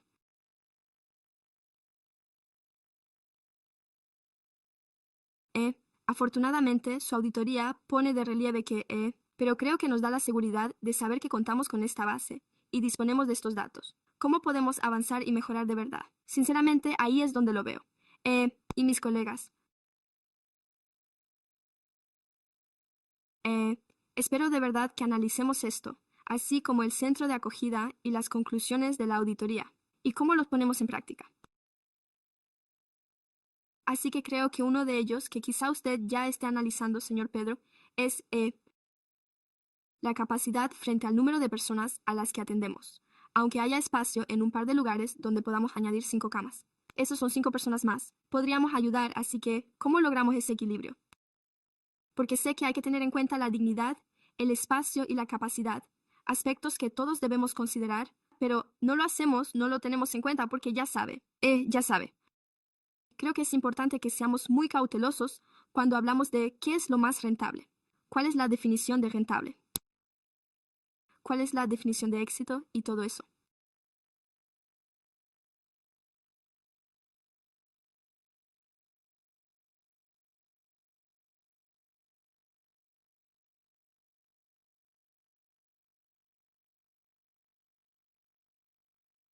Me gustaría que siguiéramos adelante con ello, ya que contamos con distintos niveles de centros de acogida, y creo que el éxito varía en cada nivel de nuestro sistema de acogida. Por eso considero que debemos agrupar esos datos para que podamos empezar a definir el éxito de aquellos que, tal y como he podido comprobar hoy al pasarme por el camping seguro y la inauguración. Sabemos que, por lo general, llevan mucho tiempo en la calle y que, en cierto modo, viven sometidos a normas y procedimientos, pero no están preparados para acceder a una vivienda. Por lo tanto, es posible que haya una mayor tasa de reincidencia en la calle, ¿verdad? Quizá no tengan tanto éxito, como podemos comprobar si nos fijamos en The Village, The Walking Village y St. John's, que pueden resultar más costosos,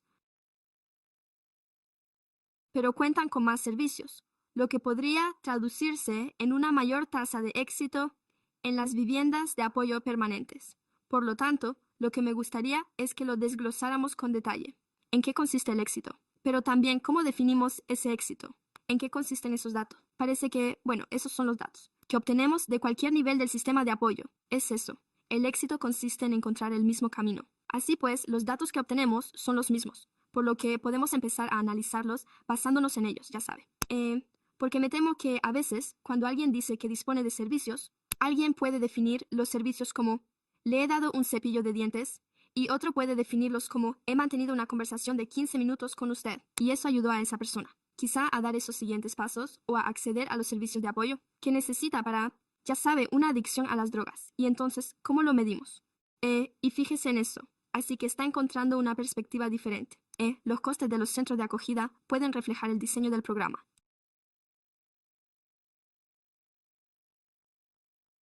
¿Cómo podemos ahora armonizar eso para que la gente pueda ver que el diseño del programa está afectando a distintos niveles a quienes se encuentran sin hogar? Me resulta un poco difícil llegar a una conclusión porque,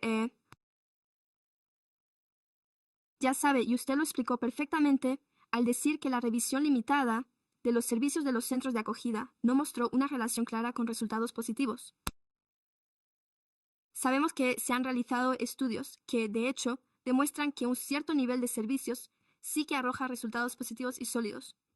Señor Matthew, administrador municipal, creo que este es un tema sobre el que posiblemente tengamos que hablar con nuestros socios a nivel estatal.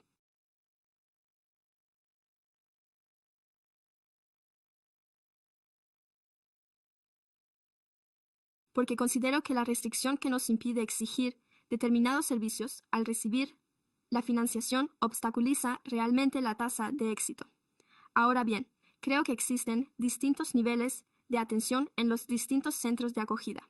En algunos se pueden exigir ciertos servicios y en otros se trata simplemente de sacarlos de la calle y empezar. Pero todos los informes que he leído indican que el éxito aumenta cuando se les saca de la calle y se combina con servicios de apoyo, y sabiendo que tenemos las manos algo atadas y que no podemos exigir eso, también me gusta.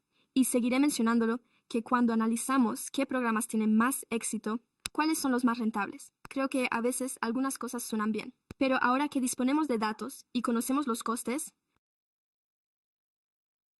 quizá lo que suena bien no se corresponda con el coste y el resultado, y deberíamos analizarlo, sabiendo que, aunque estamos obteniendo financiación y ya sabe, pensar en el Estado para la siguiente fase, pero nunca se sabe cuál va a ser ese siguiente nivel, y además hemos estado invirtiendo una cantidad considerable de fondos del presupuesto general.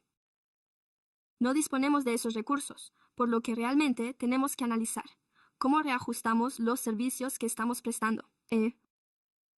Ya sabe, en última instancia, usted y yo ya hemos mantenido esta conversación. ¿Debería la ciudad ocuparse de las personas sin hogar? Y eso es, en gran medida, de lo que se encarga el condado. ¿Cómo podemos encontrar un equilibrio en todo esto?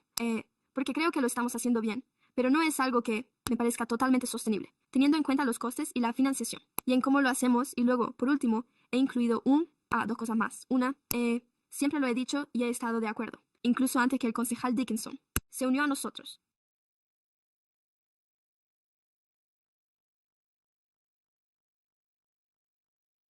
Conseguimos financiación del ARPA que realmente demostró que se puede hacer bien la prevención y mantener a las personas en sus viviendas. Es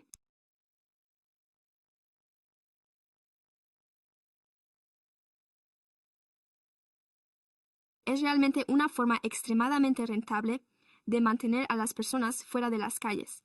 Y al analizarlo tenemos que asegurarnos de que la prevención propiamente dicha forme parte de nuestro protocolo de acogida para personas sin hogar. Es una parte de la cuestión en la que, en mi opinión, no nos estamos centrando ni prestando la atención suficiente. Y por último, me reuní con mis colegas. Formaba parte de una propuesta más amplia que aún no se ha remitido a la comisión. Sin embargo, uno de los puntos que incluía era una política de buena vecindad. Ahora bien, el condado ha adoptado una política de buena vecindad que, en mi opinión, la ciudad debería adoptar sin más. Deberíamos estrechar los lazos entre la ciudad y el condado. Han pasado por un proceso muy largo y es posible que haya que introducir algunos ajustes. Pero, ya sabe, si tengo que colaborar con algunos de mis colegas, presentaría otra propuesta. Pero creo que necesitamos una política de buena vecindad por escrito, si el condado ha aprobado una, y que colaboremos con la ciudad y con el condado en gran parte de esto que deberíamos presentarla. Una más, y esos son mis comentarios. Gracias. Gracias por tenerlo en cuenta. Solo algunos puntos destacados de las conclusiones. Quería destacar todas las cosas que ya estábamos haciendo.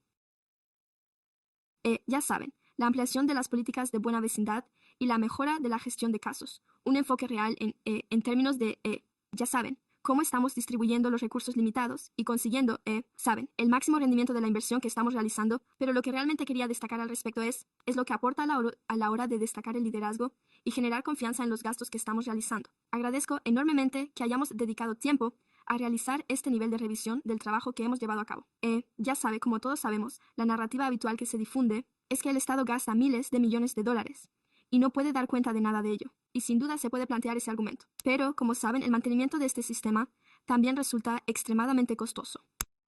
Y como sabe, todo ese tipo de cuestiones están, en cierto modo, presentes en el debate público.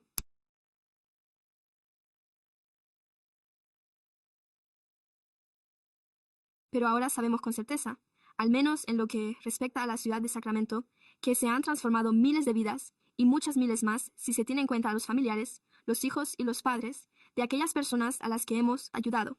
Y creo que por ello deberíamos estar orgullosos y ser conscientes de ello por el bien de esas personas. Hemos encontrado seguridad y dignidad, y hemos contribuido a transformar sus circunstancias. Dicho esto, sabemos que queda mucho trabajo por hacer. No se trata de un momento en el que podamos decir que la misión está cumplida, pero creo que es un hito en la labor que estamos llevando a cabo. Creo que es un momento que hay que reconocer. Ustedes conocen todas las cosas buenas que hemos hecho y todo lo bueno que aún nos queda por hacer. Así pues, gracias por elaborar la auditoría. Y gracias, Brian, por realizar todo este excelente trabajo. Gracias, concejal Dickinson. He formulado una serie de comentarios en la Comisión de Presupuestos, así que intentaré no repetirme. Bueno, no le he oído, así que cuéntemelos todos. Me ha aclarado las ideas. Puede limitarse a hacerme un resumen, Roger. Recibirá el regalo. En primer lugar, antes que nada,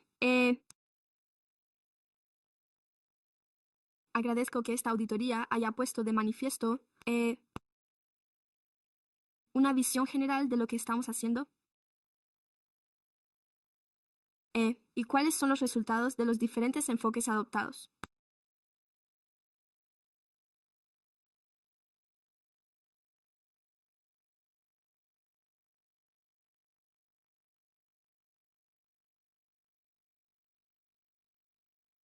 Creo que no es ninguna gran revelación afirmar que la situación de las personas sin hogar es una ecuación compleja y multifacética, con una población que dista mucho de ser homogénea, lo que significa que, a menudo, será necesario adoptar enfoques diferentes en distintos momentos para trabajar con éxito con esta persona.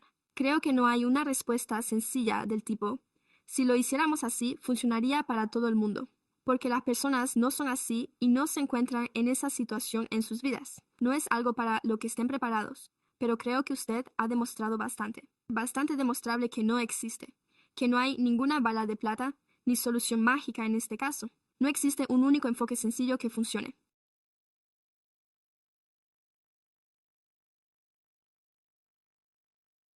Existen diferentes enfoques que funcionan para diferentes personas en distintos momentos, por lo que la persona que accede a un tipo de programa de asistencia a personas sin hogar y lo abandona tras una salida infructuosa, entre comillas, puede que la próxima vez sea la persona que se incorpore a un programa y tenga éxito, tal y como lo definimos, logrando acceder a una vivienda permanente. Creo que resulta enormemente frustrante para todos que todo esto pueda reducirse a una simple ecuación. Pero lo cierto es que no puede reducirse a eso, y ahí es donde probamos diferentes enfoques. Ahí es donde contamos con un albergue de emergencia, con viviendas de transición y con el programa Vivienda Primero. Contamos con diferentes modalidades, porque cada una de ellas resulta eficaz para personas distintas en momentos distintos. Así que, por mi parte,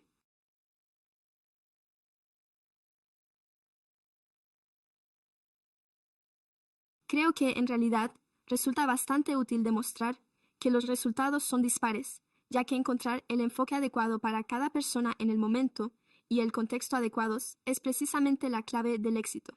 Y esa clave es difícil de encontrar, sobre todo en el día a día. Así que sí, creo que al analizar la capacidad,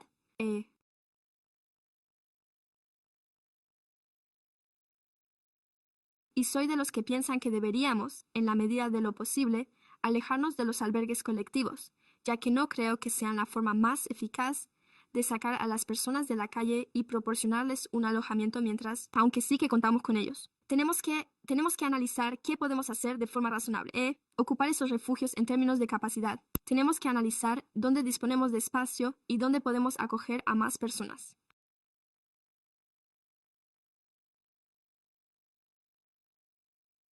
Si esto ayuda a las personas a salir de la calle y le brinda la oportunidad de salir de la situación de sinhogarismo de forma continuada o permanente, también lo considero positivo, y el concejal Kaplan ya se ha referido a ello. Creo que la conclusión que saco de todo esto es que, si hay algo importante que hacer, es evitar que las personas se queden sin hogar en primer lugar. Y es que resulta muy difícil encontrar el lugar adecuado, en el momento oportuno y para la persona adecuada que les ayude a salir de la calle, incluso contando con una enorme concentración de recursos destinados precisamente a ese fin. Resulta mucho más eficaz y económico mantener en una vivienda a las personas que corren el riesgo de quedarse sin hogar que ayudarlas a salir de la calle. 11-11, ya está. Así que ya lo sé, este es el drama que planteo, soy consciente de ello. Pero no voy a dejar de hacerlo porque creo que cada vez que hacemos algún tipo de análisis sobre esto, siempre volvemos a ese mismo punto fundamental. Y bueno,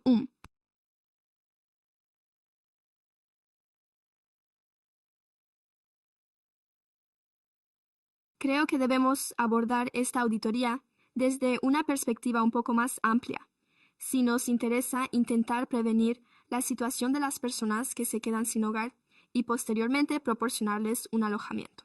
¿Qué? ¿Cuáles son las estrategias y cuáles las tácticas?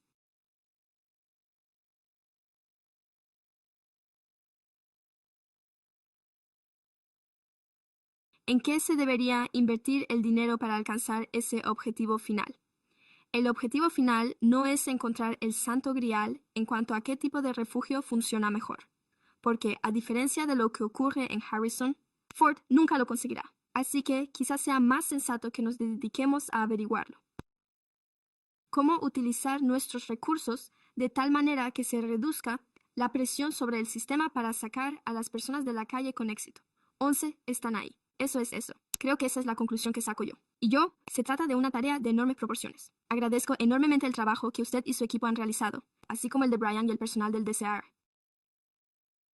y a todos aquellos que trabajan de forma sensata en este ámbito, porque los éxitos de taquilla no son muy numerosos. Las quejas son muchas y a menudo el agradecimiento es insuficiente. Gracias. De acuerdo. Gracias. Seré breve. Solo quiero dar las gracias a Forista. Creo que esa es la única pregunta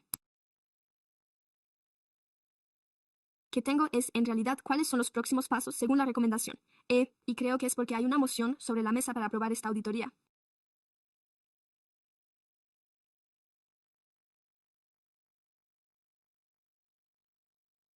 Pero creo que el informe de seguimiento va a ser fundamental, ya que hay varias recomendaciones derivadas de esta auditoría, y solo quería saber cuál es el calendario, así como las diversas conclusiones y resultados de la auditoría, y qué necesitamos hacer como ayuntamiento. Por eso solo quería saber cuál es el calendario al respecto, de modo que nuestra oficina 11, una vez aprobada la auditoría, realice un seguimiento cada 6 meses de todas las recomendaciones pendientes. Y sí que tenemos un informe que presentamos al ayuntamiento sobre el estado de todas las recomendaciones pendientes. Así pues, hacemos un seguimiento de las mismas hasta que se implementan o se descartan por cualquier motivo.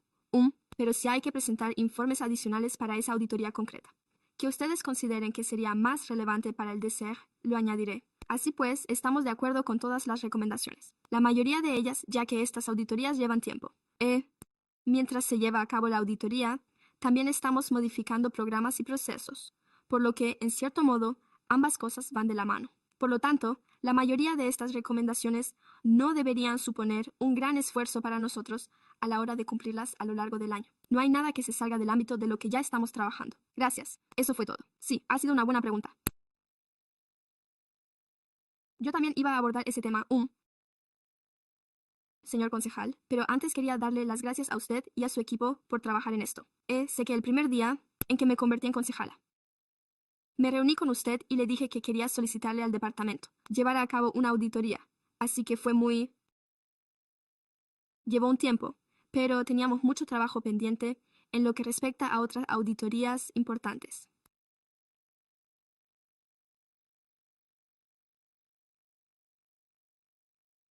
Pero no hay ningún tema del que oigamos hablar más y sobre el que los ciudadanos me preguntaran con tanta frecuencia. De hecho, cuando me presenté a las elecciones, hice varias promesas electorales y una de ellas fue realizar una auditoría de nuestros programas para personas sin hogar y, tal y como dije entonces y repito ahora, creo que la mayoría de la gente confía en que estamos haciendo lo correcto y que el gobierno, pero hay algunos que preguntan, ¿dónde está ese dinero? ¿A dónde va? ¿Se está utilizando? ¿Se ha desviado? ¿Se ha gastado ilegalmente? ¿Está ocurriendo algo turbio con los fondos destinados a las personas sin hogar? Por eso, lo que quería hacer era simplemente explicar a dónde va todo nuestro dinero y cuáles son todos nuestros programas y intentar aclarar la situación hasta cierto punto. Si podemos comparar lo comparable, ¿cuánto cuestan los programas por plaza, por persona? ¿Qué programas ofrecen servicios y cuáles obtienen mejores resultados que otros? Y centrarnos en cómo podemos atender a más personas con el mismo número de recursos. Están aquí esta noche. A veces, con menos recursos, nos vemos desbordados en todos los niveles de la administración, estatal, federal e incluso local. Nuestros recursos están al límite, por lo que, en esencia, estamos haciendo más con menos. Y es un milagro que, para el número de personas sin hogar acogidas en centros de acogida haya disminuido, pero, sin duda, aún nos queda mucho por hacer. Basta con salir hoy a la calle, y se ve a demasiada gente ahí fuera, en nuestras comunidades, incluso justo frente al ayuntamiento. Así que esto era, como saben, una pieza del rompecabezas que había que analizar, y quiero pedirle a nuestro departamento de DCR que haga más. Esperen un momento. Exacto. Hay que centrarse en ello. No se trata solo de que usted informe al respecto, sino que se trata de una auditoría de mayor envergadura que, en mi opinión, cualquier otra cosa. Así que me gustaría que elaboraran un informe para el ayuntamiento sobre estos aspectos y expusieran su análisis. Y, en términos generales, creo que lo que usted ha esbozado es lo que la auditoría provisional del departamento ya había detectado en muchos de estos aspectos. Ya las hemos identificado y hemos llevado a cabo las reformas necesarias. Y, como usted sabe, renegociar contratos y estrechar la colaboración con el condado y los servicios, entre otras medidas, para que, en esencia, podamos atender a un número cada vez mayor de personas. Así que, ya sabe, creo que vamos por el buen camino. Y creo que, en general, lo que me importa son los resultados. Y sé que esto es algo difícil de decir, pero ¿es esto lo que caracteriza a la ciudad de Sacramento? Recuerde, Kathleen, Lo que dijo antes sobre que quizá la ciudad no debería tener personas sin hogar. Sí, hablo con Mirrors con regularidad. Y nosotros también pensamos lo mismo. Ojalá no tuviéramos que ocuparnos del problema de las personas sin hogar. Trabajamos. Nos centramos en los programas para personas mayores, los parques, la policía y los bomberos. Lo básico. Pero esta situación nos ha caído encima, así que la pregunta que nos hacemos ¿es tarea de la ciudad en esencia arreglar a personas que en muchas ocasiones están rotas por problemas de salud mental, adicciones y todas esas otras cuestiones? ¿Es eso? ¿Es nuestra labor ser los solucionadores de todo esto? ¿O bien ayudar a clasificar los casos y sacar a las personas sin hogar de nuestros parques y barrios para llevarlas a un lugar mejor, donde, con suerte, podamos ponerlas en contacto con los servicios, principalmente en Cannon City y los del condado, para que puedan reinsertarse en otro lugar? Por eso creo que, si se le juzga únicamente por ese criterio, lo que cuenta es su historial de éxito. No siempre vamos a tener un promedio de aciertos espectacular, en esencia, porque nuestro objetivo principal es conseguir que las personas se encuentren en un lugar más seguro en la actualidad, ya sea como sabe un programa de acogida, el programa del Motel Congregate, Home Safe, un camping seguro o un aparcamiento seguro, los programas de transición para jóvenes. Sin duda, cada uno funciona de manera muy, muy diferente. Pero bueno, ya sabe que este trabajo no es fácil. No obstante, nuestro trabajo continúa y estamos orgullosos del ayuntamiento, de nuestro administrador municipal y del personal municipal por haber elaborado una política para implantar nuevos programas en toda la ciudad, ya que, de no ser por ello, no podríamos reducir el número de personas sin hogar que acuden a los albergues. Creo que es un milagro que el año pasado el número de personas sin hogar registradas en la ciudad se redujera en unas 590 personas. Como saben, hemos habilitado nuevas plazas de alojamiento gracias a la política municipal, que preveía la creación de unas 500 nuevas plazas, lo que demuestra que nuestro trabajo, aunque no sea perfecto, bueno, seguimos viendo los resultados. Vamos por el buen camino. Y esto nos sirve de guía en lo que respecta a... Pues bien, debemos seguir haciéndolo. Gracias, ciudad. Y gracias a nuestro Departamento de Respuesta Comunitaria por su labor de implementación. Estas medidas hoy y durante el último año y medio para abordar esta cuestión clave. Así que, muchas gracias. Este ha sido un punto informativo. Una moción para aprobar y adoptar las conclusiones de la auditoría. Por lo tanto, tenemos una moción y una secundación. La moción fue presentada por el concejal Dickinson y secundada por Talamontes. Gracias. Sí. ¿Quiénes están a favor? Se cierra la votación. Recuérdelo. Por lo tanto, la moción queda aprobada. Gracias. Gracias. Gracias. Gracias, Brian. Pasamos ahora al pleno. Ideas, comentarios o preguntas, dado el tiempo del que disponemos. Creo que podemos posponerlo hasta las 5. Sí, en el punto de comentarios públicos del orden del día tengo 5 oradores. Lambert, Miguel Lucero, Michael Milton, Eric Clark y Jamie Garrick. De acuerdo.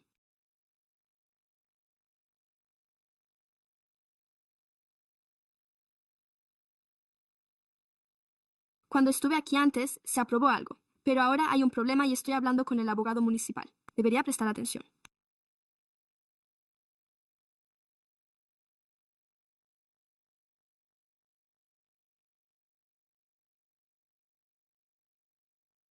Hay un problema aquí. Cuando estuve aquí antes para saludar a la gente, ¿qué ocurrió en ese momento? Al salir había familiares y amigos esperándome porque ha ocurrido algo muy positivo con el negocio de las tartas de queso en el sur de California. No debería decir el sur. Alguien podría pensar que me refiero al sur profundo, sur de California, y cuando me fui...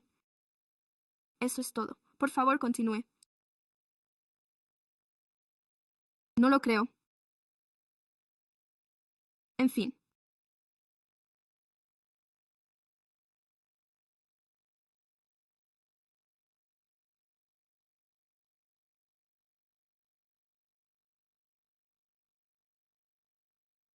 Que alguien de la policía vaya a echar un vistazo. Gracias, me voy.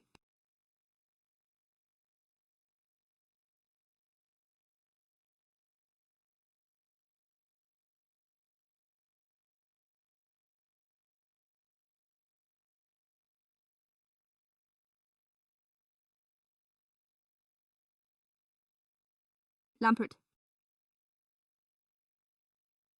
Por favor, continúe aquí. Esto fue hoy mismo, a primera hora.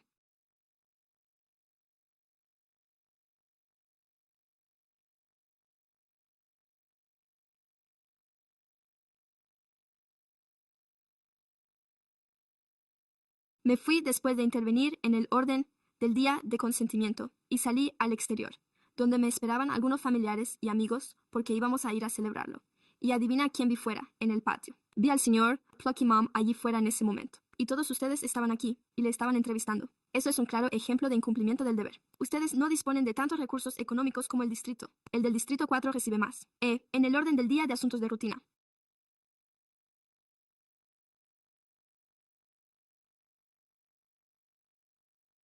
Hay al menos 8 fuentes de financiación que llegan al distrito 4 y estoy totalmente a favor de que se ponga en orden, porque soy de aquí y el centro tiene un aspecto terrible. Pero eso puede confirmarse.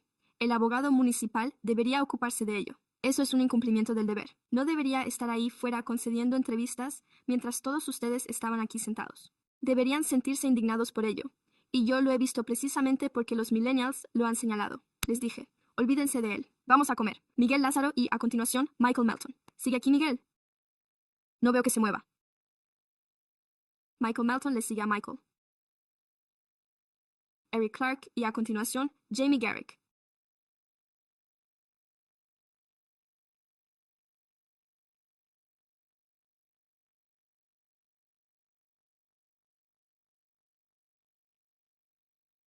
Por favor, continúe. Buenas tardes. Michael Melton. Hoy ya he estado aquí un montón de veces. He venido para dejar claras algunas cosas. ¿Cómo qué? ¿Los refugios?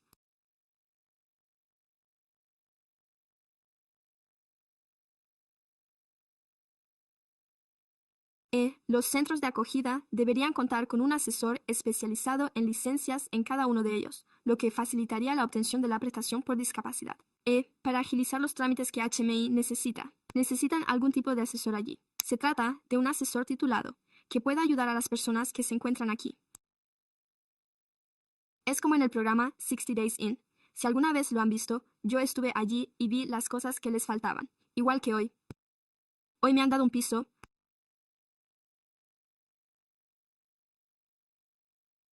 pero como no he conseguido que me tramiten todo el papeleo, ni he completado las terapias, ni cosas por el estilo, intentan decirme que tengo que hacerme el loco o algo así para conseguir el piso. Aunque uno pueda cumplir todos los requisitos para no quedarse sin hogar si no tiene una discapacidad, si no supera la verificación de antecedentes o si le envían a terapeutas y cosas por el estilo, y no supera la evaluación con ellos. En ese caso no va a recibir ninguna ayuda. Así que necesitamos que cambie algo al respecto, porque es como un esquema Ponzi o algo así.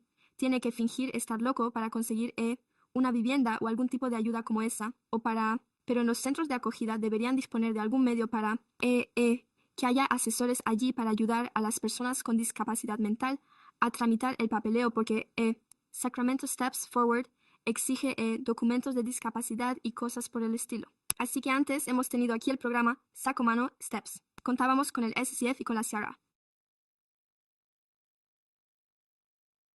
Tenemos el DCF o lo que sea. Así que si queremos... Y también creo que necesitamos una enmienda federal, porque si sacamos el tema y pensamos que hay corrupción, y estamos haciendo esto ahora para restablecer la paz y luego estoy dispuesto a apoyarlo. Solo por oírle decir eso, he estado observando que son corruptos. Tenemos que conseguirlo. Gracias por sus comentarios. Su tiempo se ha agotado. Eric Clark y, a continuación, Jamie Garrick. Eric Clark. Soy residente del distrito, además de arrendador y empresario. Ellos también son... He venido aquí para quejarme de la situación de las personas sin hogar. Están devastando nuestro barrio. De acuerdo.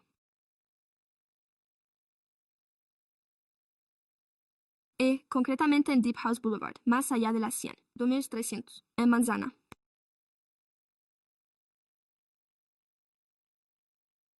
Concejal Dickinson. Y en realidad también me dirijo a usted, parece la noche de los muertos vivientes, por ahí cuando cae la noche. Hay gente, tengo familias que viven en mi propiedad. Tengo un hijo de 12 años. Y hay gente echándose siestas delante de nuestra casa y defecando en la calle. Estos centros juveniles sacramentales, que deberían ser lugares donde nuestros jóvenes pudieran sentirse seguros, se han convertido en un lugar de reunión donde la gente acampa todas las noches, y no veo ninguna intervención por parte del ayuntamiento. Y como residentes nos sentimos frustrados. Yo estoy frustrado.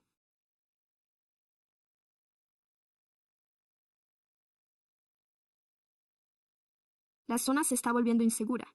De hecho, ni siquiera puedo anunciar mi propiedad como un lugar seguro cuando está desocupada, porque si alguno de ustedes se acercara a ver esa avenida por la noche, tiene un aspecto horrible. Tenemos edificios incendiados en el Boulevard del Paseo.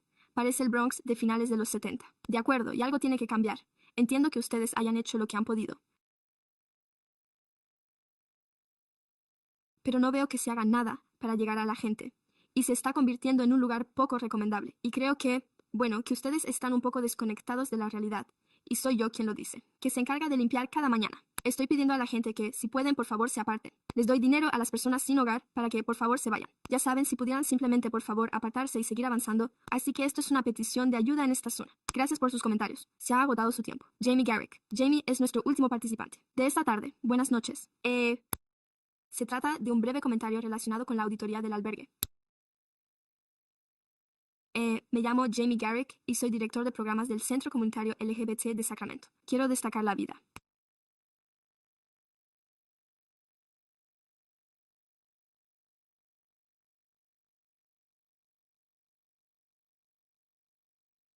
Que salva el centro en colaboración con el ayuntamiento al acoger a personas LGBTQ+ en edad de transición. El hecho de acoger a 24 personas en edad de transición contribuye a prevenir la falta de vivienda entre los adultos en el futuro. Gracias al ayuntamiento por su colaboración y apoyo continuos. No hay más asuntos que tratar ante el ayuntamiento. De acuerdo. Se suspende la sesión durante 10 minutos. Gracias. Por lo tanto, vamos a levantar la sesión. Nuestra reunión de las 5 de la tarde comenzará en aproximadamente 10 minutos. Gracias.